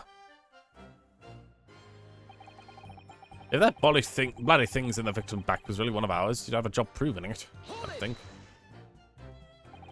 So you have no intention of admitting that that it was your knife, unless we can produce proof?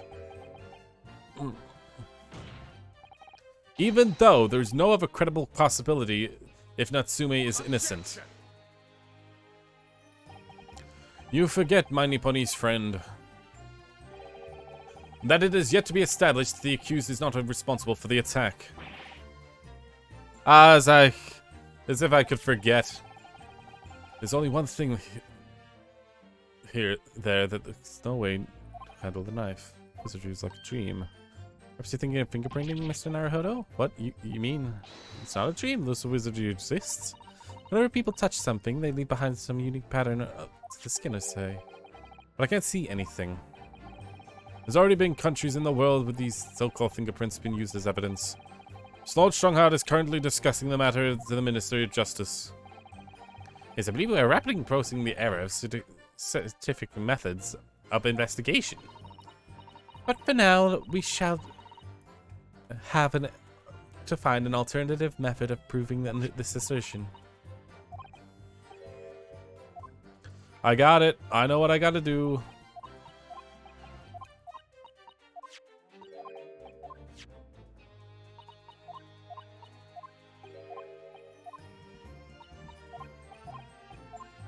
Let's just make sure that I think I need to examine the knife again just to get possibly the knife updated.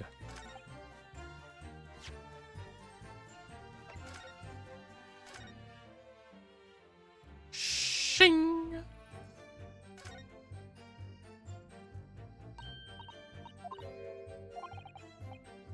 Wait, a part of it is missing? I could be wrong, but I got this feeling. You remember this? Ah, that's the tiny fragment we found in Mr. Garadep's pipe. Yes, and just maybe. Oh my, it's a perfect fit. It's a perfect fit. Somehow I just knew it.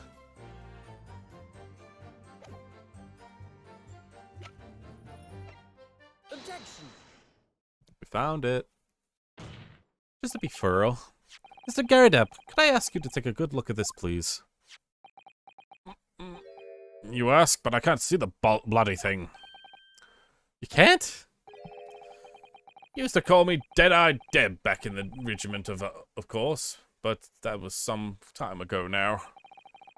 Even I'm trying to enjoy a large print book by the fire these days. I struggle to tell a B from a D and a P from a Q, to be honest.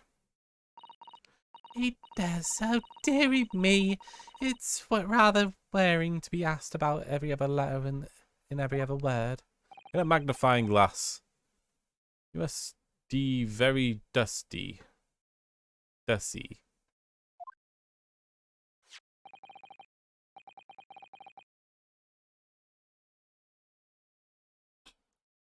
Busy. Or maybe that's it better. It's busy, right? What is that? A tiny scrap of metal? Yes. Yes, almost certainly from the tip of the blade. From which appears to be first just a tiny piece of scrap, it is actually, in fact, a crucial piece of evidence. Interesting. And where did the events come by this evidence? It was lodged inside the chamber of Mr. Garadep's pipe. A pipe, you say? By Jove. I wonder how it got there. What precisely is the fragment of metal signify, Counsel? Are you suggesting that it is some way related to the matter of the stabbing on Blair Road?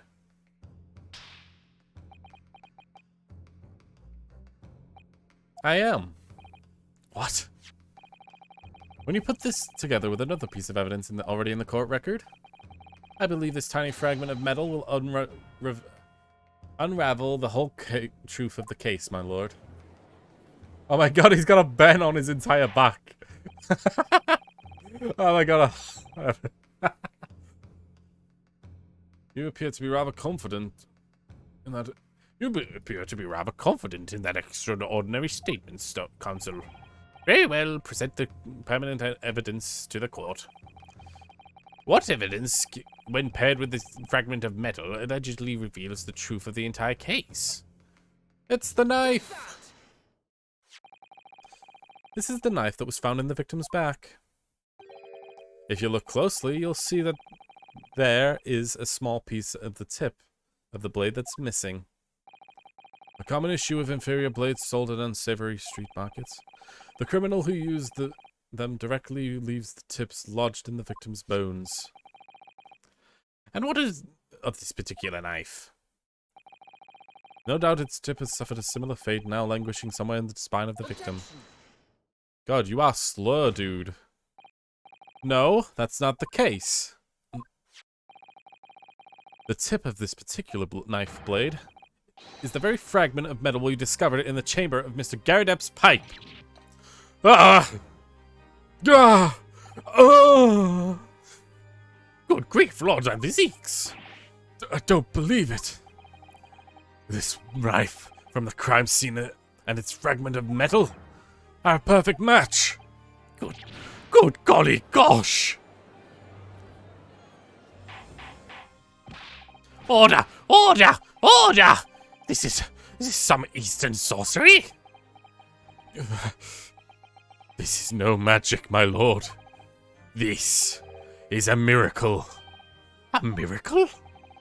So Van Zeeks has finally figured it out, has he? Council, explain this extraordinary coincidence at once. Yes, my lord. A crucial point that we must ask ourselves here. When did the fragment of metal find its way inside Mr. Garadep's pipe? Something that was clarified for us in the most recent witness testimony.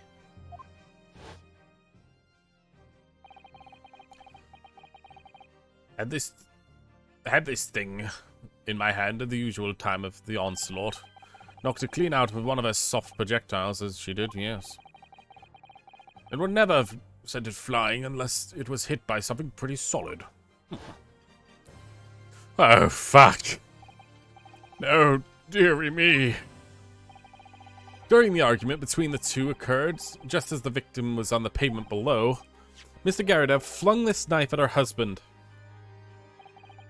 However, the knife missed Garadeb and instead striking the pipe in his hand at the time, which caused the tip to break off, of course. Good God!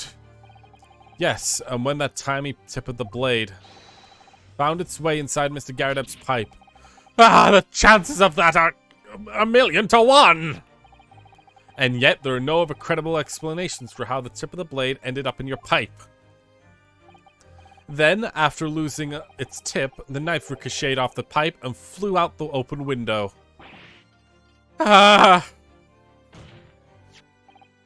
In short, the knife which fell from the window of Mr. Garadep's house was the same knife that struck the victim in the middle of the back on the street below. Oh gosh! Oh dear! Oh no! Objection!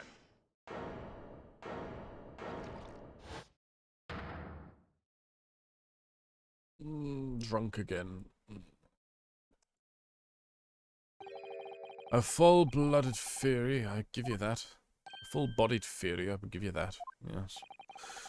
A complex bouquet, a seemingly trivial point, plausibly arranged to create the most passable vintage. Allow me to toast my learned friend's characteristically Nipponese approach to bottling his argument. Sorry? But after all, it was just a theory. A bottle, I fear. It's corked. But you see, because you see... dramatic. It is spoilt by an unsurmountable inconsistency. An insurmountable... What? Essentially, it's going to be, the knife wasn't actually... It couldn't have stabbed someone without a tip. What on earth are you talking about, Van Zeeks? What is this inconsistency you have claimed to identify? An inconsistency in the simplest nature, my lord. The victim was found with a knife implanted in the middle of her back. Yes, in her... That's right. Oh my god, she slacked him again. That's right, you silly little man. Now, Joe, no thing. What are you getting so excited about? Let's consider the facts for the case once more. The victim was walking on the pavement, but being stabbed in the back and falling to the floor. If the knife had indeed struck her, fallen from above, there's no possible way it would have planted itself in the victim's back. Literally, it's impossible to prove that this knife did not come from Garadeb's building there. Order! Order! Quite right, you see. That's exactly right. That the knife had fallen from above. It would have struck her on the top of the head. Well, he's lost for words, look. I knew it. He never liked the theory in the first place. I don't know, though, what really did happen. Would appear the defense has made rather significant blunder. How is this a blunder? Everything I've said has been factually correct. Sorry, I got a bit louder. Holy shit, this game has a tendency to piss you off by just completely smallifying everything that you've done by just saying, oh, well, it doesn't matter anymore. If a theory has even one inconsistency, it cannot stand. Not like mine, though. Everything I've said has been completely fine, regardless of the inconsistencies. Meh, meh, meh, meh, meh, meh, meh. Like, fucking hell. Double standard this bullshit fucking court. Your theory, my lord friend, is history. Wah! I lose. We were so close, I couldn't see the truth. It was so sure we were on the right track. But now there's no way of blocking it completely. It's one simple inconsistency. Yeah. Or in other words, we simply need to eliminate that one inconsistency, and the fifth theory will stand. Miss Usato? Oh, you mustn't worry, Mr. Naruhodo. You're caught off guard. I think I got it. The book fell first, and she, like, it dodged her. Or it hit her on the head, and she, like, put her hand around it. But if the path you are on is deemed correct, then a way will present itself. The key to this is in the court record, I'm sure. All the information is there. You seem to have nothing to say, my Nipponiese friend. Well, your silence speaks volumes. Fuck all of the information. It's clear that it had to be the guy who had no access to the knife whatsoever. Attacked acceptance of your theory is fatally flawed. Objection. Your theory that it was Nazumi is way more flawed than mine. I'm sorry, but holy hell. This guy is so fucking anger-inducing. Which means I need to sharpen my mind and dig deeper for the truth. It's a test.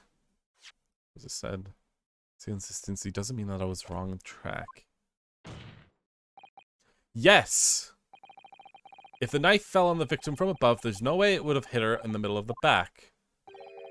Under normal circumstances, that is. What are you implying? Counsel? If there is a piece of evidence in the court record that can explain this inconsistency, then I can explain how the knife fell from above could have pierced the victim's back. We've only half of the answer. Goodness. Utter madness. Surely this must be the last time. Counsel, present the evidence of which you speak.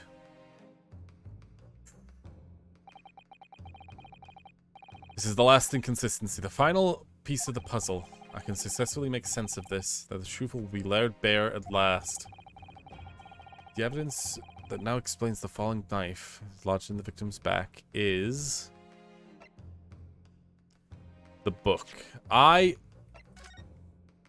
really hope that it's this, and it's not just some other piece of evidence that has some, like, small tidbit of, like, oh, she had a bump on her head.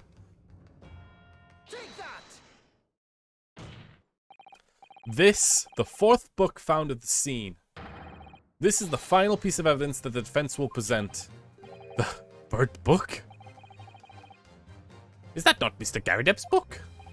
Yes, and to understand its significance, we have to consider how it came to be at the crime scene at the first place. This photographic print clearly shows that the book in question, and the victim holding it in her hand.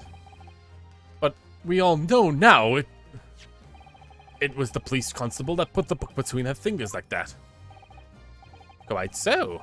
It's a piece of part of the whole tale, transplanting the crime scene to the opposite side of the road. That's true, however. A part of the testimony Constable Beat made an extremely enlightening statement on at that point. But how did the book make it? It's I just put it back where I found it. La la la la la la la. In other words, the victim had already picked up the book of her own volition. And clearly, that must have been before she suffered the knife wound. Well, I should say so. After being attacked by a knife, I don't imagine she'd have been doing anything else. So the question becomes, why did the victim have her book in her hand? By jingo! I think I'm beginning to see what may have happened now. Oh, dearie me.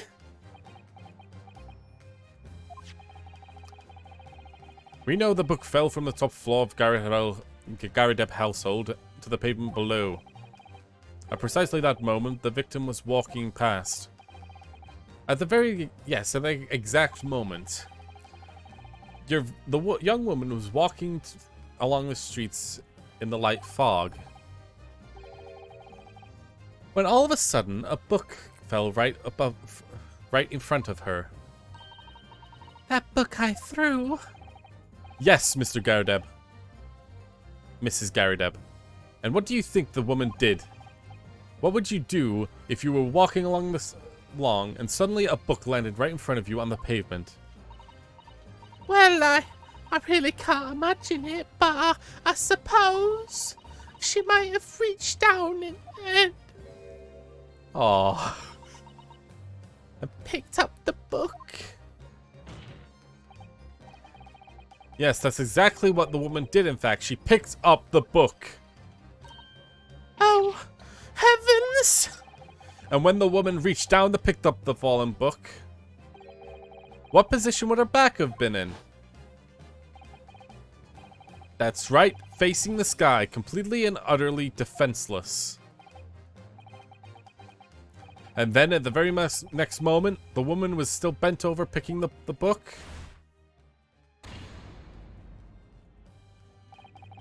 Next moment, the next object that fell from the room above, the jackknife, straight into the middle of her back. And at that same time, walking by chance, directly behind Miss Green, was the defendant, Mr. Soseki Natsumi. Well, I never. It appears that Mr. Natsumi, that woman simply collapsed onto the floor. In the dark and the fog, didn't see the knife falling on her from above. Ah! But from the other direction, the constable and his wife saw no one but the victim and her apparent attacker. So there never really was a real culprit to run from the scene in the first place. No, there was nothing more than a series of unlikely events that accumulated into an unfortunate accident. And that was the real truth behind this case.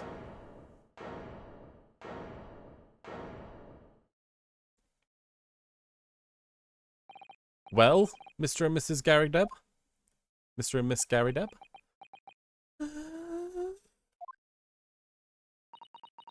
It's the very first time you showed me that knife, I had my suspicions. I wondered if perhaps it might have been something like that. There'll be... Oh, Miss Garideb. Why are we feeling poor for her? She was throwing blades. She literally could have killed her husband at this point. Let's be honest here. If it went at his pipe, it's more than likely it could have hit him in the fucking face. No sympathy here. She was literally on the verge of killing her own husband. Of course, I never meant for anything of the sort to happen, but it's all my fault, isn't it?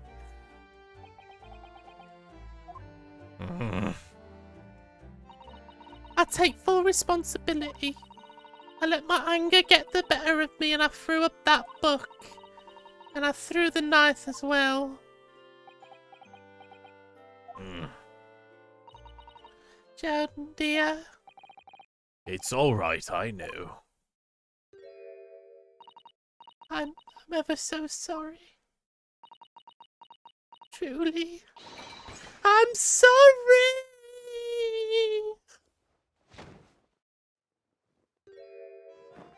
Oh. He tries so hard to keep her held up. Oh.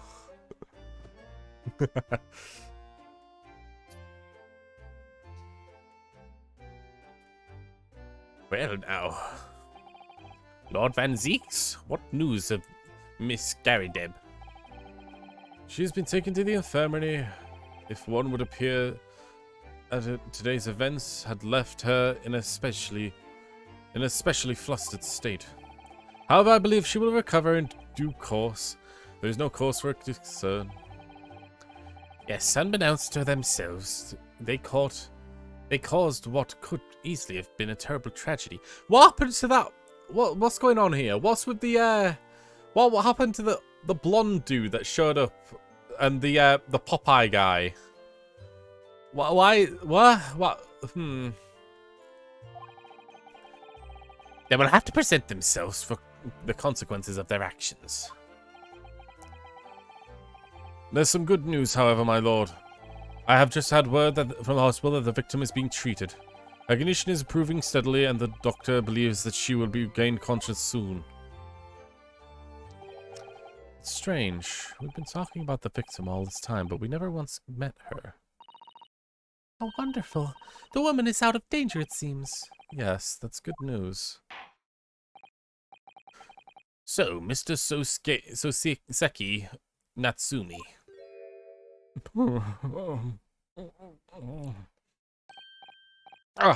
Yes. On behalf of my fellow countrymen, I would like to take this opportunity to beg your pardon, sir. You came from a distant eastern homeland to study in our great British culture, and have been repaid with an immeasurable unkindness. Please accept our heartfelt apologies. Not getting any from me.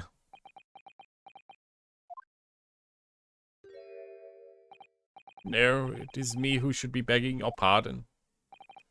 Oh no, Mr. Natsume. That evening, when the young woman collapsed on the pavement before my eyes, I jumped to the wrong conclusion again in my confusion. What conclusion, sir? I was sure that the woman was dead. Yes, Compton Beat did the same thing, didn't he? He thought that she'd been killed too. I suppose it would have looked she would have looked completely lifeless.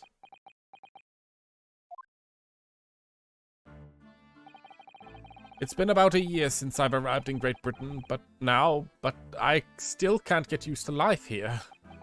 I can't relax. I'm sure that there are evil spirits lurking in the fog, like they're haunting me. Poor Soseki-san. His imagination really has got the better of him. This poor man. So when it happened, I thought the young woman had been taken by the fog spirits. I never should have dropped my books like that and run away. I should have called for help, for a doctor, for the police. Instead, I managed to create a rift in the relationship between the relationship of trust between our two empires. And for that, I am truly sorry. Oh, Garrideb's up in the judicial stand.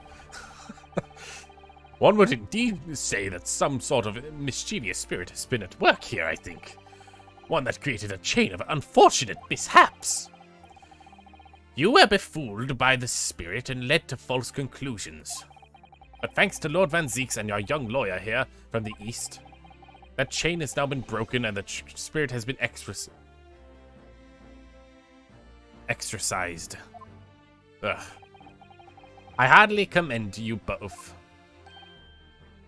Oh. Fuck all of you, I was going for guilty. And I'm going to kill him anyway. Now then, ladies and gentlemen of the jury. Yes, my lord. In concluding this trial, I must ask one last time for your decisions regarding the defendant's culpability. Are you ready to present your findings to the court? As the foreman of the jury, I can assure you that we've reached a fair and just conclusion. I do declare that the truth has been incredibly cruel at times. Well, I didn't expect the woman next to me. I didn't suspect the woman next to me, that's for sure. Sitting in for the old bean while she's out of action, you know. But I know what her decision would be. Does this mean I'll finally get to get out of here and start work? Well, about time. I'd say I have a corker story to tell my grandchildren when I get home, won't I? Very well, ladies and gentlemen of jury, I hereby demand your final decisions. Mr. Foreman. Not guilty. Not guilty. Not guilty. Not guilty. Not guilty. Not guilty.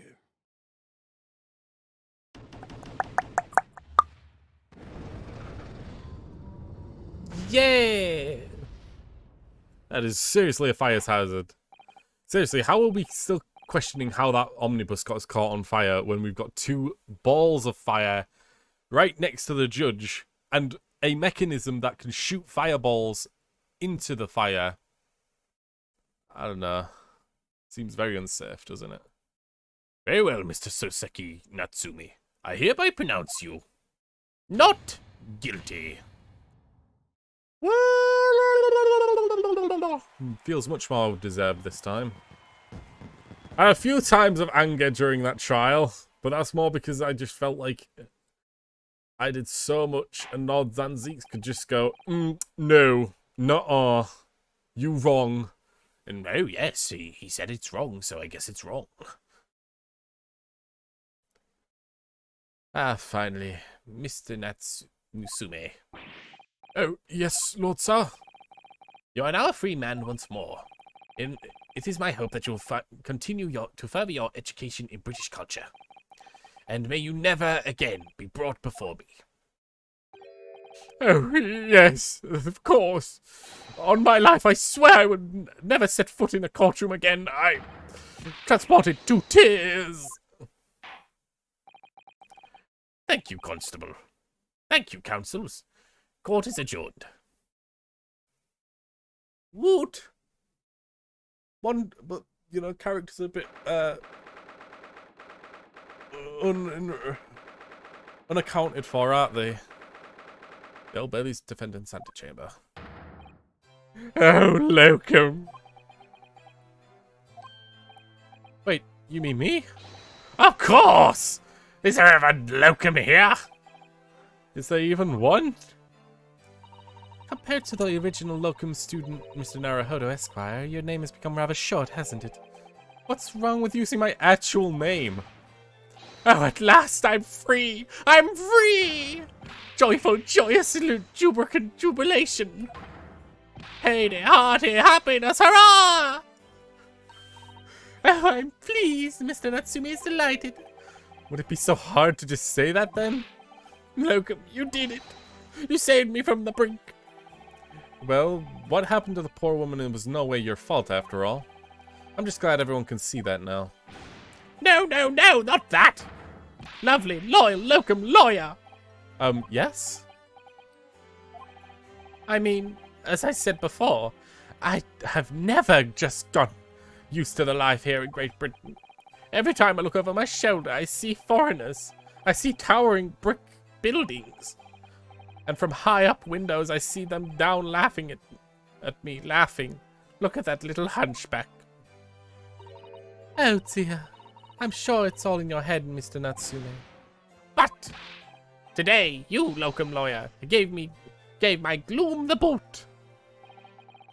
You stood firm behind that baronal bench before all those blathering British. You battled to the bitter end, laying bare the baffling truth.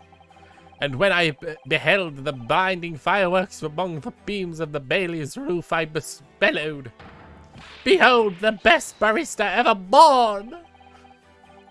Well, it's very flattering, and we're very pleased for you. This has given me a wonderful anecdote to recount to my old friends in Japan. An anecdote? Is that what's become of all my hard work? Yes, you there, my dear fellows. I apologize for keeping you waiting. I rose late this morning. Oh, Sholmes, what a pleasure to see you. I am here not a moment too soon. A disaster has been averted, as I am glad to say. Oh? The trial will begin presently, Mr. Naruhodo, and I wish you the best of luck. It's just finished. What? No, then my haste is in vain? Ah, it's you, Hairlock Sholmes. Oh, have we met, sir? This is Mr. Natsume, the man you had arrested, Mr. Sholmes. Ah, I see. I failed to recognize you at first. Our previous encounter had taken place in the gloom. Either your bleak lodgings or that prison cell. I simply couldn't place your curious face in this light. Charming. This is all your fault, Hairlock Sholmes. You're the reason I had to go through this terrible ordeal. I'm going to give you a piece of my mind. My apologies, sir, but I assure you, I've placed you now. You're the fellow who abandoned the poor young lady that ran off, aren't you? Ah. Had she been taken to the hospital more urgently, I feel perhaps she would have regained consciousness by now. Oh. But it was all unavoidable, I'm sure. We're all but human, after all. Anyone would have been shaken up by such an experience.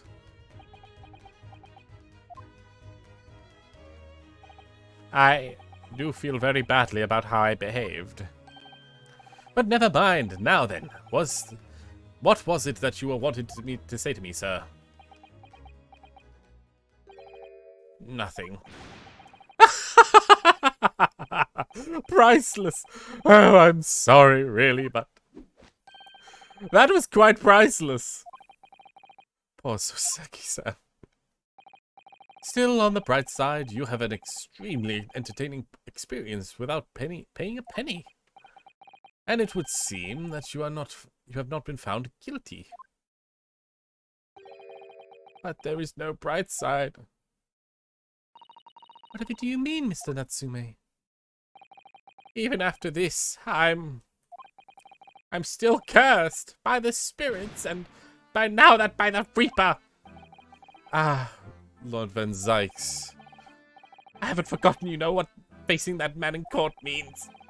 Even if I'm not found guilty, you're still doomed. It'll be all right, Mr. Natsume. If the Reaper appears trying to make trouble, I will protect you. Hiya! Freaking seriously? The perfectly executed Susato's takedown. As much as I like being turned on my head, a bit of warning might be nice next time, Miss Susato.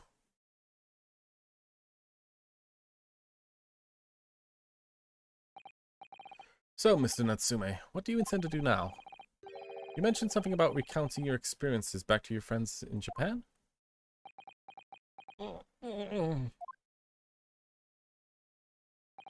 Yes, I intend to return to my homeland soon. Oh. It's already been a year since I've arrived in Great Britain. I visited universities, libraries, bookshops, and I've been honored with the tutelage of professors. I've learned so much of the wealth of literature here and the city it has shaped. And I've come to realize that it's my calling to sail home and tell my fellow countrymen about it. That is very touching, Mr. Natsume. Or perhaps less veiled terms. You wish to withdraw halfway around the world to escape the terror of the Reaper's curse? That's not it at all! The more I learn of literature, the more these strange feelings claw in my insides. I feel compelled to return to my roots and attempt to pen a work of my own. Oh, I see. A work of literature by Soseki-san. That would be an interesting read. Apparently, this guy is actually based on a real writer.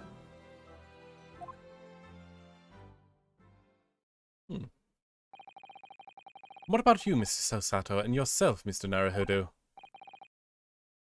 Sorry, what about us? Will you return to Japan along with your mustached compatriot? Why would we? A week has not yet passed since have arrived in London. And only now does it feel as though we finally found our feet. And you have accommodated in a hotel at present, are you not? That's right, but we need to find lodgings before it bankrupts us. I've calculated that that we can only afford another 10 nights before our entire budget is exhausted. Well then, I should take my lodgings. You should take my lodgings. The windowless room? Ah, but what it lacks for windows. It makes much more with a floor and a ceiling and walls. Great. And of course, I'd be happy to leave behind the accursed evil spirits. Oh my, an evil spirit? Oh yes. It tries to suffocate you while you sleep. It's an infallible waking call. Infallible waking toll. We'll think about it, if that's alright. Perhaps I can offer you a more welcome alternative? Why won't you consider taking lodgings with me? Really? Well, a vacancy has conventionally presented itself. Although it's up in the attic, I might add. Are you sure it's not just storage loft? I spoke with the landlady this morning on the matter of price, and Iris is cleaning the room as we speak. You must come at once. I presume you have no luggage to speak of? Oh, this is simply wonderful. What an honor to be invited to taking lodgings in the great detective office's attic. I'm so overcome with words. So suggesting we look elsewhere is out then? Well then, it's settled. Iris will prepare a welcome dinner this evening. And you must come too, Mr. Naruhodo. I insist. Oh wait, you must come too, Mr. Natsume. I don't know what to say, but thank you and yes. Wonderful. Then let's go and complete the paperwork for the formal release of Mr. Natsume. It shan't take too long. Somebody's happy.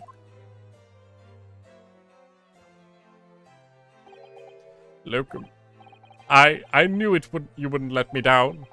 I'm truly delighted to have met you here in London. Likewise, Mr. Natsume. It's been a privilege meeting you two. It's a shame that we're going to have to say goodbye so soon. Well, I've come to realize that I belong in Japan.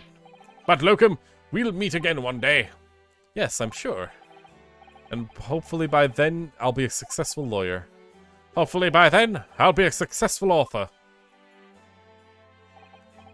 Well, my dear fellow, our carriage appears to have arrived. Shall we go, Mr. Naruhodo? Yes, Mr. Sholmes. I have little doubt that Mr. Natsume will be released in the time for dinner this evening. And so, with Soseki-san's innocence finally successfully established, we rode with Mr. Sholmes to what was to become our new home, 221B Baker Street.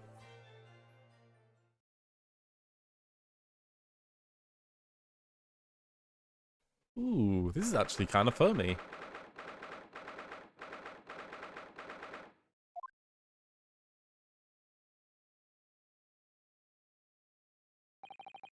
So this is to be our new office. Yes, our office. I rather like the sound of that. Me too. It's simply wonderful, isn't it? I hope you can see this, Kazuma. It's only a small step. But I'd like to think that we're getting a little closer to your dream now.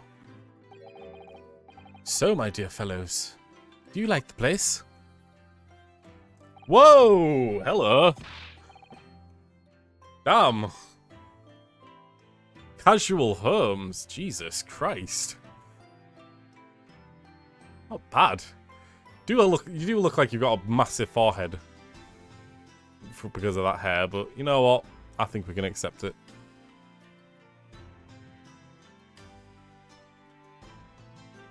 God damn, very suave. Ah, Mr. Holmes. Thank you so much. Thank you so much. It's a delightful room, Mr. Sholmes.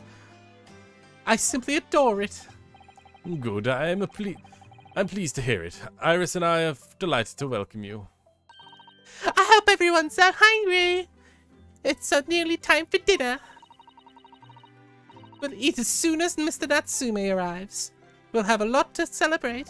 Oh god, is he gonna die before? Oh no. Iris, Iris, you must let me help you. Alrighty then, Susie. You can be in charge of the salad. Splendid.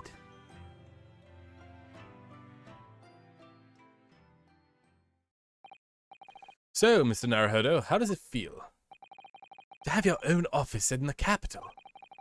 It's very exciting, actually.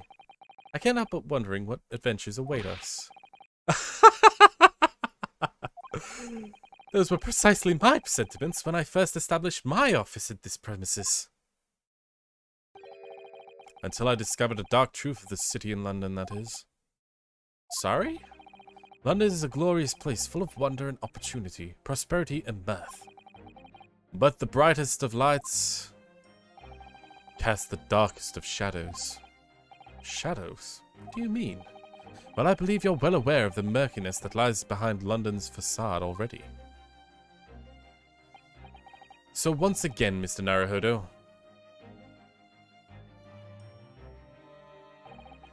welcome to London. Wow. Apparently, it's only one more case after this, though, as well, before it moves on to the second game.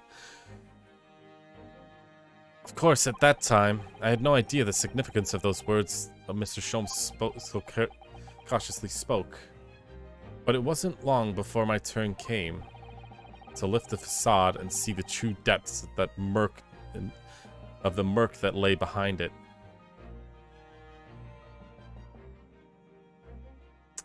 Wow. So, Final Trials probably got a lot to do with Van Zeke's Lord Strongheart. Those two new people that we saw that never showed up again.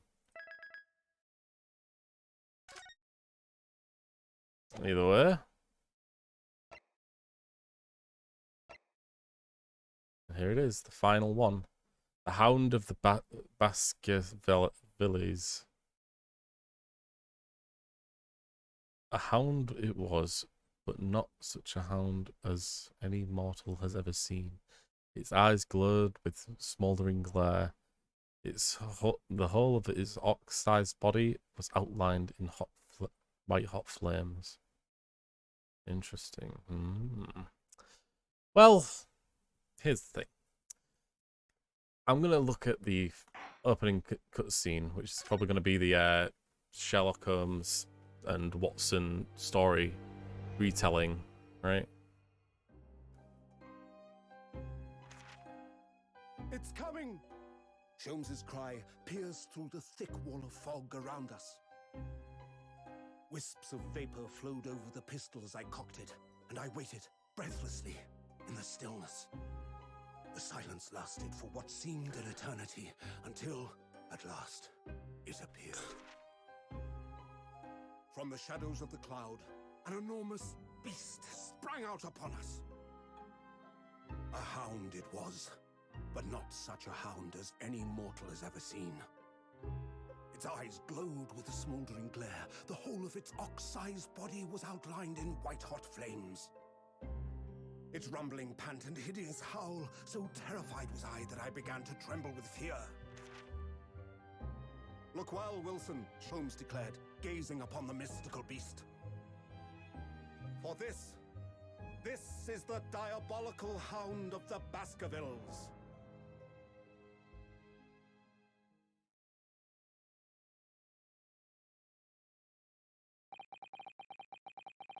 My first 2 months in London passed by in a flash.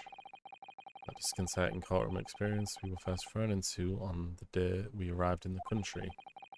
And in Sasaki-san's terrible ordeal that we had followed closely behind, we had made victorious. However, there came an abrupt end to the opportunities to appear in court. Charlie was surprising, of course, since I was nothing more than an amateur, an unknown student of law from a faraway land. So life was in our little office was very quiet. That is, until it was shattered one day by a fateful telegram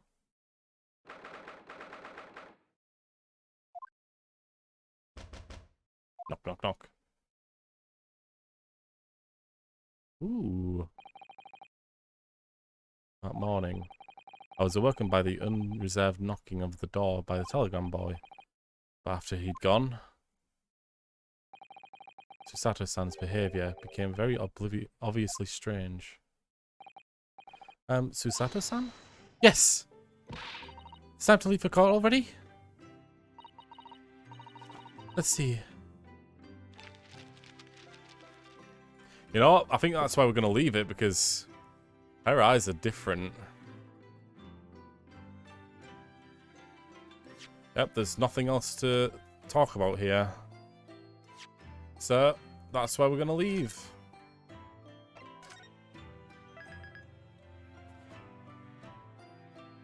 What an interesting setup.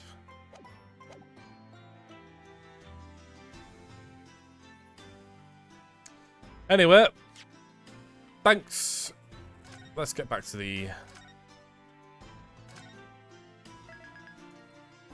Let's get back to the front of the game title screen. Okay. Here we are. So, it's 10. That trial. My thoughts on it go back and forth. Because, yeah, I screamed sometimes, angrily at times. Sometimes it just felt a bit like vague about what it wanted you to present, because there were multiple problems with the testimonies, but multiple answers to them. But the witness, the examination, consultation examination, whatever it's called, the jurors were clearly like contradicting each other or stating. I don't like it when it's specifically said you have to link to ones that look like they go together. That is stupid. That is like actively like going to mess with people's minds, because everyone has their own cognitive perception of things, right? I just feel like that's going to like ruin this last case if it's going to show up. It's clear that Susato's got a lot more to do with this case. She's clearly seen something. But that case so far, the story, the way everything went about, it was annoying how Van Seek seems to have like been claimed as, oh, he was trying to figure out the truth too.